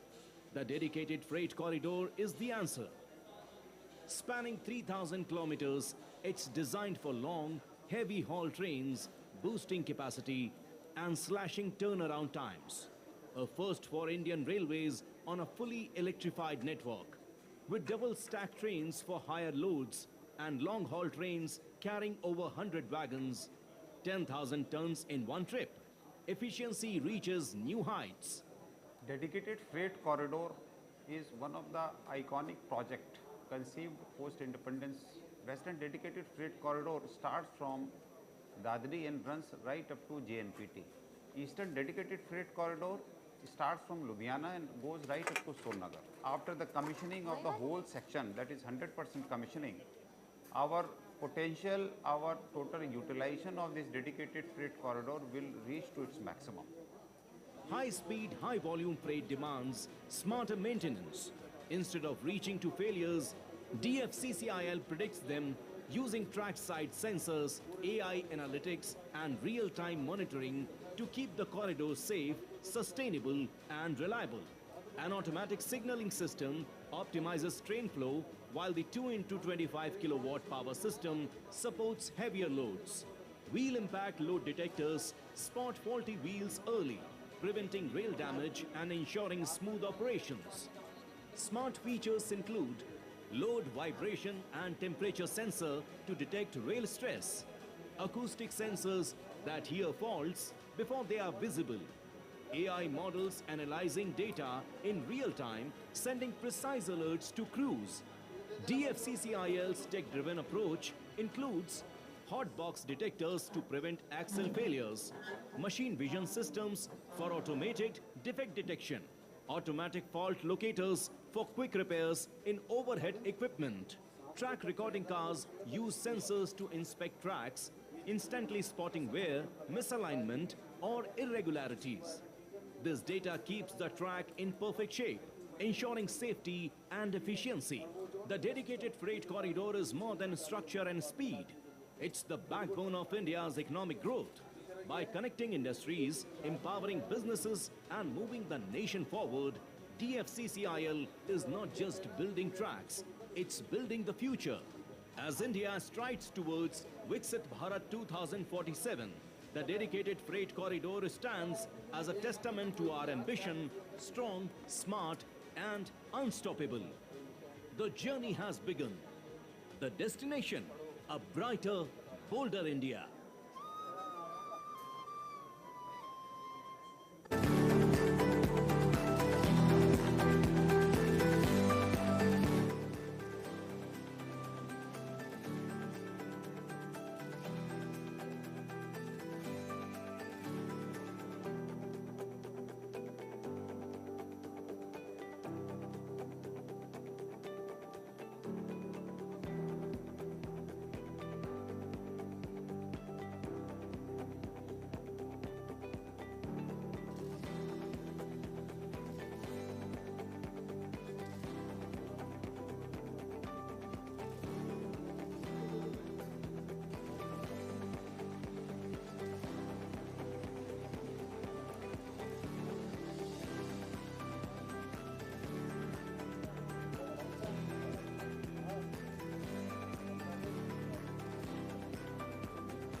May I please request everyone to be seated, requesting all the participants of the seminar to kindly please take your seats as we are about to begin with the proceedings of the panel discussion.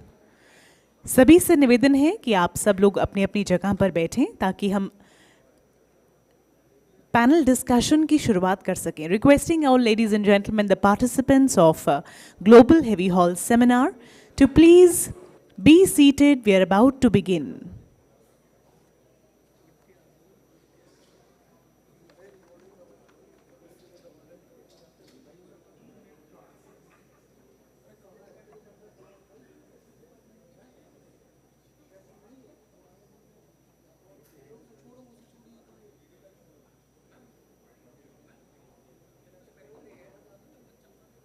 क्या video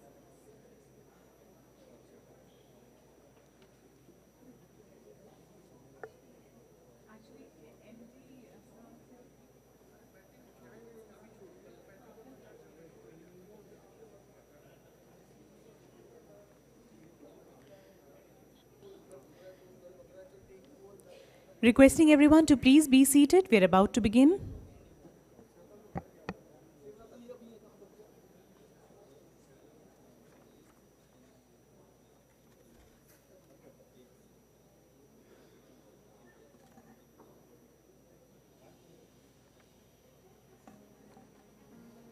The Dedicated Freight Corridor Corporation is fueling India's cargo revolution, moving freight with unmatched speed, precision and purpose. Eastern और western corridor, dedicated freight corridor जब तैयार हो जाएगा तो मालगाड़ी की speed भी बढ़ेगी और पैसेंजर ट्रेनों में होने वाली देरी भी कम होगी. DFCCIL's masterpiece, the Dedicated Freight Corridor, is India's largest rail infrastructure project transforming the future of freight transport. For decades, India faced a tough choice: prioritize passenger trains or freight. With both sharing the same tracks, delays were inevitable, costs surged, and efficiency suffered. Even though freight trains generated 67% of railway revenue, while passenger trains accounted for just 33%. The Dedicated Freight Corridor is the answer. Spanning 3,000 kilometers, it's designed for long, heavy haul trains, boosting capacity and slashing turnaround times. A first for Indian Railways on a fully electrified network. With double stack trains for higher loads and long haul trains carrying over 100 wagons, 10,000 tons in one trip. Efficiency reaches new heights. Dedicated Freight Corridor is one of the iconic projects conceived post-independence. Western Dedicated Freight Corridor starts from Dadri and runs right up to JNPT. Eastern Dedicated Freight Corridor starts from Ludhiana and goes right up to Solnagar. After the commissioning of the whole section, that is 100% commissioning, our potential, our total utilization of this dedicated freight corridor will reach to its maximum. High-speed, high-volume freight demands smarter maintenance. Instead of reaching to failures, DFCCIL predicts them using trackside sensors, AI analytics, and real-time monitoring to keep the corridor safe, sustainable, and reliable. An automatic signaling system optimizes train flow, while the 2x25 kilowatt power system supports heavier loads. Wheel impact load detectors spot faulty wheels early, preventing rail damage and ensuring smooth operations. Smart features include load, vibration, and temperature sensor to detect rail stress, acoustic sensors that hear faults before they are visible, AI models analyzing data in real time, sending precise alerts to crews. DFCCIL's tech-driven approach includes hot box detectors to prevent axle failures, machine vision systems for automated defect detection, automatic fault locators for quick repairs in overhead equipment. Track recording cars use sensors to inspect tracks, instantly spotting wear, misalignment, or irregularities. This data keeps the track in perfect shape, ensuring safety and efficiency. The dedicated freight corridor is more than structure and speed. It's the backbone of India's economic growth. By connecting industries, empowering businesses, and moving the nation forward, DFCCIL is not just building tracks, it's building the future. As India strides towards Viksit Bharat 2047, the dedicated freight corridor stands as a testament to our ambition, strong, smart, and unstoppable. The journey has begun. The destination, a brighter, bolder India.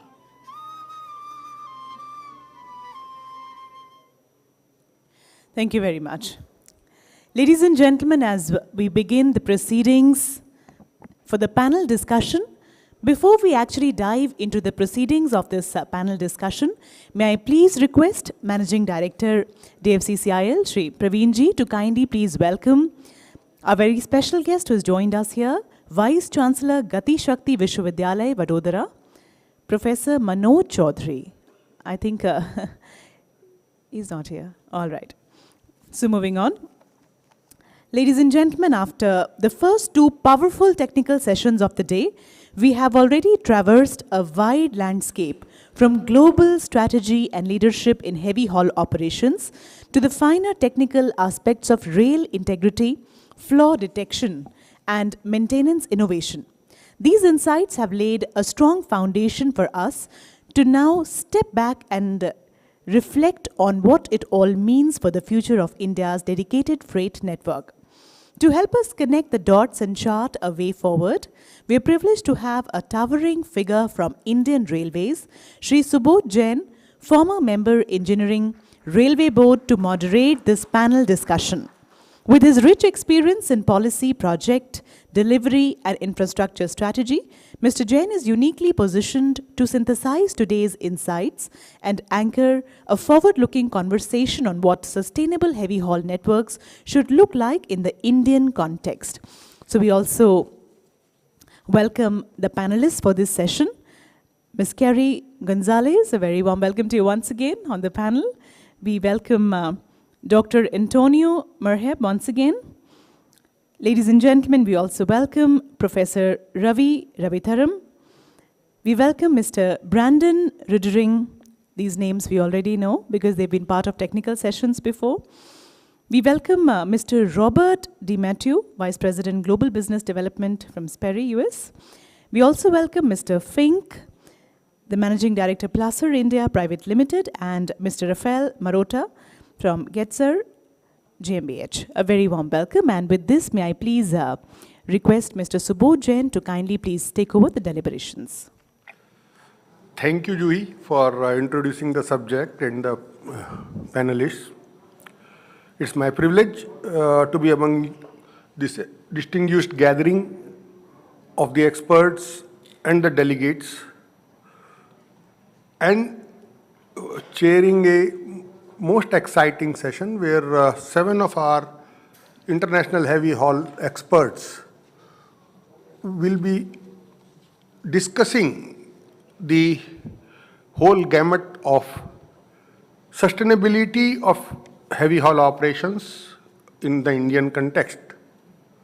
This is a very interesting forum where the delegates also have long experience of railway operations under various conditions, and I am sure this session is going to be very exciting. Juhi has already mentioned the names of the distinguished panelists. I will straight away invite the panelists to start the panel discussion on the subject of building the future of sustainable heavy haul networks. First, I'll request Ms. Gonsalves. She is Chair IHHA and also CEO of MXV Rail. Ma'am, how do you see IHHA facilitating more collaboration between heavy haul operators globally, especially in benchmarking maintenance standards across different work cultures? Over to you, ma'am. Perfect. Thank you for the question. This has actually been something on the forefront of our minds as directors at IHHA because we are in a great transitional period as a global railway system. So for a little bit of background, since 1976, IHHA has been a leader in disseminating information regarding technological advancements in terms of technical knowledge and best practices in the heavy haul industry. Since that time, there's been a lot of innovation, and figuring out new ways to share this information has been at the forefront of the team's look. Antonio and I have been working on some strategic planning efforts to really improve collaboration. One of the areas that we're looking at is expanding the number of directors that are part of the organization and ensuring that we're getting maximum amount of input across the globe. Part of that, though, is in engagement. I think many people probably in this room have started to feel the pressure of keep not only attracting talent into the industry, but also retaining that talent for a period of time that's helpful in dissemination of information and moving technology forward. So some of the things that we're looking at from a strategic planning perspective to improve collaboration is in getting people engaged in the work that we're doing, looking beyond just a conference every 2 years and bringing more visibility to the great work that's happening. When you look at the timeline of implementation of technology, it's moving faster than an every 2-year life cycle of a conference. And so being able to connect with people on a more regular basis, whether that be through educational opportunities, workforce development opportunities, webinars, we're really looking at expanding the role of IHHA in this next iteration. So I'm happy to be working with Antonio on developing a new strategic vision that we'll plan to talk through a bit more in the conference during the November timeframe. But the key element is participation and making sure that we have ample support within the organization to be able to promote the concepts of collaboration and disseminate that information across the world. Thank you. Thank you. Thank you for summarizing what is the way forward for the IHHA. I'll call upon Mr. Antonio. What is from your experience, what regulatory or cultural shifts help bring about significant improvements in the maintenance outcomes? Can these lessons translate to new rail systems like our DFCC? Mr. Antonio. Oh, thank you. Thank you for the question. Yeah, I have been working in MRS. I give you the Brazil perspective because I think I have more information about it. So I work in MRS since 2013, and we've seen a lot of change regarding the concession for the government side. In Brazil, we have a time to maintain and operate the track, and of course we have to improve the maintenance and everything for the government because the track is for the government, and all Brazilian companies, we do like concession terms with the government. And then what we are changing in Brazil in the last 5 years basically is more about not only have a predetermined terms, but we are looking to have more performance negotiation with the government. We don't need to establish only basic standards. We are here and I'm bringing more new developments to the government, be equipped and give us more chance to decide how we can do our maintenance, how can we operate better. For example, I'm working very close to the Brazilian government the last 2 years. I just spoke with Kelly this morning. We met the Brazil Minister of Infrastructure last week to give to the government and their team more knowledge, share more best practice, not only from Brazil, from MRS, but outside of Brazil, to help the government to improve our regulatory terms. Regarding the culture, I say that we are looking more about maintenance not only as a cost. Maintenance should be looked at as, of course, a cost, but if you only think in the short term, we have time to improve the track, get more time to do maintenance. So there's other specific discussion with the Brazil government is giving our terms, but also giving our way to do the best maintenance practice. We are investing more money in the track, as you see in my presentation this time, putting more money because in the long-term evaluation, you can use better materials, better rails, best solutions from all of the globe.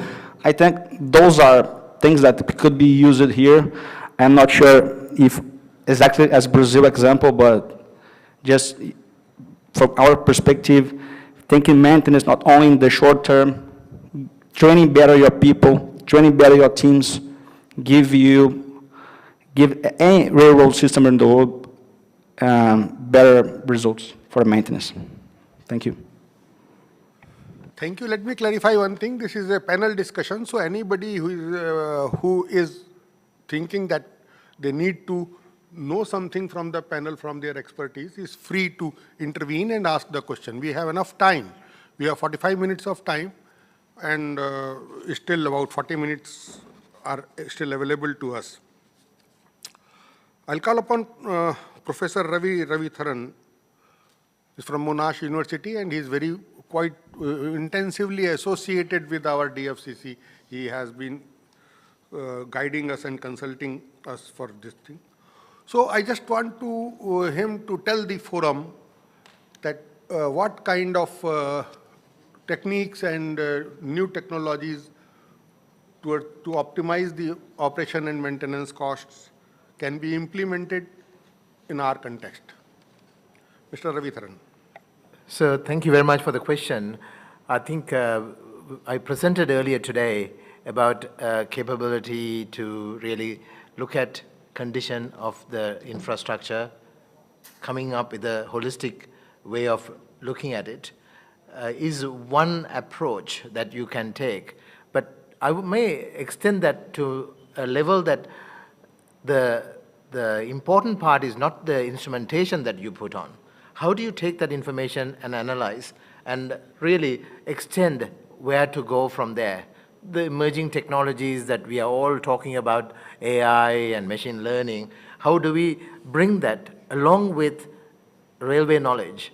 That is a critical part in my point of view on research going forward. So encouraging the youngsters, the scientists, the researchers going forward is bringing information that is correctly collected with sufficient justification, and then making sure that information is put together to help out organization like DFCCIL.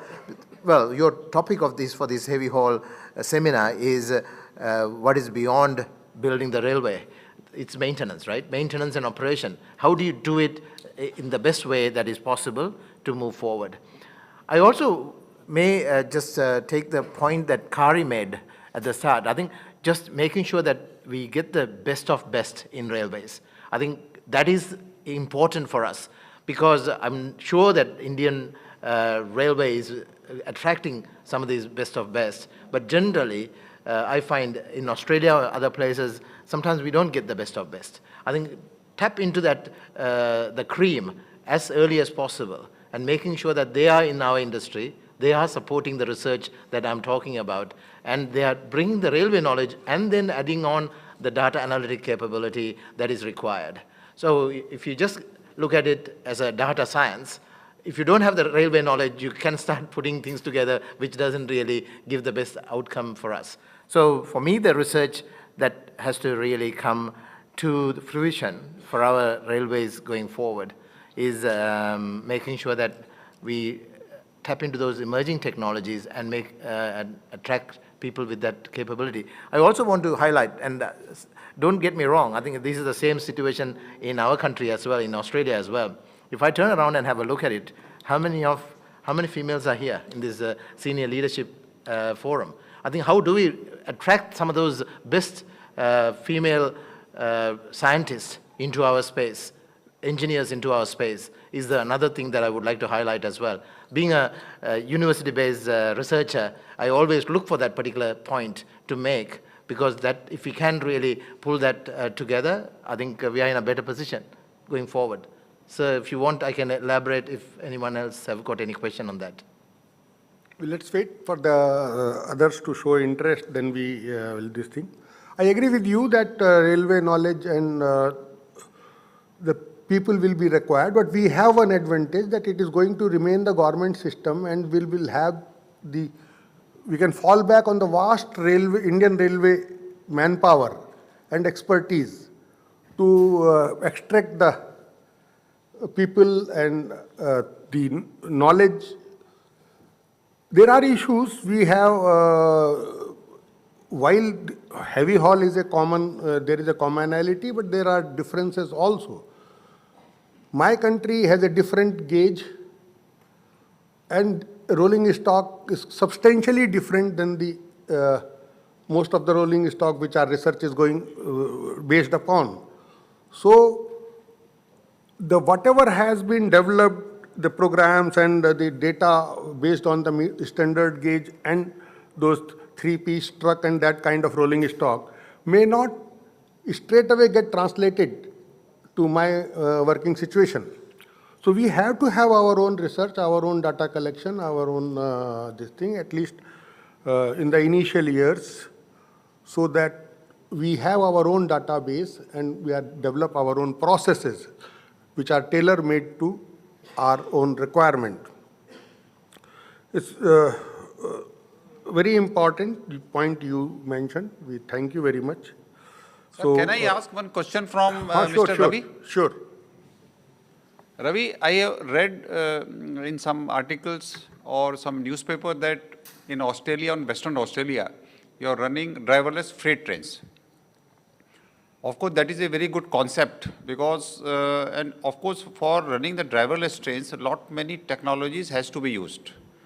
First of all, the driverless, and for a second point is that it has to be properly automated maintenance.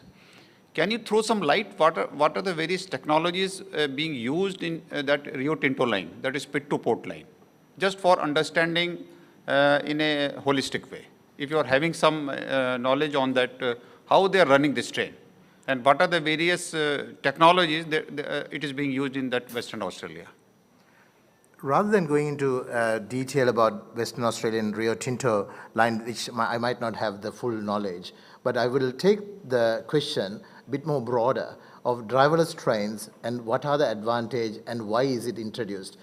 And first of all, driver training has to be turned into how to operate a driverless train, how do you maintain that? So technologically, significant upskill of personnel is required. I think that is one aspect of it. So rather than training a driver, you actually train that particular person to technologically able to take it further. When you're driving a train for 400 kilometers without a driver, then you actually lose that opportunity to gauge what is happening on the track when you are running the train. So you had to have a visibility, eye on the sky. You had to have that visibility to go forward. So, for example, the information that I presented before, we could do that analysis on a center rather than on the train. Suddenly the requirement is changed. You had to, if you are really protecting the infrastructure, you had to do the analytics on the train, so that every minute is very valuable for the for going forward. So they are the ones that I could really see straight away as an issue of that has to be technology, not issue, technology advancement that has to be done. There are metro systems which are doing the same thing, and it's very well established around the world, and they have the similar issue as well. But they don't have strikes. The human factor issues that are normally felt, it's actually eliminated. But we can actually move forward with the technology. That's what I was highlighting, that not anymore railway is a muscle job. It's actually brain job. I think that's why we need to really encourage more people to come into the space to really start advancing the smart advanced railways to the next level.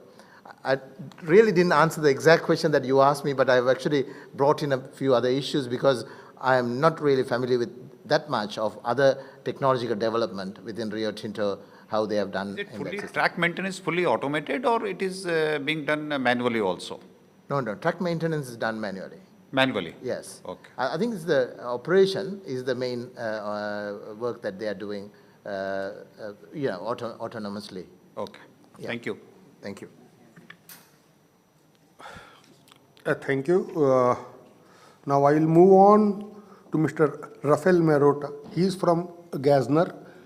While we had the advantage of listening to the other experts in the morning session and second session, his paper has not yet presented.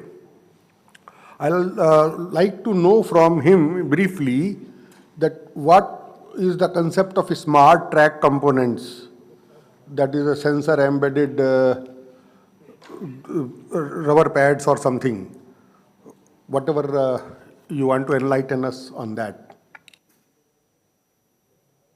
Mr. Robert. Thank you. Rafael Merota, sorry.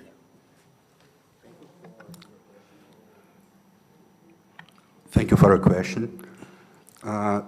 It's difficult to say at this point, but when I look at the history of the track monitoring or the history of the infrastructure condition monitoring in the railways, this tells me that in the future, these developments and these advancements, they will occur sooner or later. Although at this point, it's difficult to say when. For example, in the past, when I started working in the heavy haul industry, we didn't have much autonomous systems monitoring the track every week, every 2 weeks. Nowadays, we do have these things. Also, the monitoring of the track through image-based systems were not so advanced at that point. So these things, they have evolved over the time, and nowadays, everything is possible. This question addressed the monitoring of specific components on the track. This also might be possible in the future, but the current status, well, I would say that we are not there yet, because there are many challenges that we have to overcome if we want to achieve that. First, also the price of the sensors. If you really want to monitor every single component on the track, you have to instrument basically everything. You would have to instrument the whole track. The first question is it necessary at the point, and which kind of benefits this would bring to the infrastructure manager and to the operators? We do use this kind of sensors, these smart sensors at Getzner, to monitor the performance of our products. Through them, we know that we deliver a good contact area. We reduce the stress between the sleepers and the ballast, and between the ballast and the subgrade. All these things we know because we do use this kind of sensors. But apply these things in large scale is not that easy. As I said, there are many challenges to be overcome. But in parallel, as I said, when I look to the history of the heavy haul industry and to the railways, this tells me that in the future, these advancements will come sooner or later. That's the honest answer that I have to give. Anybody, any comment or question can always intervene. So we move forward to our next expert on the panel, Mr. Fink. He is from Placer, India. I know him for maybe 20 years. We have been working together, discussing the things. Now, for last 50 years, I am not in touch. I would like from him to know that what kind of advancements which have taken place in the diagnostic part of the machines, so that they have become more efficient than what they were during the period when we were struggling with our track maintenance on the conventional side. And what is anything particular to the heavy haul operation, if some product or something which is you recommend is? Okay, thank you for the question, Mr. Jain. Thank you for the invitation to the panel.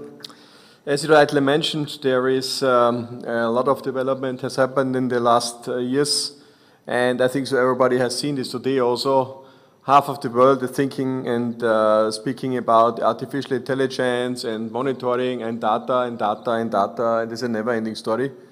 And we all are forgetting a little bit that still human beings are still in the center.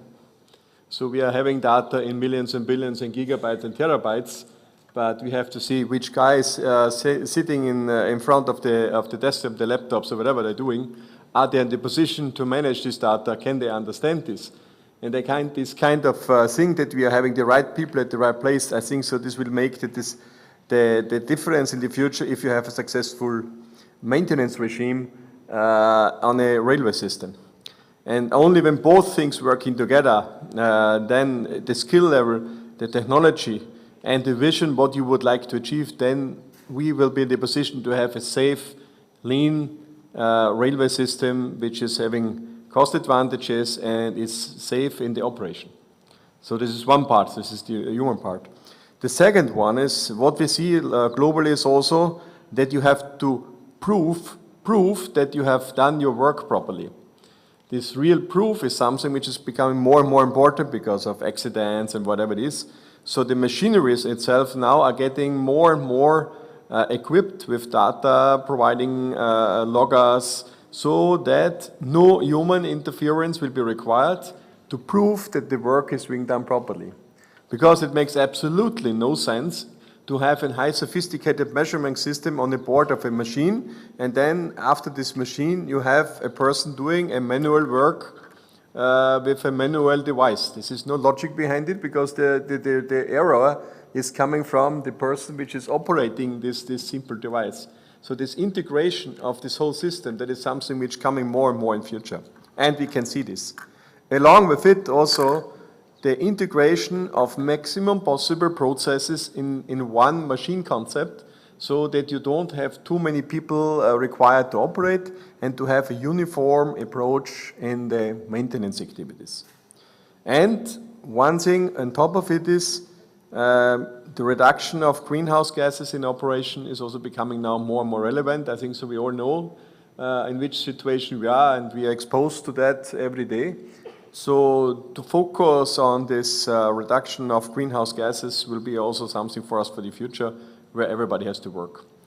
And that means also bring the OEMs into the picture, develop solutions together with them, because finally we have to see the best of the best, what is globally available, should be applied on the systems. That is practical, the way how it is. Thank you, Mr. Fink. You have very nicely elaborated that the topic of the panel is future of sustainable heavy haul networks, and for sustainability, as you said, that we need to look into the manpower, as manpower is going to be costly and availability also is going to be the issue. So the logical this thing is that combine more and more functions in the same machine, so that we can bring down the cost of manpower in a machine operation, which is so this thing. And it will save the time also, to save the time of block and the traffic this thing. So the topic of the day is sustainability, and sustainability is this thing is now using more and more data, artificial intelligence, large language model, machine learning, and everybody in all our operations, we will have to move in that direction, so that the managerial decisions, the management is assisted by the data and the power of AI, generative AI. So I will again throw open the topic to all the delegates and this thing, if they want to say anything on what is being done internationally, or what can be done to make it heavy haul more sustainable. More sustainable means cost efficient, time efficient, bring down the unit cost of transportation. Then only customer will come to you. So any thought, any I'll again ask Ms. Gonsalves to, if she wants to say something more on the subject. Thank you for the final opportunity to mention. I think just when we think about sustainability, it's the systematic viewpoint from the people that we are employing to the processes that we have in place to ensure that we're continuing to look forward into the future. So I think the topic was well covered across the panelists and appreciate the opportunity to be part of the discussion. May I intervene, sir? Sir, BP Avasthi. Bolo. Right, sir. From sustainability perspective, sir, I have 4 points to make. One is, it starts right at the design stage. When we are designing the infrastructure, whether the fixed infrastructure or moving infrastructure in place, then we design it from that perspective that it is suitable for the heavy haul operation, be it the sleeper design, sub-ballast design, ballast design, bogie design, bearing design, axle, rolling stock, or whether it is rail. From Indian Railways and DFC perspective at present, rail maintenance is a point of discussion. And we, in these 2 days, I hope we do have some takeaway from the rail maintenance perspective from here. So, considering from Indian perspective, I think these designs are in place at present. Then comes the suitable integrated inspection and monitoring system for the same. Whatever objective we had at the time of design, are we achieving those objectives during its life cycle? Which means instrumented maintenance system, which a couple of speakers mentioned in the first half, and then have assimilating that whole data into an integrated IT-enabled AI-powered engine, which can give us fruitful exception reports, based on which we do the maintenance planning. In which couple of speakers did express their views and some applications also. DFC and Indian Railways do have their own bespoke development in this regard, which has been done in last maybe 10 years, I suppose. You are part of it, sir. That can be tweaked with, that can be improved further, or something else can also be put in place for a efficient and effective monitoring of all these parameters for these systems.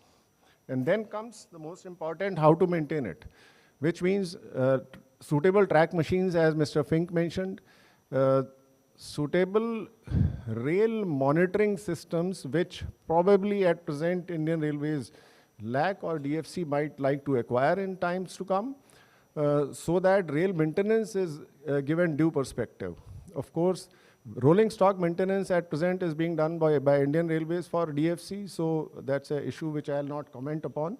But when a wagon kilometer per day will increase, you know what DFC in India brings around, higher wagon turnaround.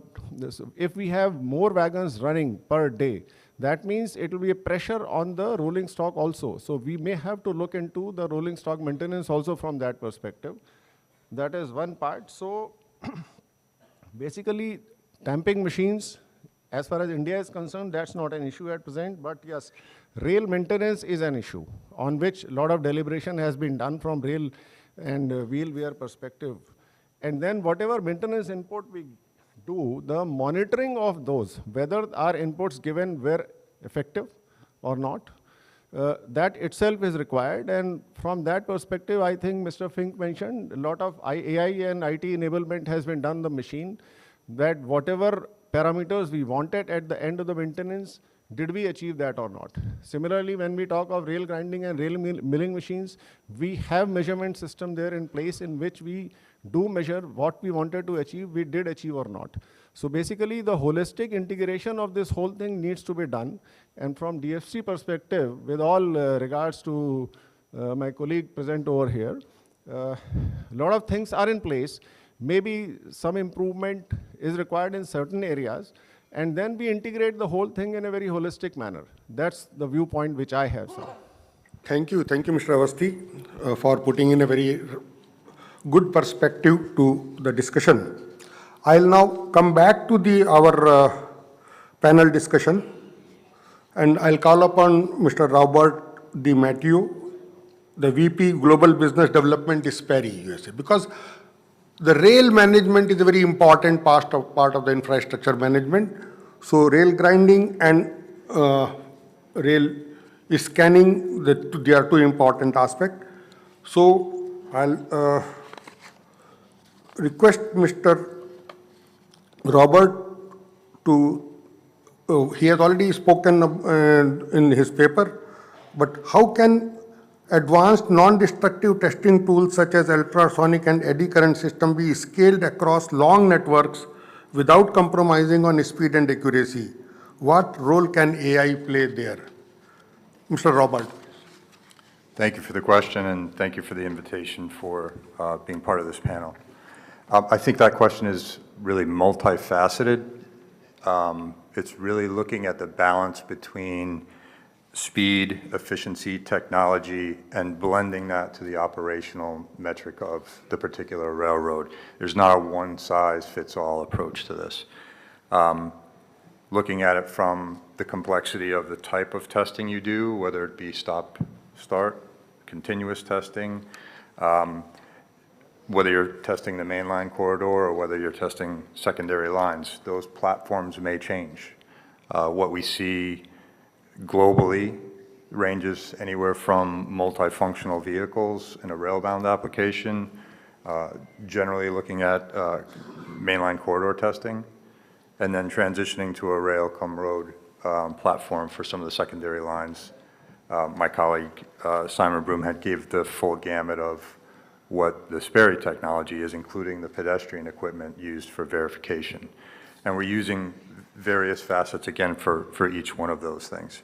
As it relates to AI, and Mr. Fink said it very eloquently, and I'll just tag on to that, the expertise that we have in this industry around ultrasonic rail testing and now the collaboration of eddy current is just bringing in a significant amount of data to our analysts, to our team, and really without the use of AI, it's almost to a point where it's too much on the analyst side to make meaningful decisions. So I don't see AI taking over for the particular skill set of an analyst. I see more of the AI component assisting with better decision making.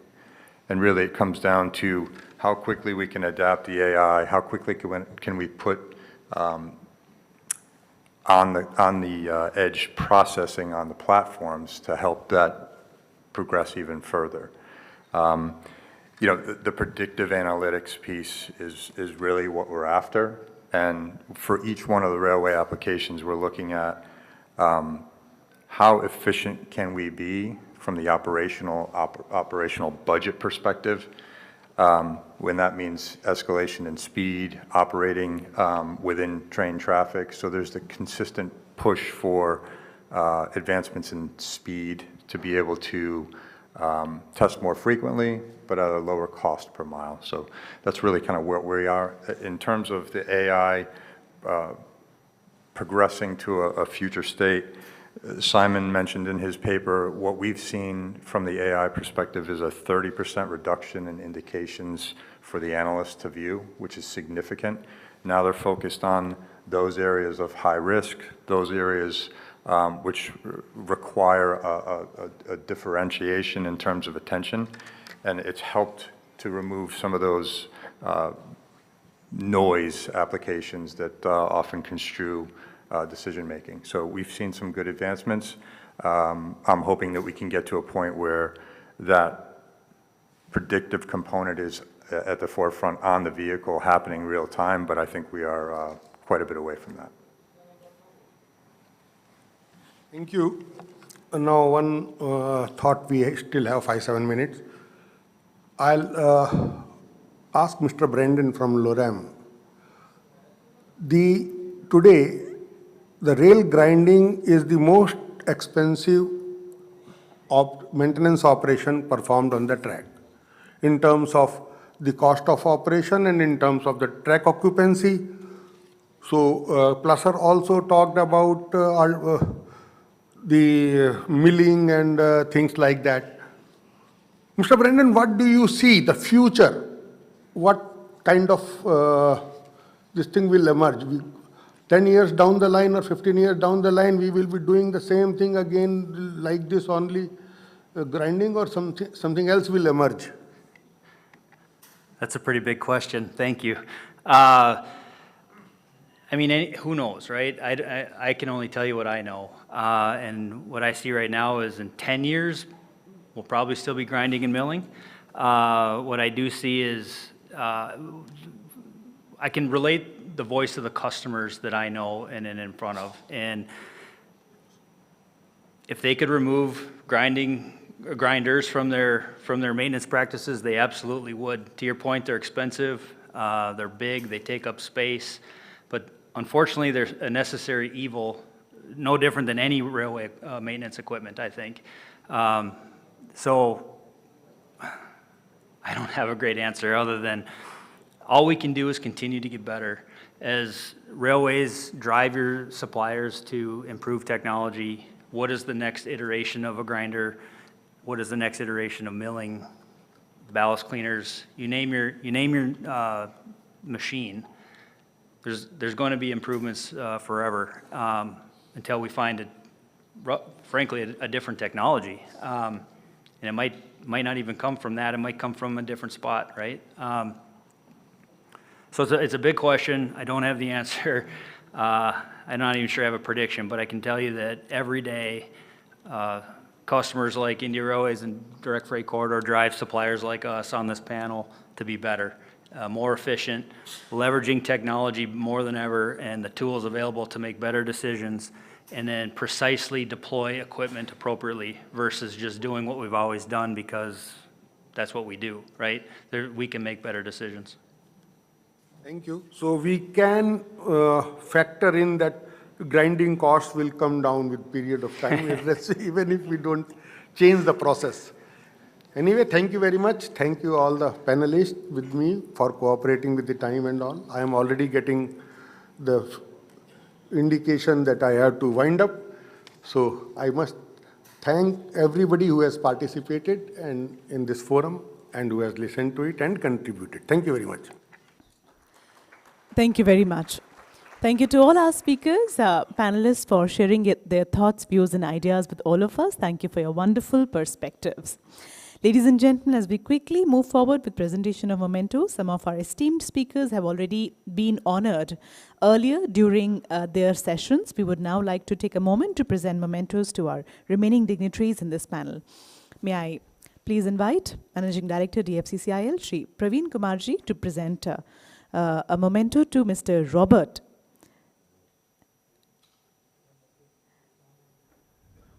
So thank you, Mr. Robert.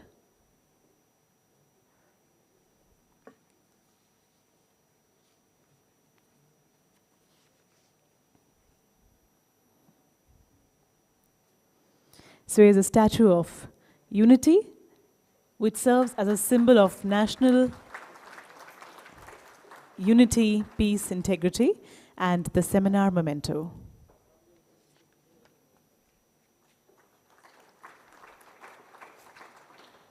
Thank you very much, Mr. Robert. Thank you, Mr. Fink, for joining us in this panel.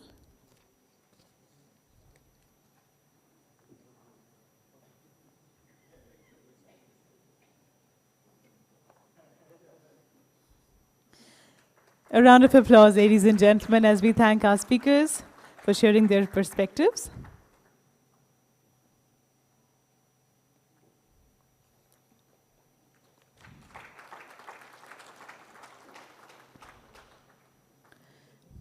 And Mr. Raphael.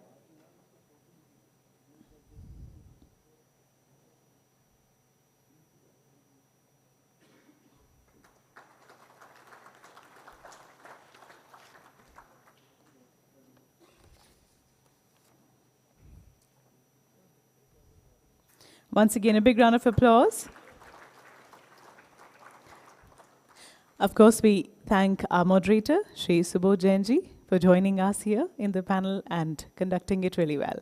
Bahut bahut aabhar. Thank you very much. And once again, a huge round of applause. Shri Subodh Jain.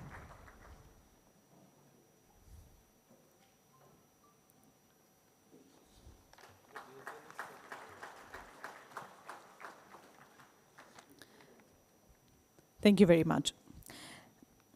Ladies and gentlemen, before we move further with the last technical session, there's an important announcement for all our participants who would like to visit DFCCIL corporate headquarters and HHI office at Noida tomorrow after the lunch break. All the interested delegates may kindly give their names at the registration desk by today, please. I repeat, kindly please submit your names at the registration desk for the office visit tomorrow at Noida. As we move forward with our technical deliberations, we now enter a session that showcases cutting-edge innovation, emerging technologies for real-time infrastructure intelligence. This session highlights how AI, GPR, digital vision, integrated testing, and autonomous platforms are redefining the way modern railways inspect and monitor their networks. These technologies allow for faster decisions, fewer disruptions, and improved safety outcomes. To help guide us through this high-tech exploration, it is my pleasure to invite Shri Naresh Lalwani ji to kindly please moderate this session.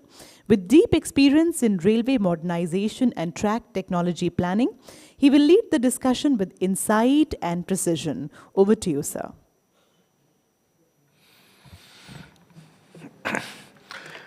Good afternoon, everybody.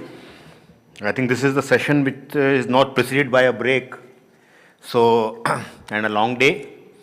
So I'll just take 20 seconds of your time for yourself. Just take 3 deep breaths, straighten your spine and take 3 deep breaths, and then we start the session.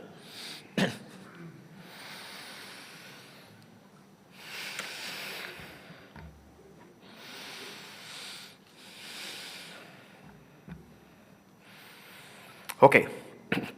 So let us begin this session. Birth is an event and life is a journey.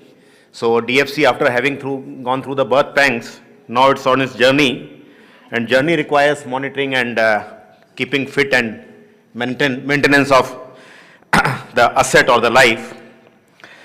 So this session, as has been told by Juhi, it is about emerging technologies for real-time infrastructure intelligence.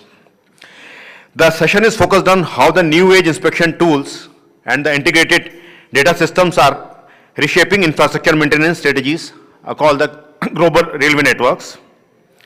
As we move towards the predictive and directed or condition-based maintenance from the earlier reactive and time duration-based maintenance, the traditional periodic inspections are being replaced by or enhanced by high-speed data collection, autonomous platforms, AI-driven analytics, and subsurface diagnostic tools.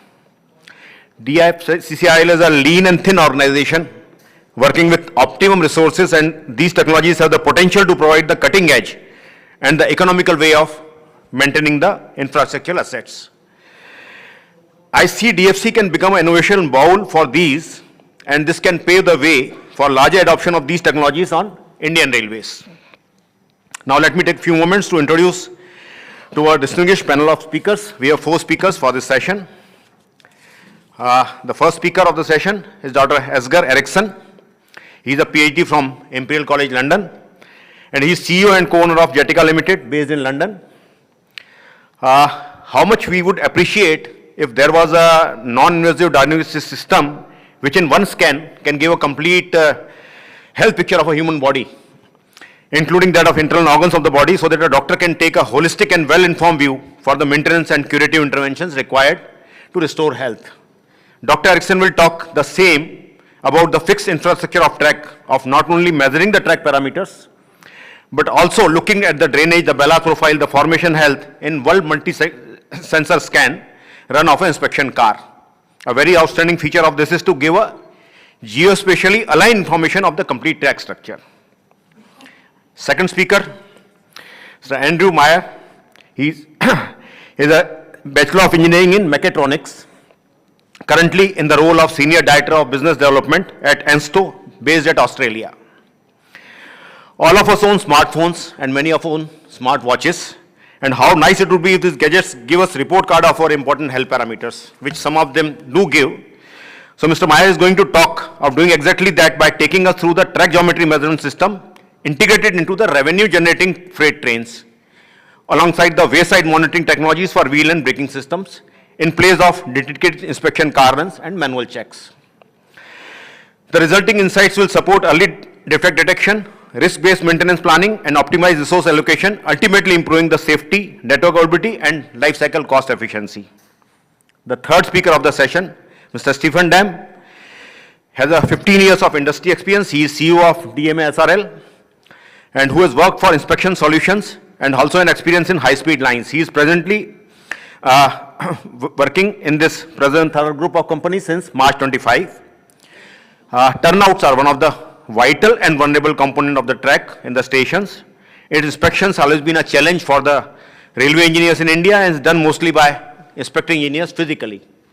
Mr. Stephen will present the paper on automated vehicle inspection of points on crossing under load, drawing from the experience of Japan's railways Eastern Shinkansen track since 2023. The output is 50 turnouts in a day as compared to 3 turnouts done manually. So we'll look at and understand how this technology can be used.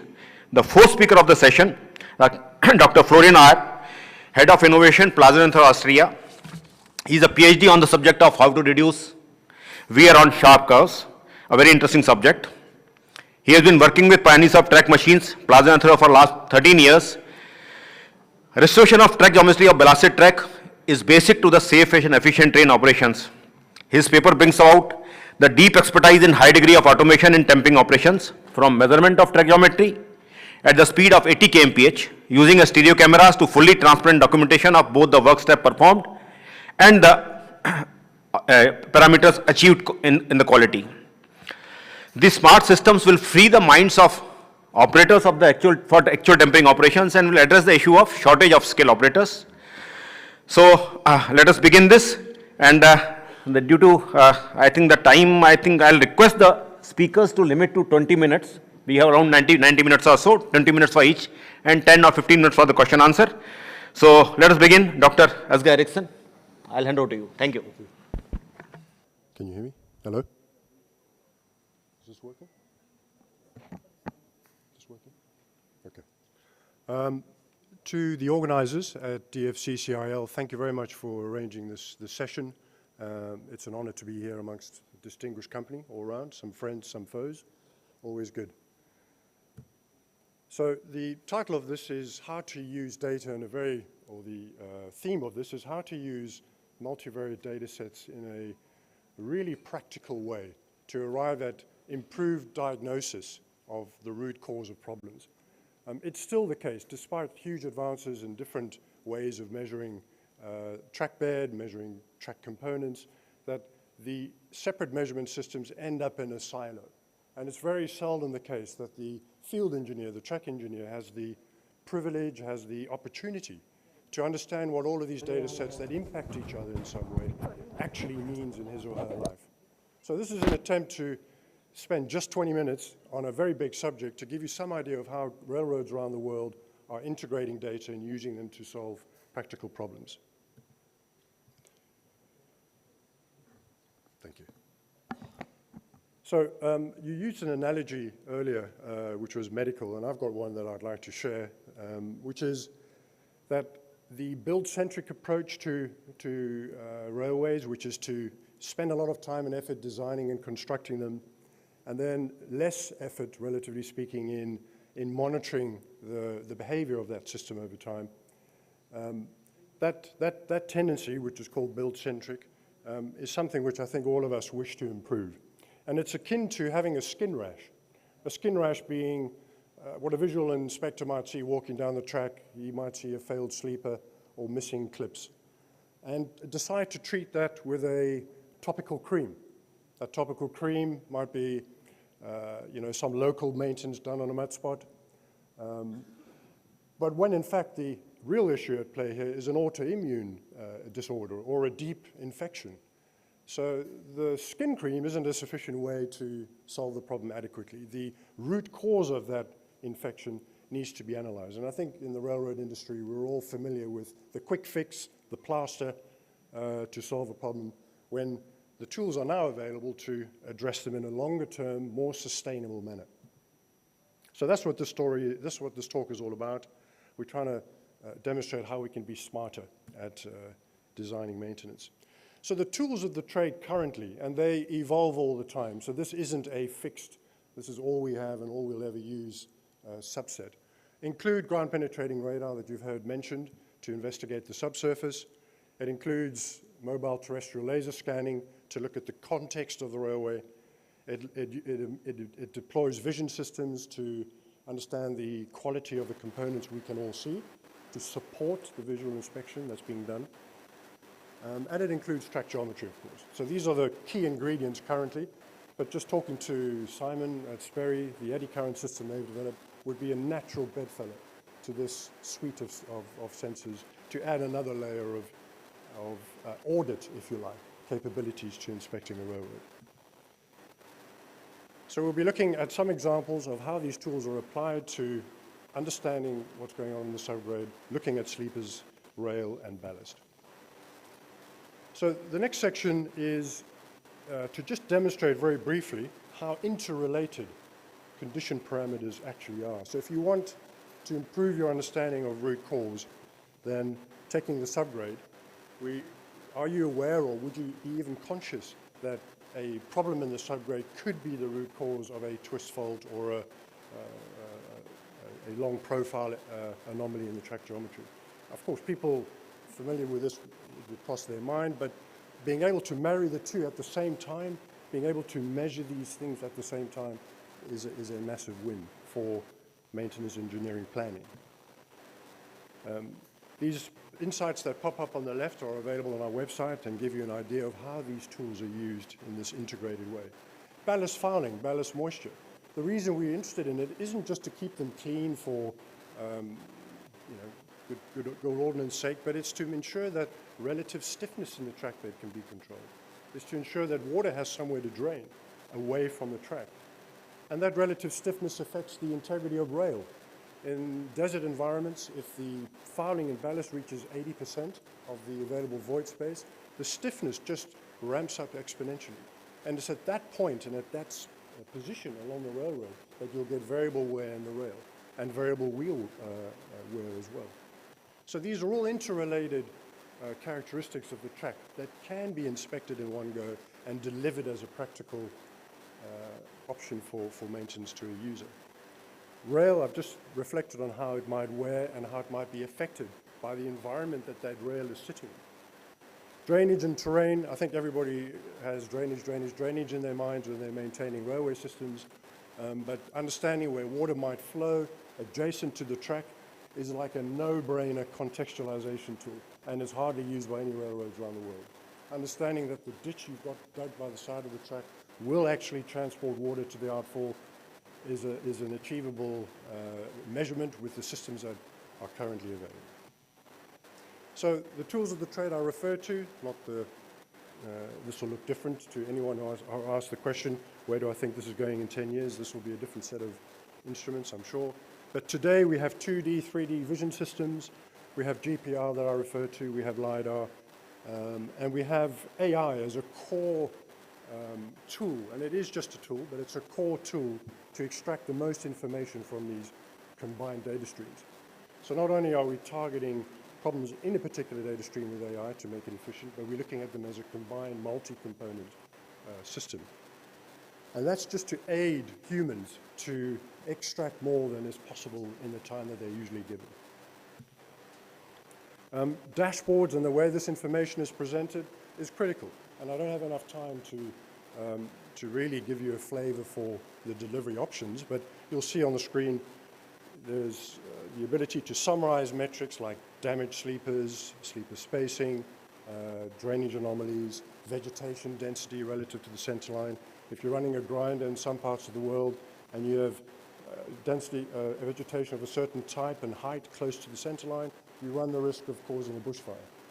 So understanding how to mitigate that using the same tool set that I've described at the beginning is another spin-off. Understanding the behavior of cuttings, earthworks, how dynamic are they, especially in the face of climate change. Measuring movement, measuring volumes of soil creep are all deliverables that are derivable from one survey. And platforms that exist to do this sort of work are few and far between. And it isn't rocket science, what I'm going to show you, but we have a system called a RASC pod, where a 20-foot container can be low-loaded to a site, put on a flat wagon, and then deployed with all these sensors I've discussed to carry out a survey of a network. That deployment is a matter of a 2-3 hour effort of time, and then it's ready to go, and the whole network can be surveyed. So I imagine that in an audit capacity, this kind of synchronous in space and time measurement of all these variables will be seen to be a very powerful audit tool for every railroad. For DFCCIL, it will be a massively important thing to baseline the condition of your new build track. How do you know, if you see problems on it occurring over time, whether they're caused by environmental influences, bad build, inefficient maintenance? You need a baseline of condition to be able to compare the change in condition over time against that baseline. So a simple, quick way to measure these things is becoming very popular among railroads. So this is sort of more of a direct pointer to how some of those systems are used. People are more familiar with GPR than ever before, and we use it to discern the depth to the top of the fouled layer. Is your sleeper sitting in fouled materials? Is it sitting in free draining ballast? How is it changing over time? Does that change in fouling give me an extra layer of information to plan ballast maintenance? The answers are yes, yes, yes. The way GPR looks, I know I've only got 20 minutes, so I won't linger, as I usually do in geek fashion. The way it looks is it provides information on both the structure and condition of the track bed. But it's not a panacea. It doesn't do that equally well everywhere. It does it generally well everywhere, but the limitations of the tool need to be well understood as well, as with every inspection system. How we use it is to never use it on its own. It's always used in the context of other data sets, not just track geometry. So 2D line camera image showing you a mud spot on the surface. This was used initially to find missing clips, broken sleepers, ballast particle size. But then when combined with GPR, which is this panel showing the thickness of the ballast layer as a gray hatch zone, and the circle with a no entry is the surface mud spot. That blue box is a 400-meter long section showing a failed subgrade area with incipient mud spots, some of which have reached the surface, as evidenced by the camera, but others that are just below the sleeper and haven't yet reached the surface. So having the two data sets married together gives the person in the field a far more effective management tool for more sustainable maintenance.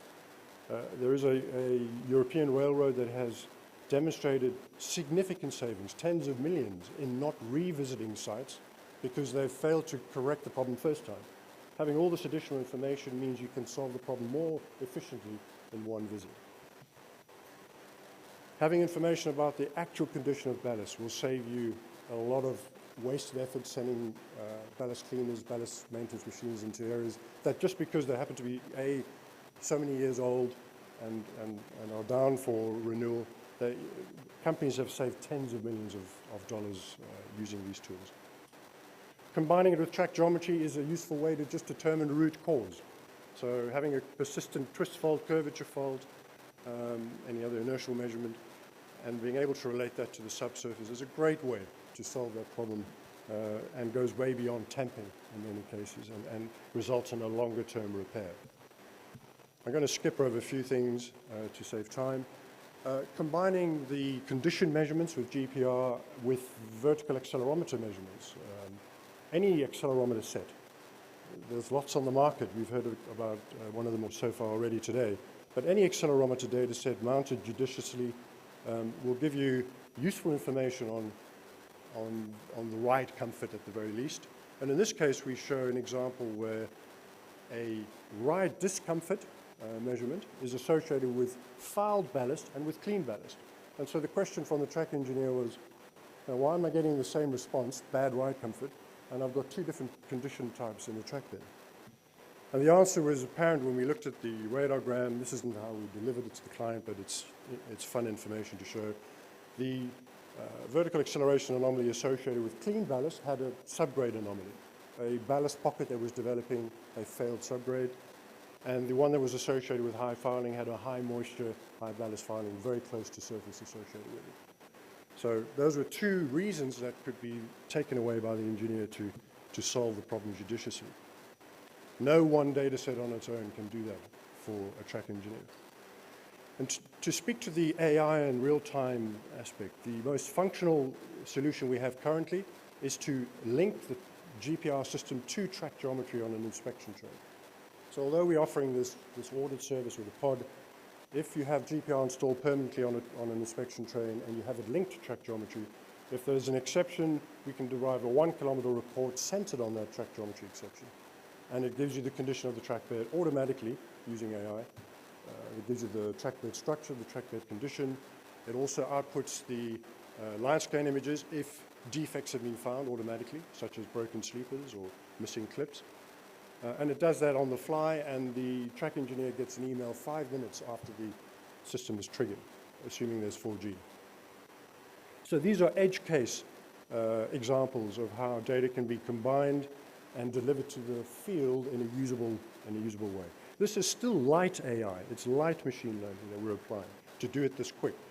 The stuff that happens back office is multi-component and more serious machine learning models, and still out of range of real time at this stage. So this is what a map and a report might look like from an exception system. Those exception triggers could also be accelerometer, vertical acceleration. They could be vertical deflection from a laser system. They could be any sort of trigger you like, or a waypoint file that you've uploaded to the system. The tool is used in a very practical sense to plan maintenance. So Network Rail use it in the way I've summarized here. They interrogate the GPR to look for problem areas in areas that have been determined for renewals. They then choose how many char pits they need to dig, or things called ABSs, which are windowless samples. And they then design a remediation. In this case, there was a geomembrane, sand blanket, new ballast of a certain thickness that was required. And then a GPR survey is done, to your point earlier, Siegfried, about quality control. There was a GPR survey done after all of this, and that's the lower radiogram showing the exact thickness of the materials that were laid, the presence of that sand blanket, to verify that the work had been done. This is independent of anyone. This is data speaking to how well maintenance has been carried out. Long-term monitoring, I mentioned earlier, a useful way to segregate a network into areas that require more urgent maintenance than others. We can do that at a scale of a network, or at the scale of a subdivision, or at a very local scale to look for differentiation in that change behavior. So this is a railroad showing 6 years of ballast fouling change for 5 different ballast fouling categories.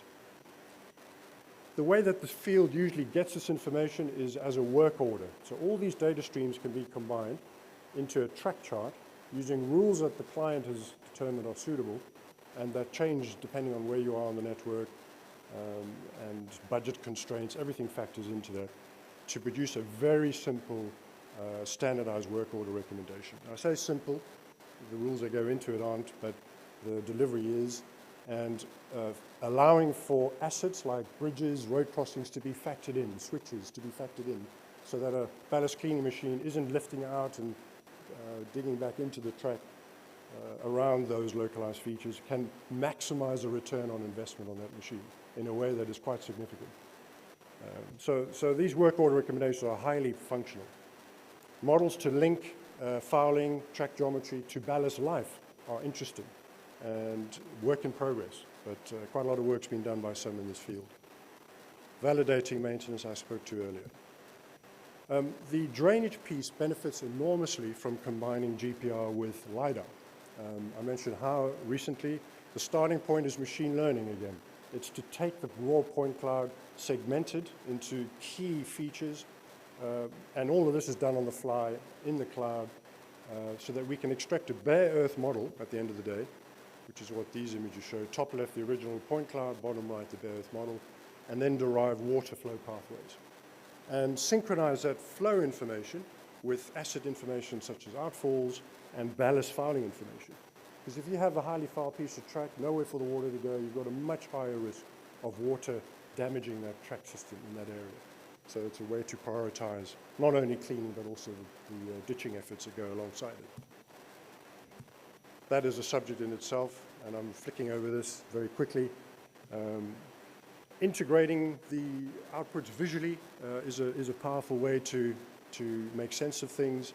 So having a point cloud bottom left color-coded by the percentage of moisture or the relative concentration of moisture is a really neat way to visualize what the problem is, but it goes beyond that. You'll see a CAD drawing on the right where the client's taken the terrain model, taken the depth model from a GPR survey, taken the extent of moisture, and developed trench drains to take the water away to a place where it would flow away from track.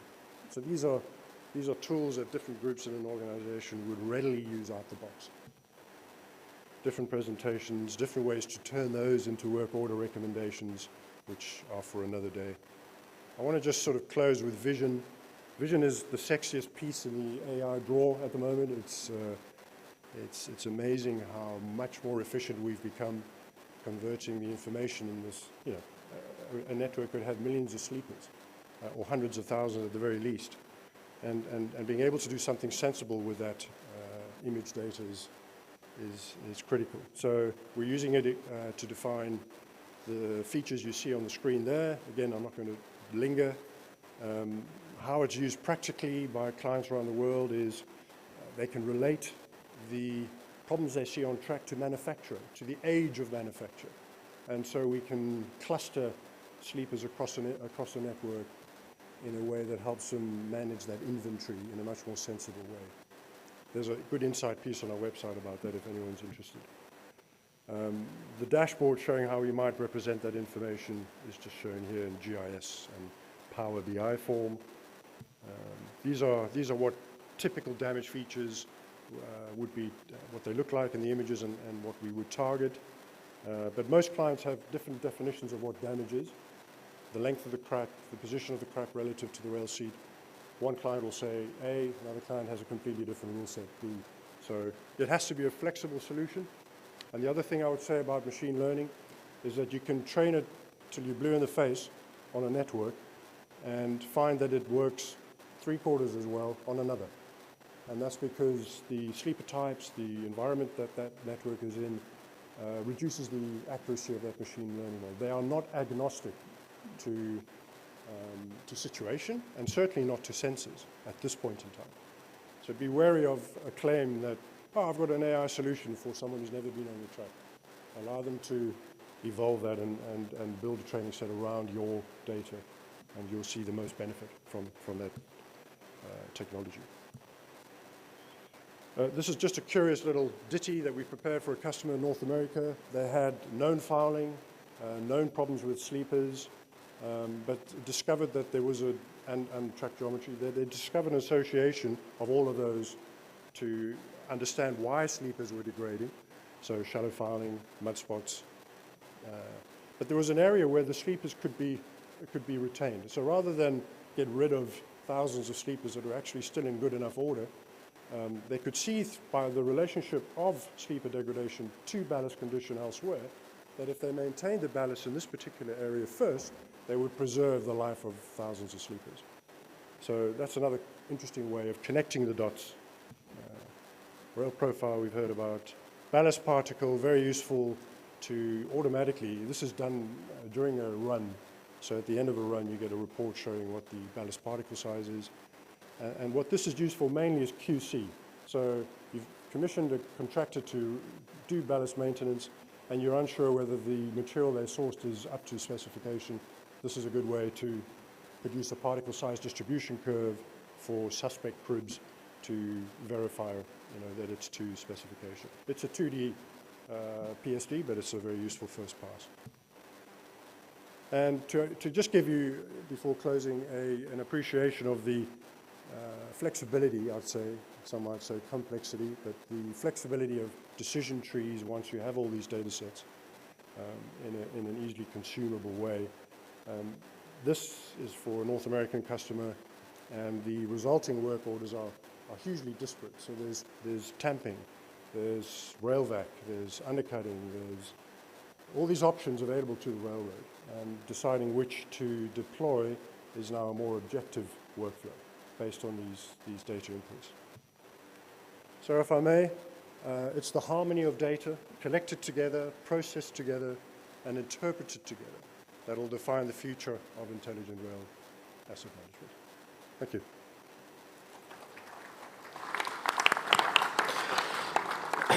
Thank you, Dr. Gaza, for a quite informative coverage and detailed good photographs with illustrations for the holistic inspection systems.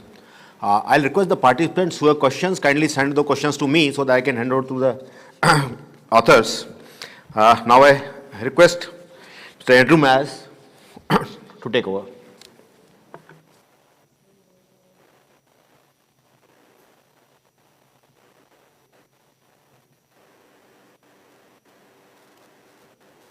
Well, thank you very much for the opportunity to be here and speak this afternoon.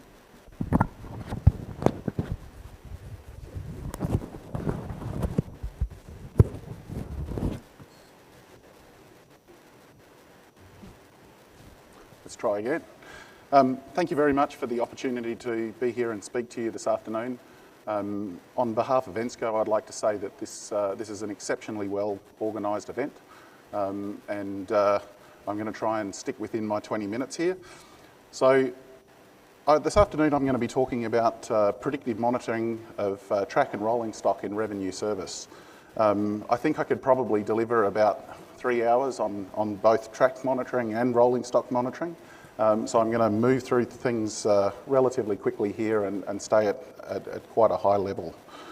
So the first part of my presentation, I wanted to introduce ENSCO a little bit. So ENSCO has been around since 1969.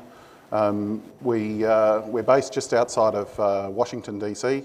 And our aim in the rail space is to deliver advanced rail safety solutions for passenger transit and freight rail markets.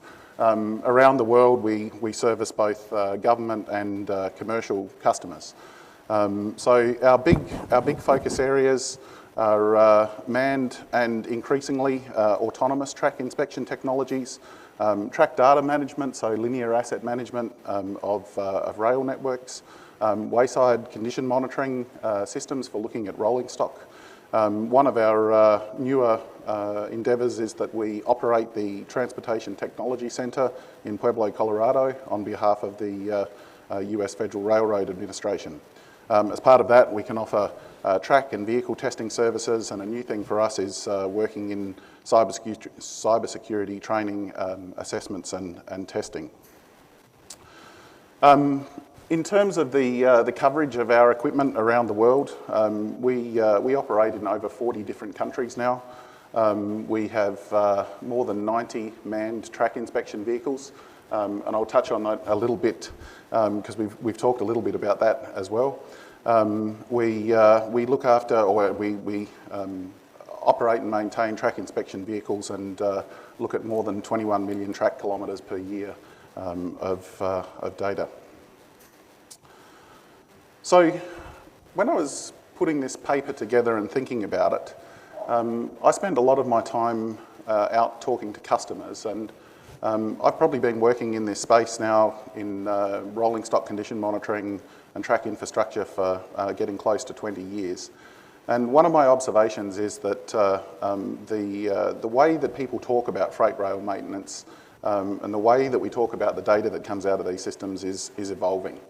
From a track inspection perspective, in the past, we all looked to the big track inspection vehicle up there, and that was seen as the only way to measure things on track.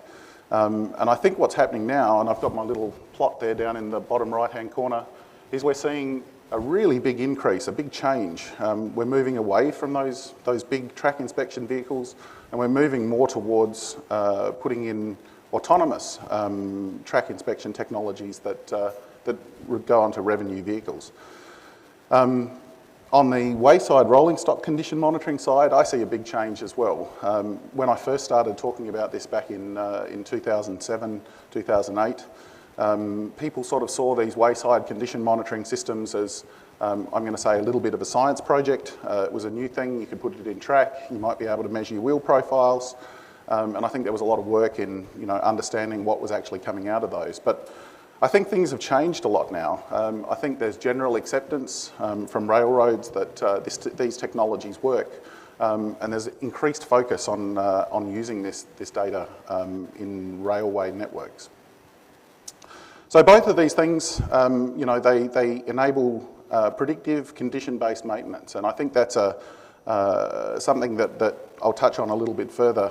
But they change from a reactive maintenance, which we need to use, but we're moving more towards being able to be predictive about when we do maintenance. And the last thing on there is, we enhance safety, we enhance availability, and cost effectiveness of our maintenance. So I guess the problems that I see with traditional maintenance is, in the past we would have our track inspectors go out and look for things on track. We do manual inspections of vehicles coming into a workshop, and I don't think those things will go, but I think we should do a whole lot less of them. They're costly, they're infrequent. Because they're infrequent, we have the potential to miss dynamic changes, miss things that change very quickly. Because we have to have people out on track and we have to run, more traditional track inspection vehicles, we disrupt operations, and all of those things cost us time and cost us money.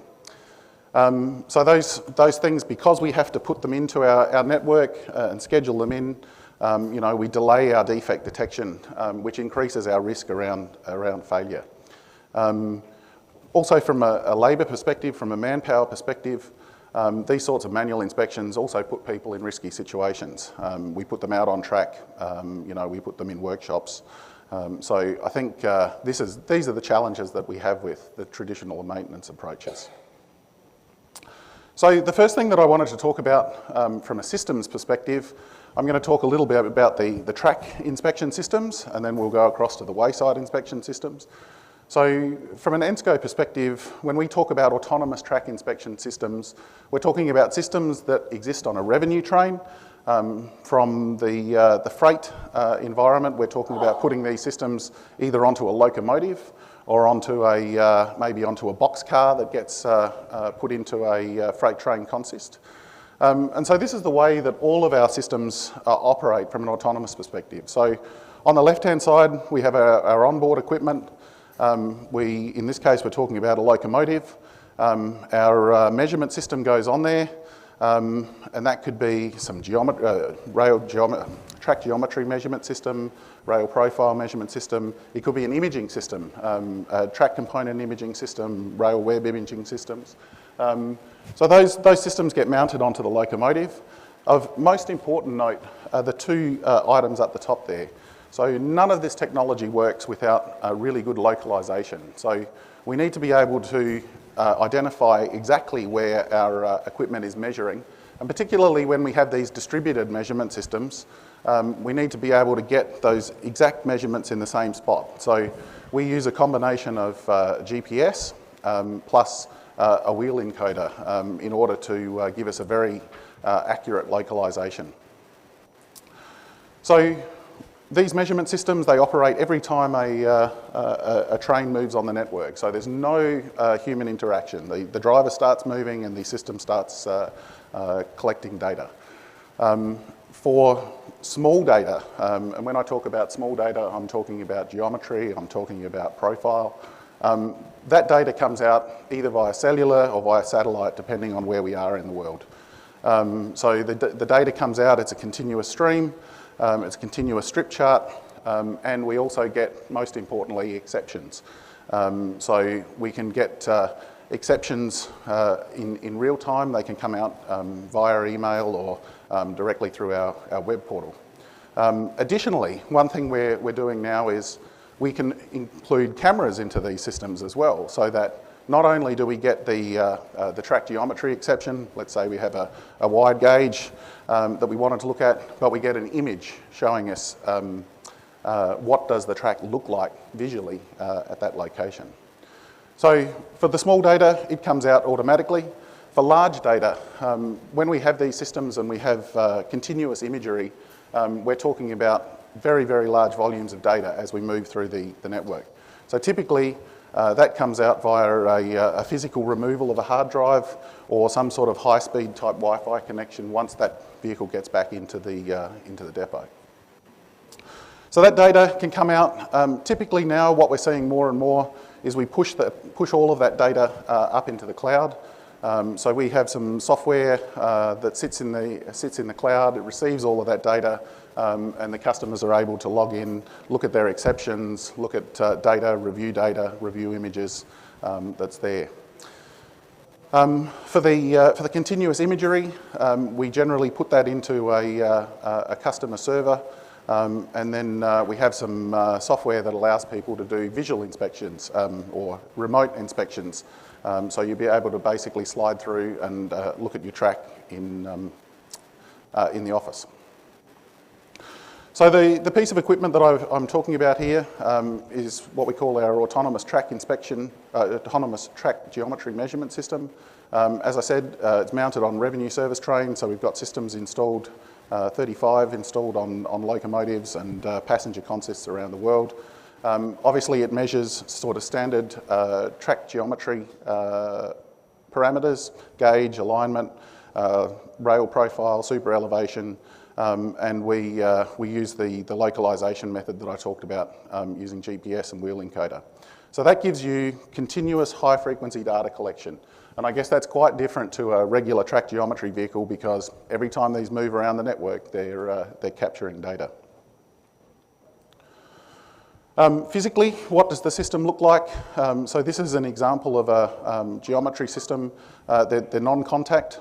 We use an inertial measurement unit, and we have laser and camera system that gets mounted under, in this case, under a boxcar, but the system looks very similar under a locomotive. We use software filtering to filter out the effects of sunlight. And we have wide view cameras and lasers to allow for curving. So one interesting addition that ENSCO's had in this space is that we now offer what's called a zero-speed track geometry measurement system. So for those people who are aware of inertial-based measurement systems, some of them, some channels are not available below a minimum speed limit. With the zero-speed based systems, it allows you to measure all the way down to 0 kilometres an hour.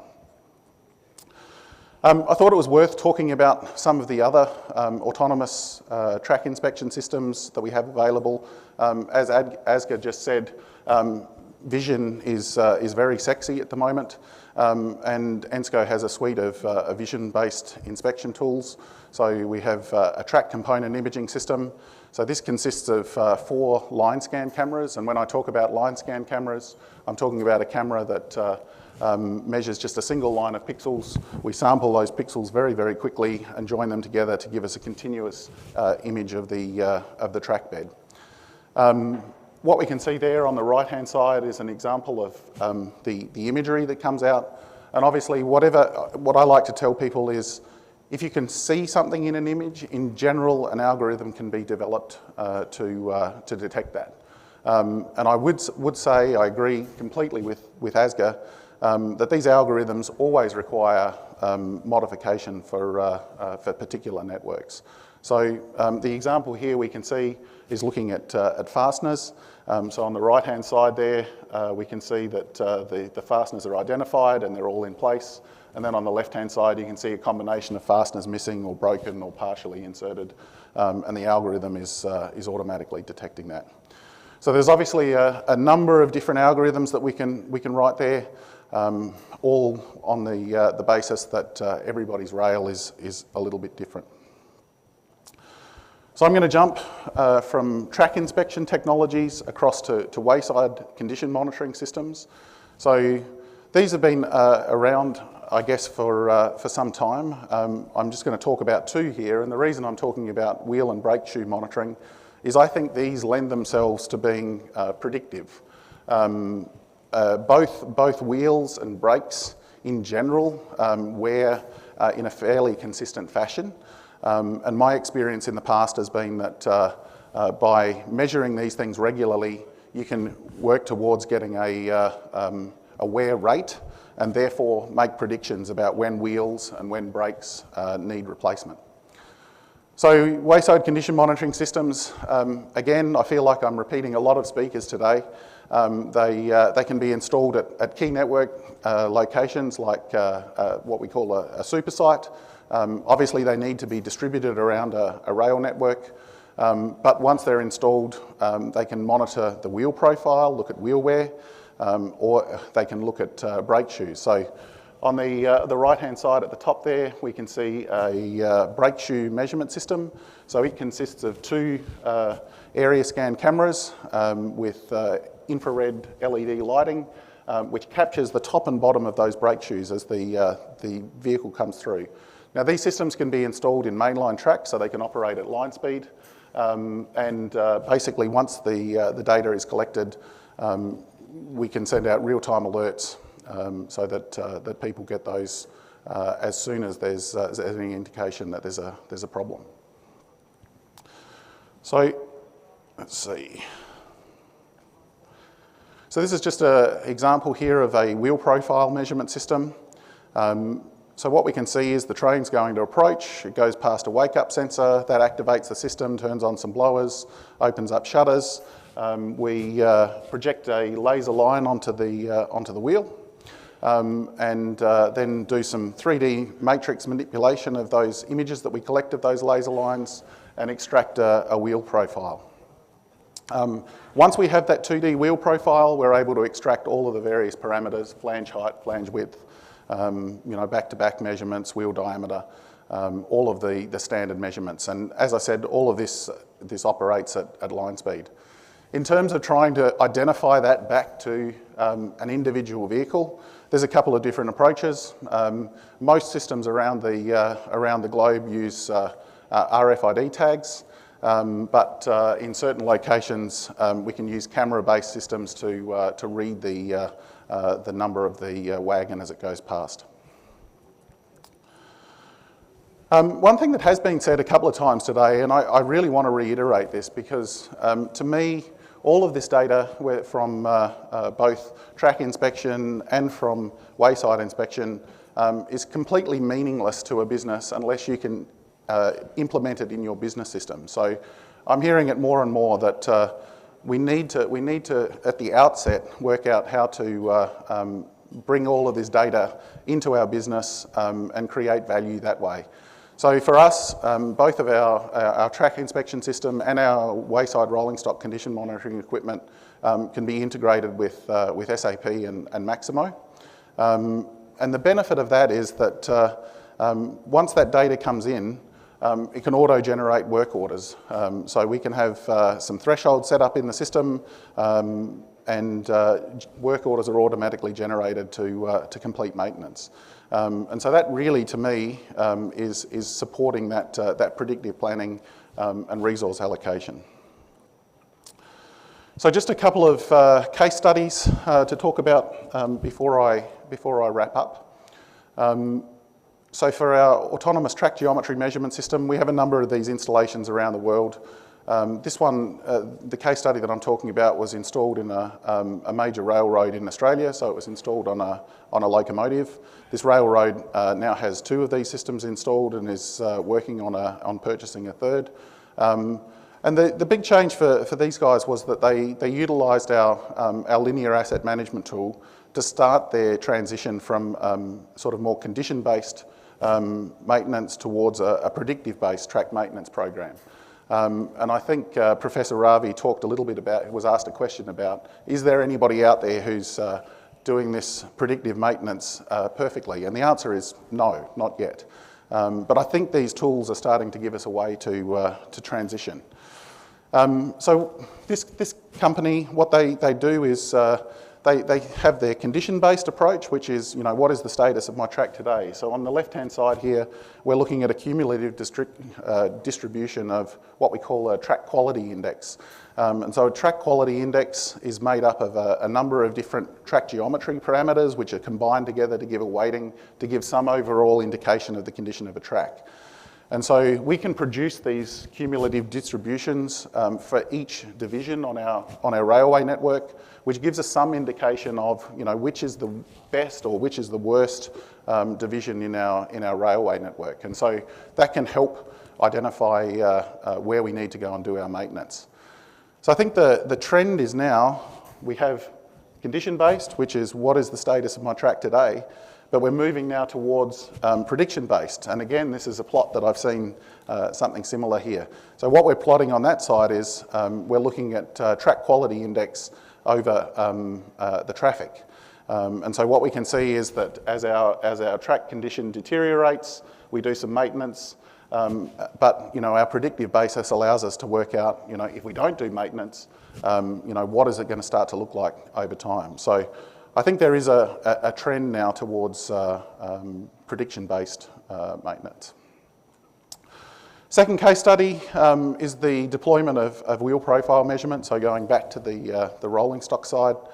So this is an Australian customer, big freight railroad, and they've installed several wheel profile measurement systems.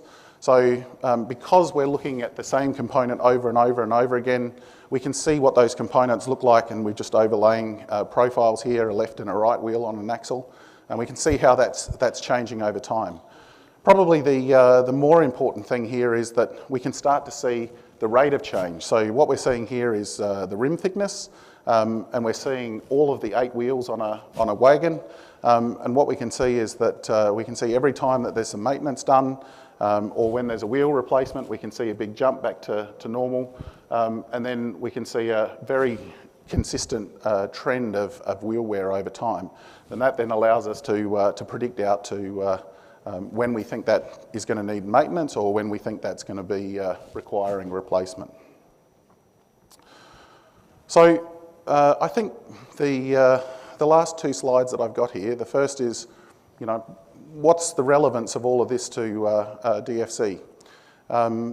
In my opinion, both of these technologies, the autonomous track inspection equipment and the wayside rolling stock condition monitoring, are really ideal for high capacity corridors like DFC, because there's going to be large amounts of repeated regular traffic.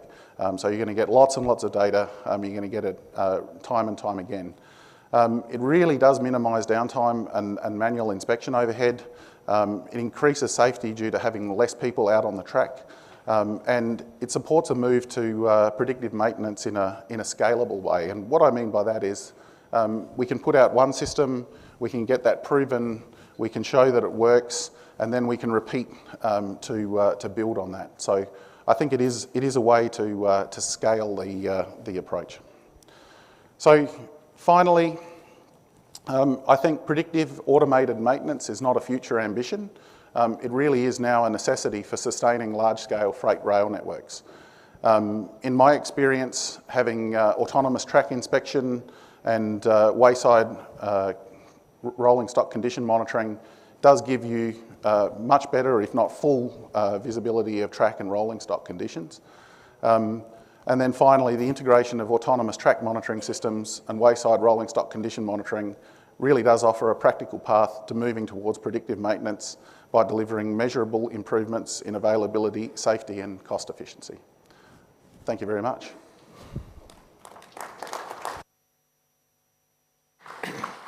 Thank you, Mr. Mayor, for a very lucid presentation on the overview of autonomous track inspection systems.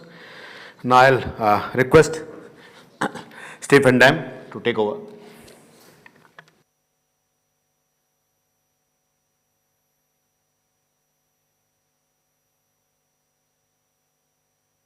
Participants may send over the questions if there are any. Please raise the hand so that the volunteers can correct. Thank you.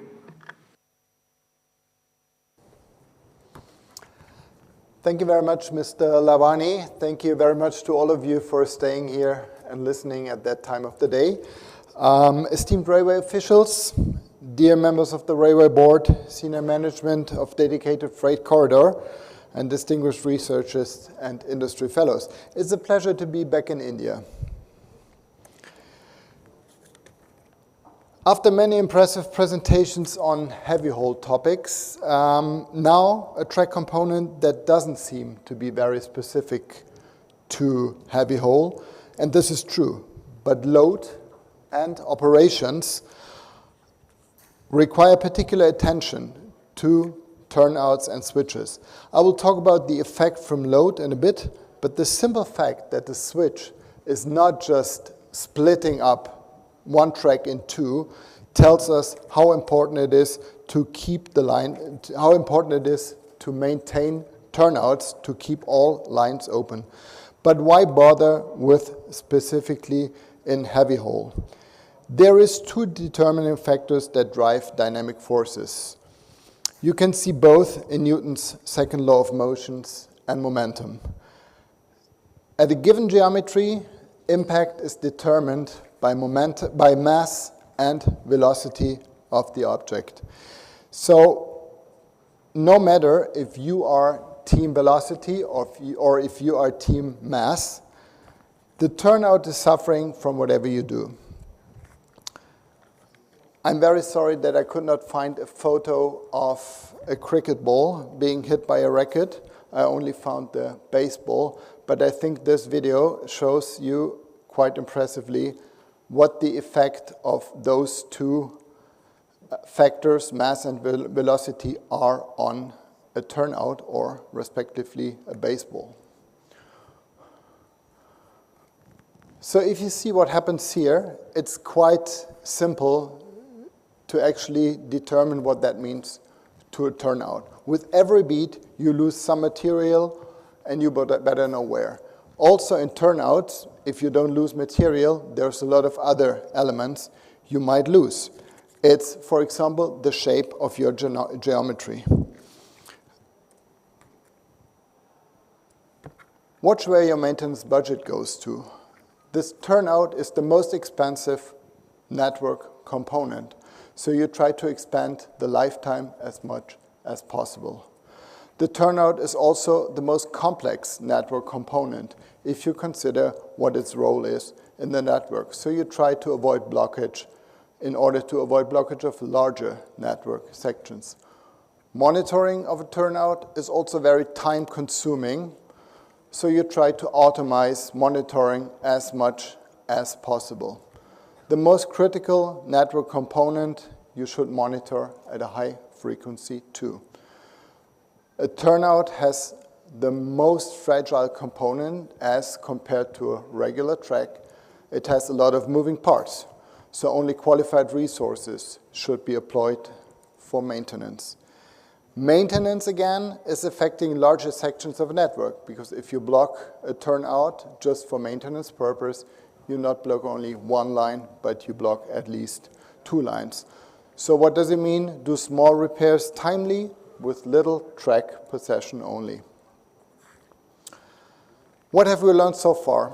Force due to load is a missing key factor. Dynamic forces impose strong impact and strong momentum. The key factors here are vehicle load, vehicle speed, and turnout geometry.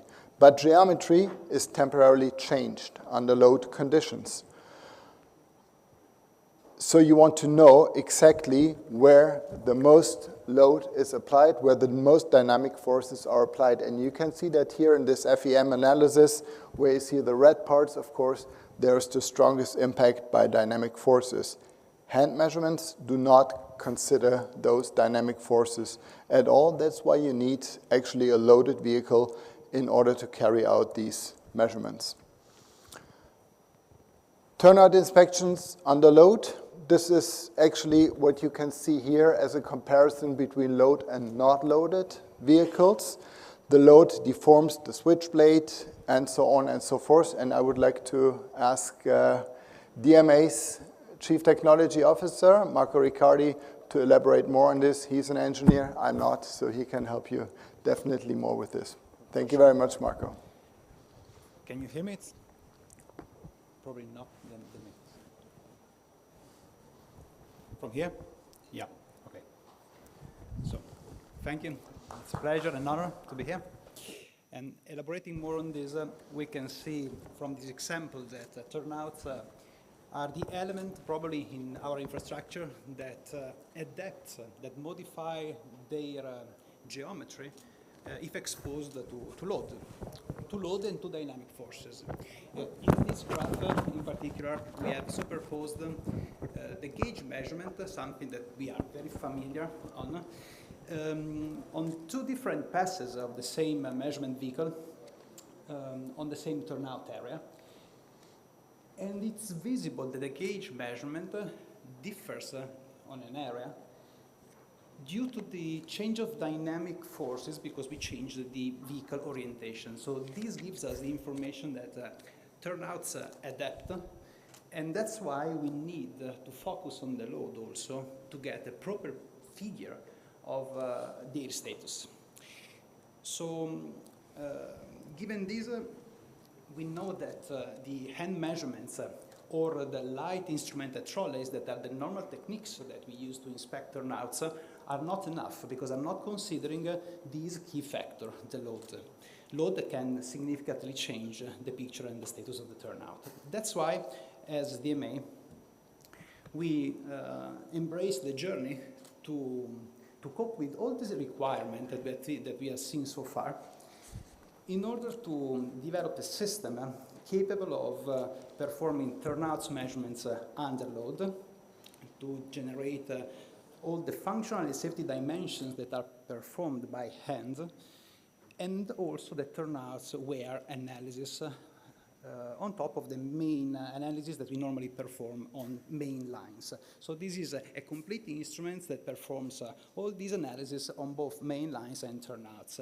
How we did it? We achieved it improving the optical section of a track geometry system. So basically we started from a standard track geometry system and then we improved the optical parts in order to cope and to acquire the entire surface that is needed for the turnout inspection.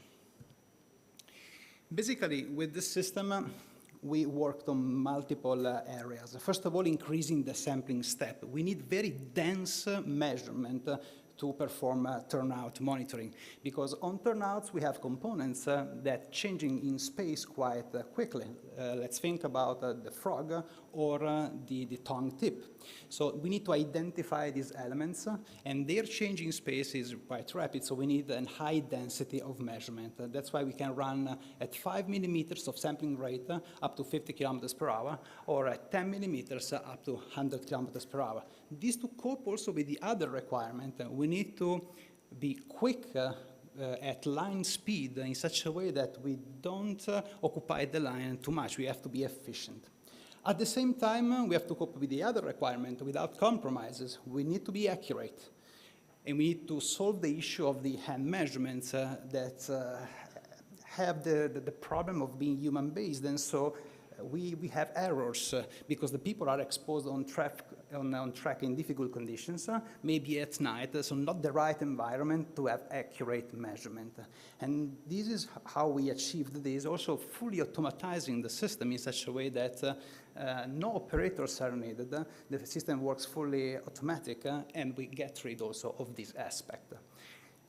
Having done this, we can get all the measurements that are normally performed on turnouts, so all the gauges, with a 0.3 millimeters accuracy, and the rail profile in itself with a 0.1 millimeter accuracy. With this, we are able to perform any kind of rail profile and rail wear analysis, plus the analysis of the tongue on the frog, and all the functional and safety quotes that are normally measured by hand. And so all the gaps, the flange rate, the running clearances, freewheel passages, and so on. I said before, the system is an expansion of a of a track geometry measurement device, and that's why also here we have the same capabilities, fully compliant with the EN 13848, and also capable of performing equivalent conicity measurements. In this picture, we see also basically how the system look at track when the vehicle runs on turnouts. The system is mounted on any kind of vehicle, can be mounted because it's very flexible on flat wagons, box cars, propelled vehicles, yellow machines. These to fit the operational rules and needs of the infrastructure in which we are working. And when the system roll on the turnout, basically acquire a very dense point cloud, and algorithms are then starting to analyze this data and classifying the elements. So classifying the elements and determining frog, tongue tips, flange weights, and wing rails, counter rails, we are able then to run dedicated analytics and perform all the analysis required for these specific elements. In the case, the system is able to measure any kind of turnout, being that a simple turnout or a double slip switch or a diamond crossing. And in this example, we can see the advanced profiles measured that allows to get the grooves dimensions, but also all the other parameters that are highlighted in the 2D view. On top of this, the system, having this capability of the advanced profilometry measurement, it's able mathematically to compute all the wear analysis that are normally performed by hand and by the usage of calipers and tools on track. These in real time directly during the measurements. This is an example of the reports automatically generated by the system. So in this case, we can see the coupling of a tongue tip against the stock rail. And so the system is able automatically to generate the graphs shown here where we see how the flange is ramping up and coupling with the main rail, applying tolerances and checking if everything is within the bounds or maintenance are required. This can be also coupled with an add-on that are linear cameras, because every time that the system picks up something that is out of the bounds, we can also get a picture of it in such a way that we can understand the root cause of the issue and perform a better and more complete analysis. And we can also focus the maintenance process on the right element that is causing the issue, element per element. This is just what I said before in terms of graphical representation of the tongue tip coupling with the stock rail, where we trace its evolution. And thanks to this, we can detect tongue tips that are worn or damaged, like in this case, and we can prevent flange ramping. Another feature, thanks to this high density of measurement, is the automatic analysis of the front tip. We can perform the check of the wing rails height. So if wear is present on wing rails against the rolling plane is computed by the system. This is the red graph on the top left, compared or expressed with the nose of the frog ramping up and going to the nominal value. Here we have superposed two frogs measured. One, the first on the left, that is quite straight, so not worn, pretty new, and another that is showing a much more wavy surface on top, highlighting wear on it. Also these coupled with video inspection performed by linear cameras, showing the status of the element. Everything done automatically on the fly by the system. But the solution we have implemented is basically based on two pillars. The first one is the acquisition unit, that is the one we have seen so far. But the other section is the platform that treats all this data and that extract for the huge amount of data generated by the system actionable information. This platform performs, in particular, 4 main activities. And first, also, as the others described so far, is data localization. Localization is key, and that's the first thing we perform. Importing the network description, we check the measurement data against the network description. We use different kind of inputs like GPS, like encoders, but also we extract from the measurement the key features of the track we are measuring, because every section, every element has a specific signature, and we use it to understand where we are on the network and to perfectly localize the data. Data that can be localized and data that can come from our instrument, but also other kind of instrument from other vehicles. All this data gets localized, and once they are localized, can be integrated, superposed, and we can get an holistic view of the infrastructure status, allowing a comprehensive analysis of it. And once it is done, then that analysis is possible. We can superpose measurement, we can create any kind of index, like track quality indexes, and we can generate any kind of reporting from any kind of perspective, depending if a technician wants to inspect a specific element, or if the infrastructure manager wants to understand the status of the network and if some areas of it are specifically endangered or in trouble with respect to others. Once this amount of information is generated, then the system is, can be connected to other systems already in place, like infrastructure manager software, being SAP or Maximo. Data flow happens in a smooth way, and both way, by the way, because we can provide information about defects, and we can receive and check the status of work orders being performed and evaluate how the work orders have been evaluated and performed. Then the point is, we described before, it's important to be quick, to be efficient, to work at speed in such a way that we use less time possible for the monitoring process in order to optimize monitoring and maintenance of turnouts. So when we measure turnouts with the old techniques, basically we occupy the track, we block the area for the turnouts, and we measure it. But this is for sure not the right way to do it with an automatic and autonomous system. While what we can do is to run, maybe coupled with commercial traffic or in between commercial traffic, avoiding to stop, but running as long as possible in between all the possible branches and paths in order to cover the area of interest. It will be the software that will then extract the areas that matters for a turnout, reconstructing all the branches measured in between the huge amount of data, and create reports of it. The software helps also to understand the coverage of the network, if it has been measured or not. And also it supports on defining the paths, the movements, in order to cover the entire infrastructure. And then the final result.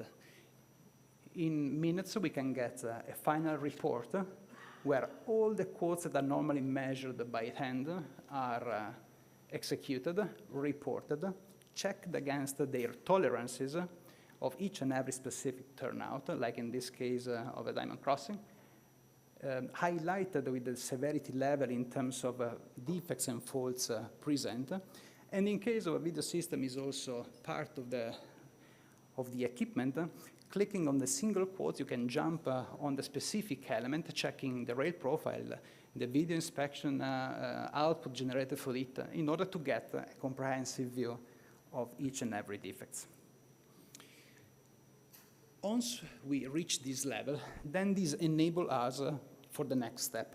Because if we have a very efficient system, if we have operations that are quick and not impacting the infrastructure capacity, then we have the chance to run the system more frequently on the network. That means having more frequent data.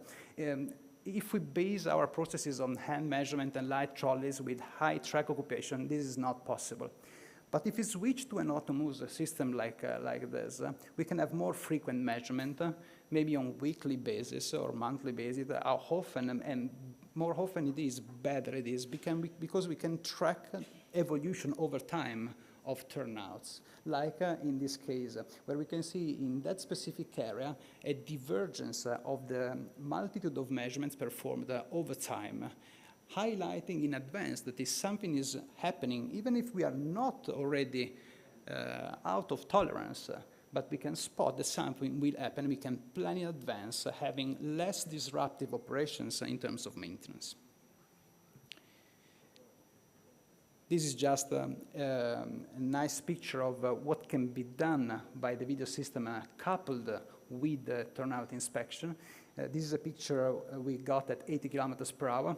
We don't have limits in speed. Obviously, the resolution will be lower at higher speed. But in this case, in particular for turnout inspection, we can run also with the video system at speed.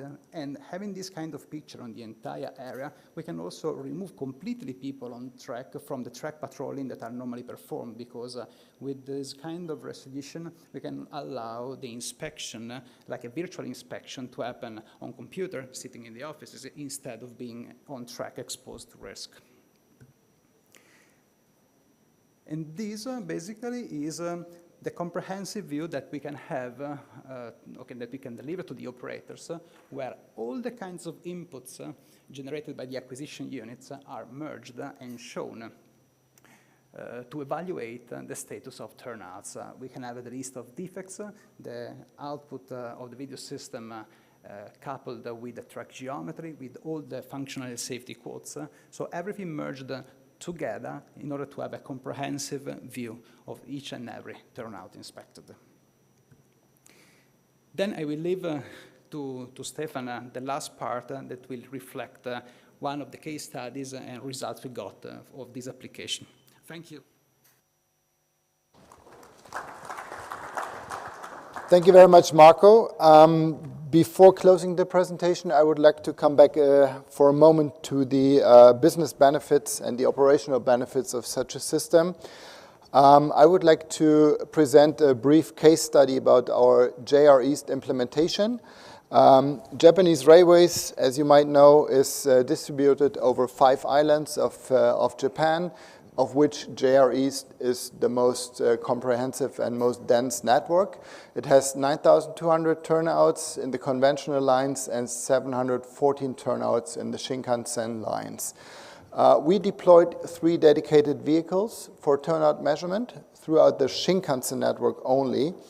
And this implementation of these vehicles actually increased the efficiency of switch inspection and turnout inspection by a factor 16. So instead of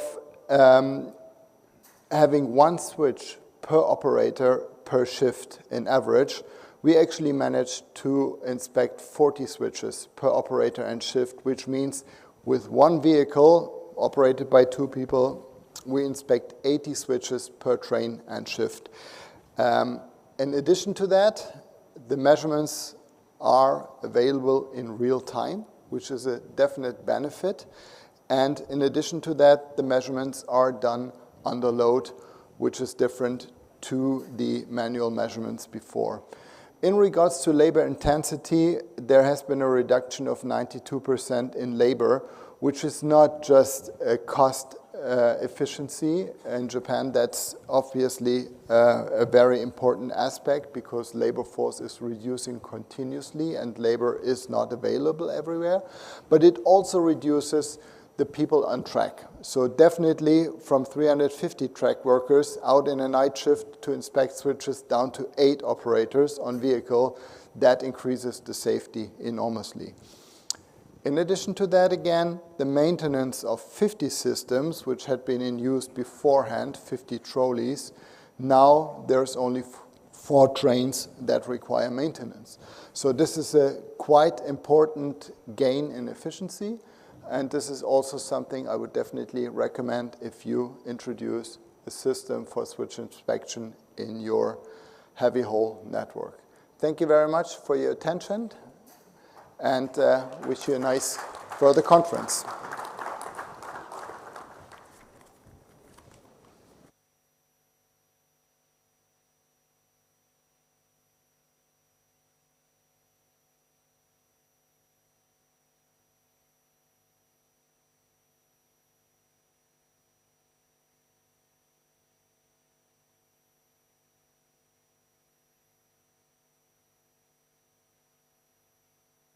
Any questions, please send it over to me. The volunteers can just look for the questions.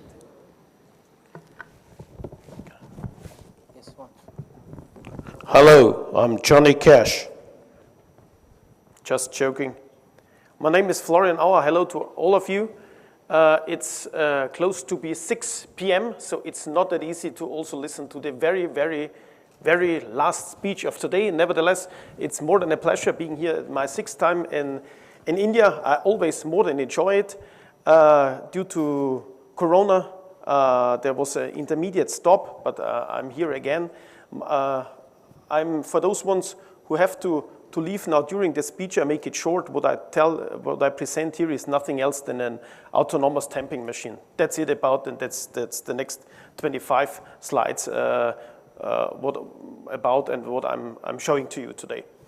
Sorry for my cold, but it's easier to manage an autonomous tamping machine than the temperature difference between 40 plus and 15 the whole day. I try to do my very best. As you might know, I've been 10 years at Austrian Federal Railways. I was working at Austrian Federal Railways, and I was doing studies also for UIC, such as the Under Sleeper Pad project. And what I've learned from the very beginning, the higher the quality of the track, the better the performance of the track. Simple, but that's it. So this is what drives us from the very beginning of our 73 years of Plaza and Teura. We want to even increase and make the track geometry and the condition of the track better with our machinery. And in 2015, it's now 10 years ago, we asked ourselves, what is the future? Because the tamping machine already allowed to produce a track geometry quality with irregularities of the longitudinal level of 0.4 millimeter standard deviation. So how to increase it, how to make it better? There's tamping machines that can continuously work on 4 sleepers. So up to more than 2,000 meters an hour. What is the future? And is this the future? This is where we're asking ourselves. Also having in mind that everybody talked at that time, the future will be digitalization. Digitalization, digitalization, digitalization. And so we asked ourselves, is there any need for any machine producer anymore? And at the end, of course, we said yes, because it's also about how to maintain and how to renew the tracks in the very best way. Our answer was a list of tasks to be fulfilled. And this is what I want to present today. The first one was on our strategy paper. We said we have to develop features that automate the positioning of lifting, lining, and the tamping times. So to say, for those who are familiar with tamping, it's somehow to play piano in a turnout, yeah? To press the right button at the right time as quick as possible. And we were looking at the procedure at that time. How was it done traditionally? So there's a gang out in a stopped track, in a closed track. They are painting all the obstacles so the operator during the night shift can do a better work and also delivering a higher quality. So we said we have to get use of algorithms and artificial intelligence in real time because we need it on the machine. We cannot wait 5 minutes or 10 minutes. We need it on time, in real time, on the machine. That's it about.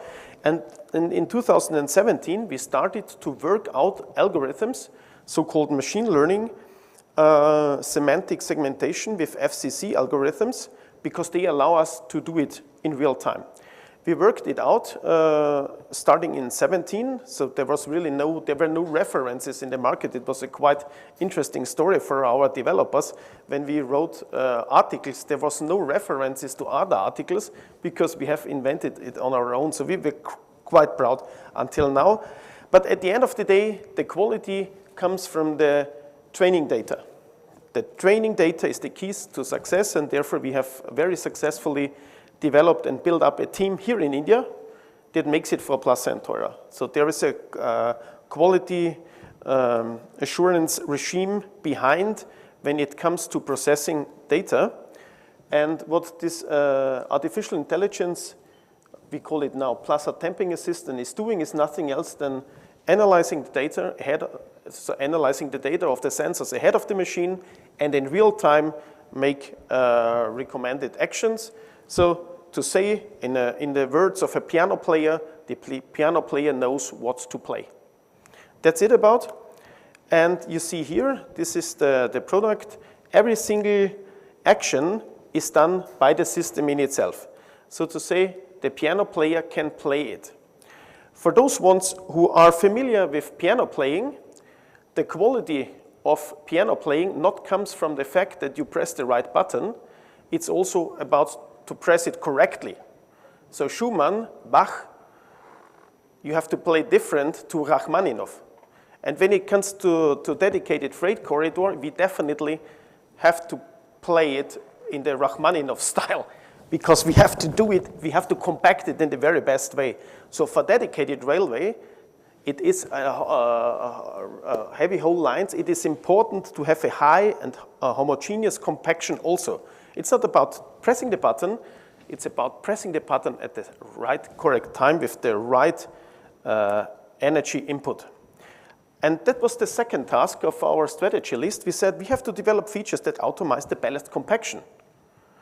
And we said, okay, after 70 years of Plaza and Teura, we know all the elements, all the working parameters, all the details, all the influences and cross-influences of vibration amplitude, vibration frequency, squeezing force, squeezing time, dynamic energy, consumption, etc., and the output to the track geometry quality. We know it.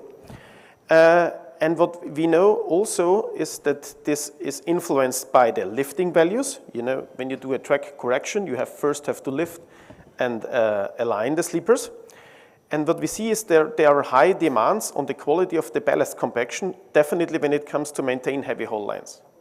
So it's not about refilling this void underneath the sleeper, it's about to compact, or in very simple words, put as much stones underneath the sleeper as you can do. So that's it about, so it's, yeah, as I said, the Rachmaninoff style. You have to have a high compaction underneath the sleeper. And therefore we had to develop some sensors. We did it at the end of the day in-house because there was no sensors available in the market that could withstand with the high vibrations inside a tamping machine, with the high temperature and the cold temperature, with the dust, etc. And we have installed an inertial measurement unit into the tamping machines. And with this system, combined with pressure sensors, we are able to detect the ballast coefficient. So when entering into the ballast, when we penetrate the ballast, the quality of the ballast is automatically measured in real time, instant.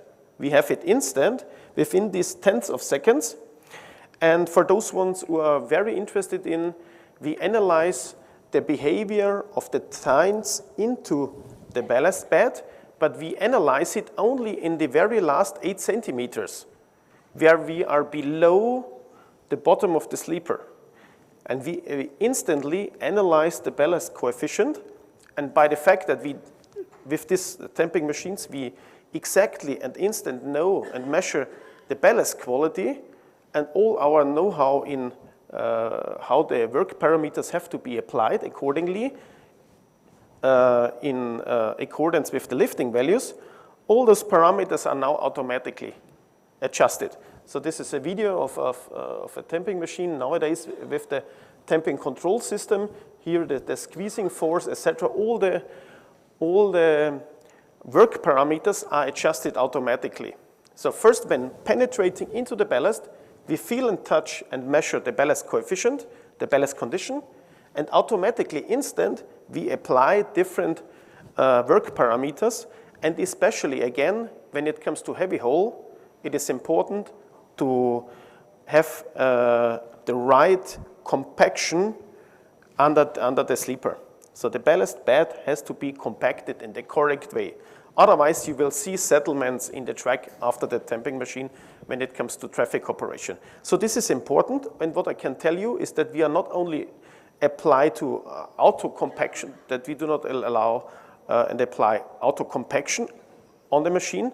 Of course, all the signals are also recorded on the machine.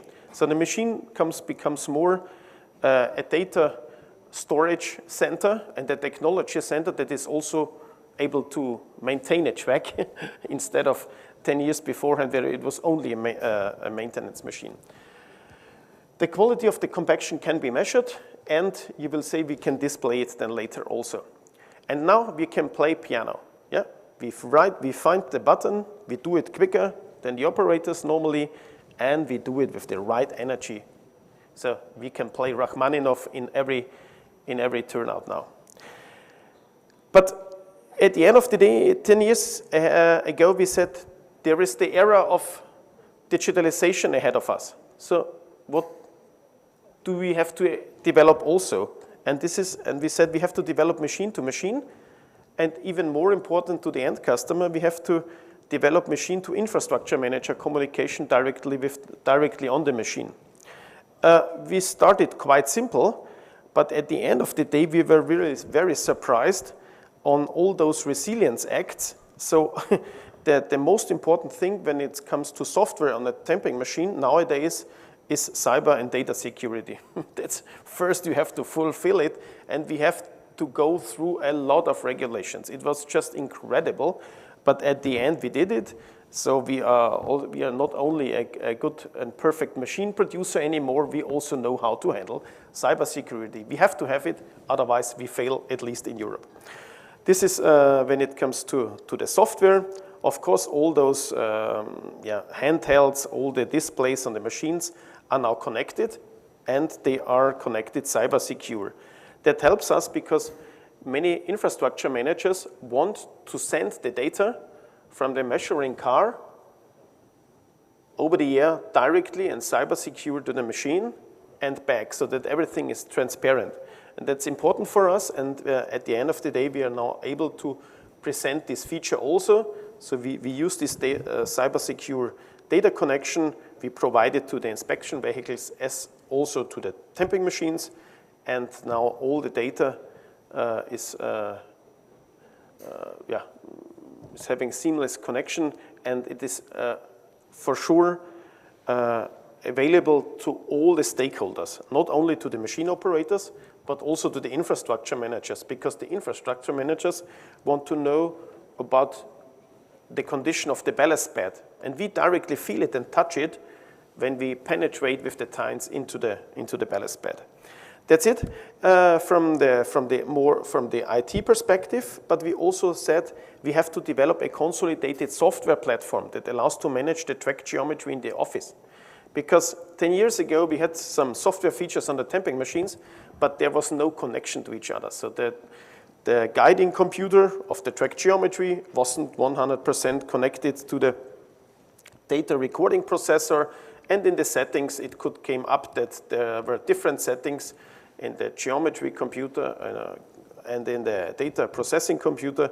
So there were some issues that we wanted to overcome, and at the end of the day, we have delivered and developed within these 10 years also a software that allows you to manage the track geometry. So here, these are the latest functions of how to calculate the track geometry here in the software of the machine. And it is important now that we provide you now a system where you can say, once you install Indian specific or a dedicated freight corridor specific setting of the transition curves, etc., and then all the machines are using the same settings. And it is not an individual adjustment of the operators.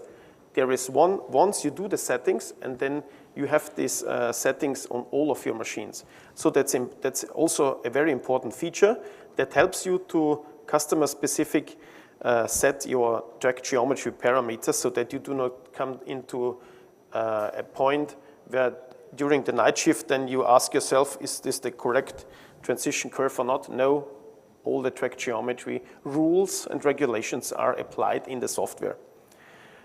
Once you set it, then you have it for your machines.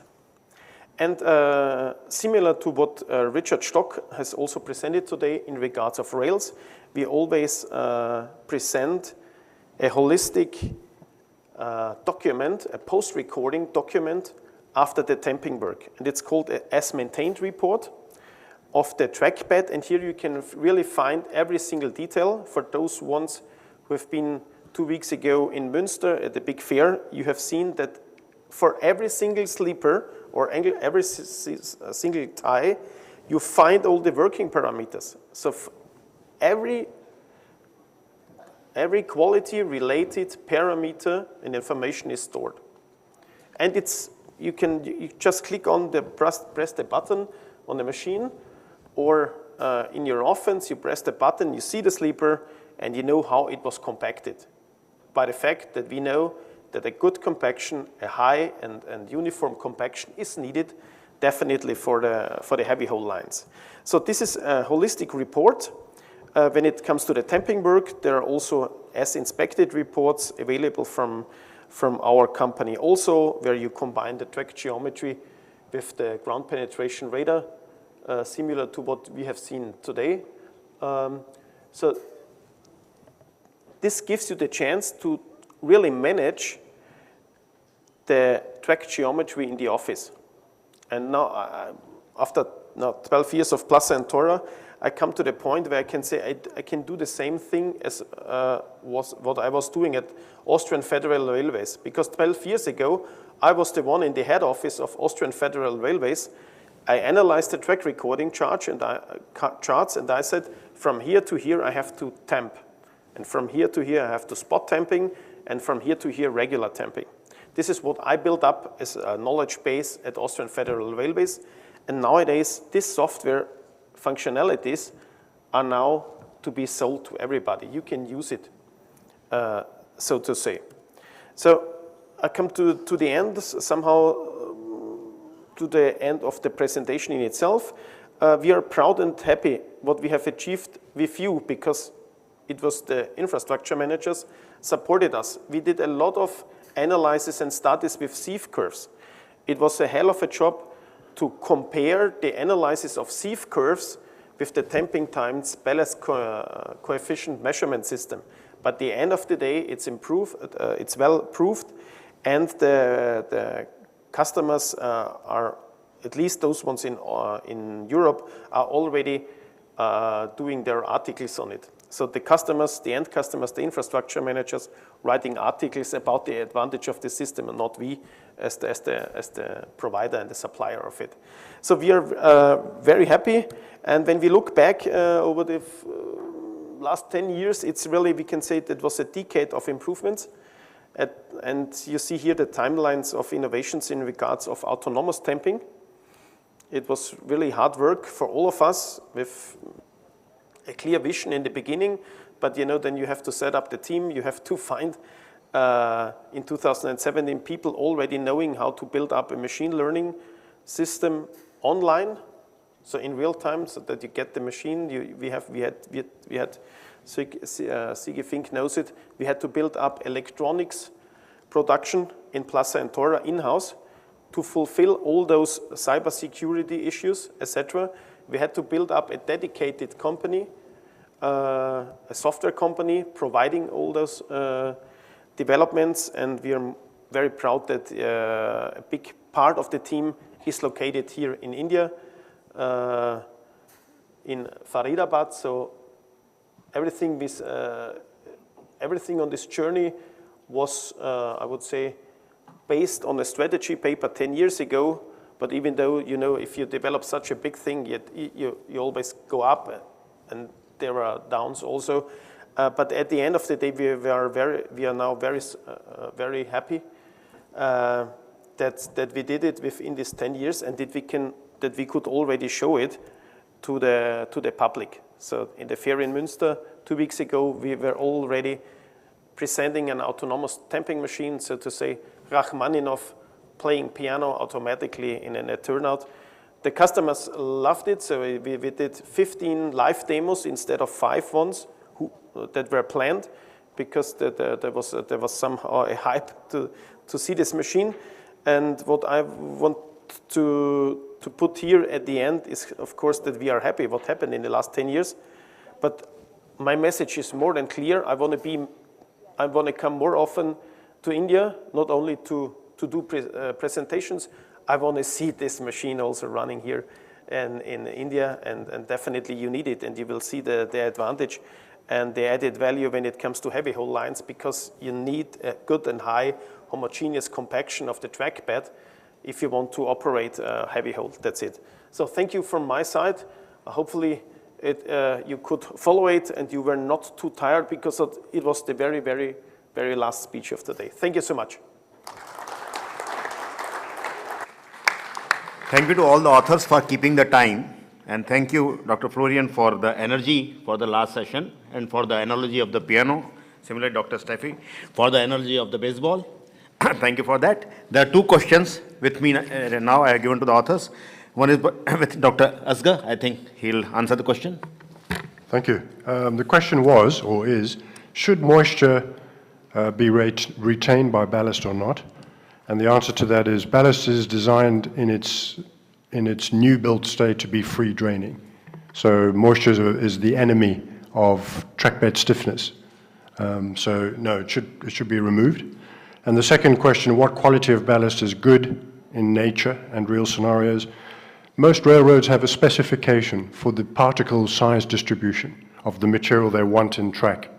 And so it'll vary from railroad to railroad. But there are published standards around the world for that. Thank you.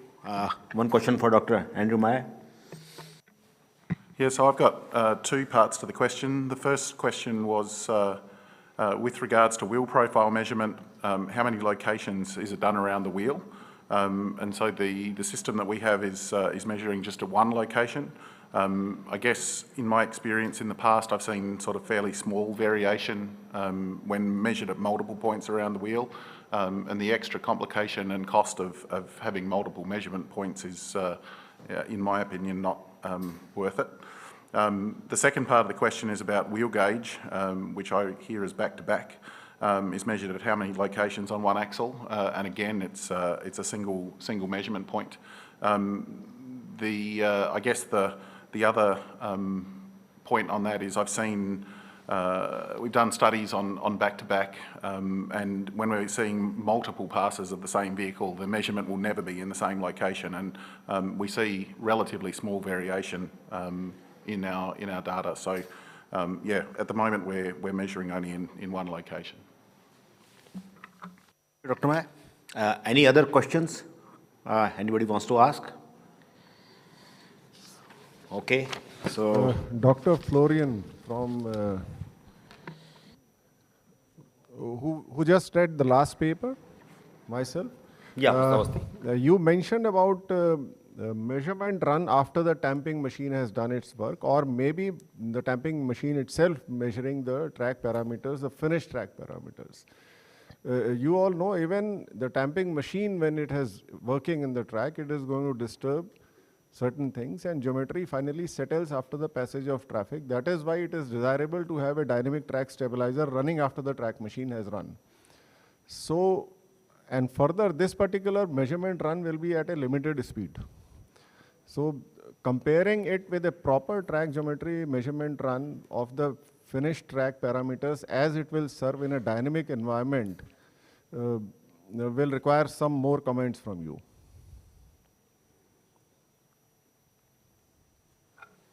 Thanks for your question. It directly shows me that you are a real expert.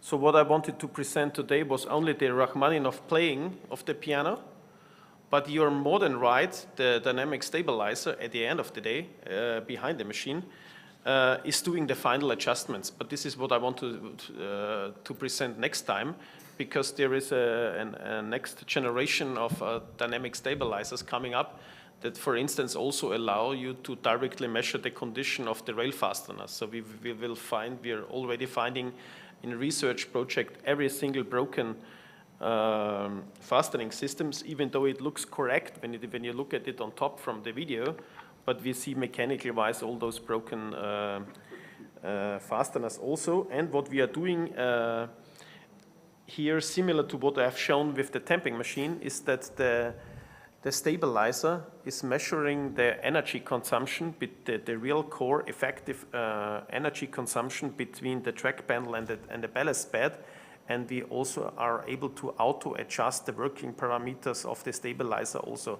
But this will be then a core content of the next presentation. But when it comes to this installation and this new feature, I'm looking more than forward to also bring it here to India, to one of the first customers also using it, because your question and your know-how shows me that you understand the added value of it. So what we do is there will be a next generation of the dynamic stabilizer with new features coming up, I don't know, next year.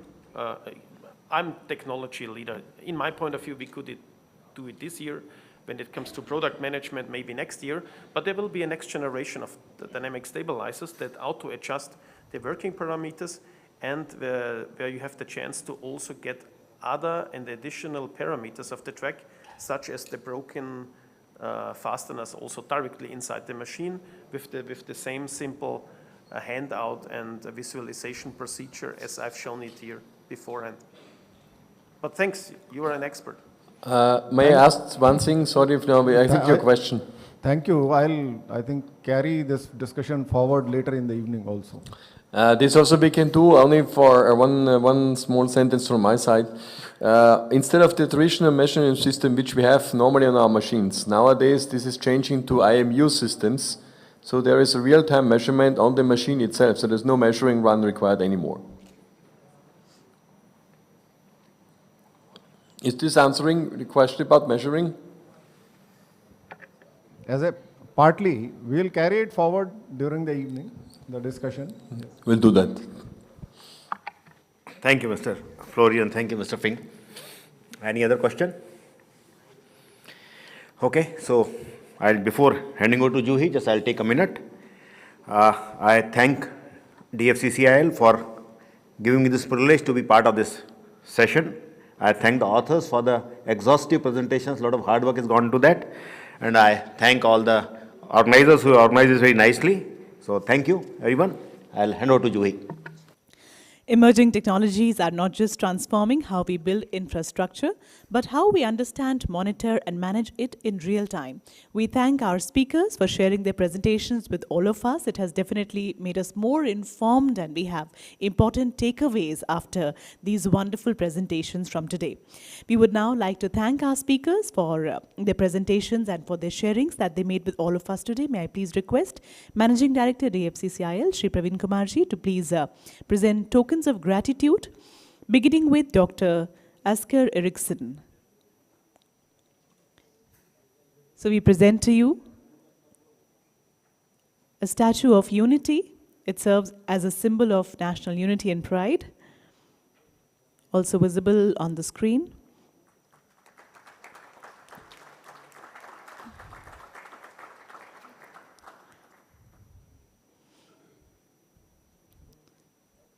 And this beautifully made seminar memento. We would like to thank Mr. Andrew Meyer for his presentation. Thank you very much for sharing your ideas with us today. A big round of applause, ladies and gentlemen.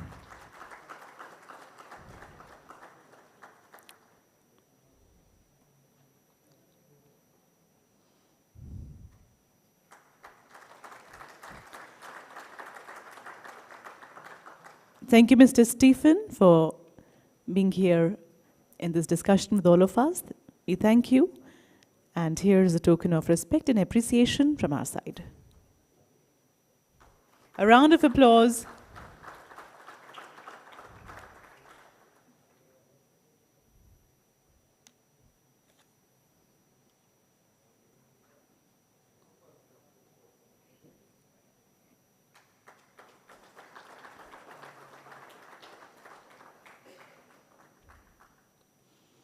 Thank you very much. And we also thank Dr. Florian.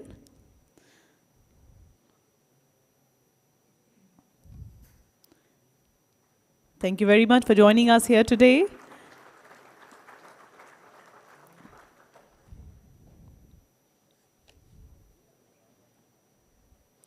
for keeping the presentation really vibrant. Once again, a big round of applause. And of course, we thank our moderator, Shri Naresh Dalwani ji, for conducting this session. Thank you very much.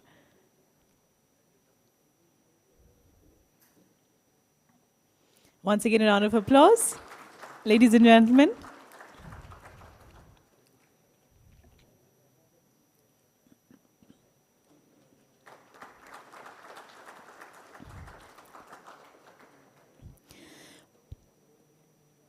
Thank you once again, all speakers, all presenters, all the attendees for joining us here today from the city, country, and of course from all across the globe. Before we actually conclude with the day, I would like to repeat this announcement. All interested delegates are requested to kindly submit their names at the registration desk for tomorrow's office visit, as all of us know. Your confirmation will help us make the necessary arrangements. So kindly please submit your names at the registration desk for the office visit. And we've already arranged buses. So we just be needing names from all the confirmed participants who will be moving along with all of us. Thank you very much. Joy, I would like to all the delegates who are here, tomorrow kindly find some time to visit our new corporate office situated at Noida Sector 145. Along with Heavy Haul Institute. We would like to honor you. We'll be highly obliged if you come tomorrow after this session at about 1:30 after lunch. We'll start at 2:30 from here, and it will be a visit of about 1.5 hours. Kindly do visit our new complex and our Heavy Haul Institute at Noida. Thank you. Thank you very much. We'll see you all tomorrow, sharp at 10 a.m. for further enlightening sessions. Thank you, ladies and gentlemen, for joining us here today. It has been an absolute pleasure. Thank you very much.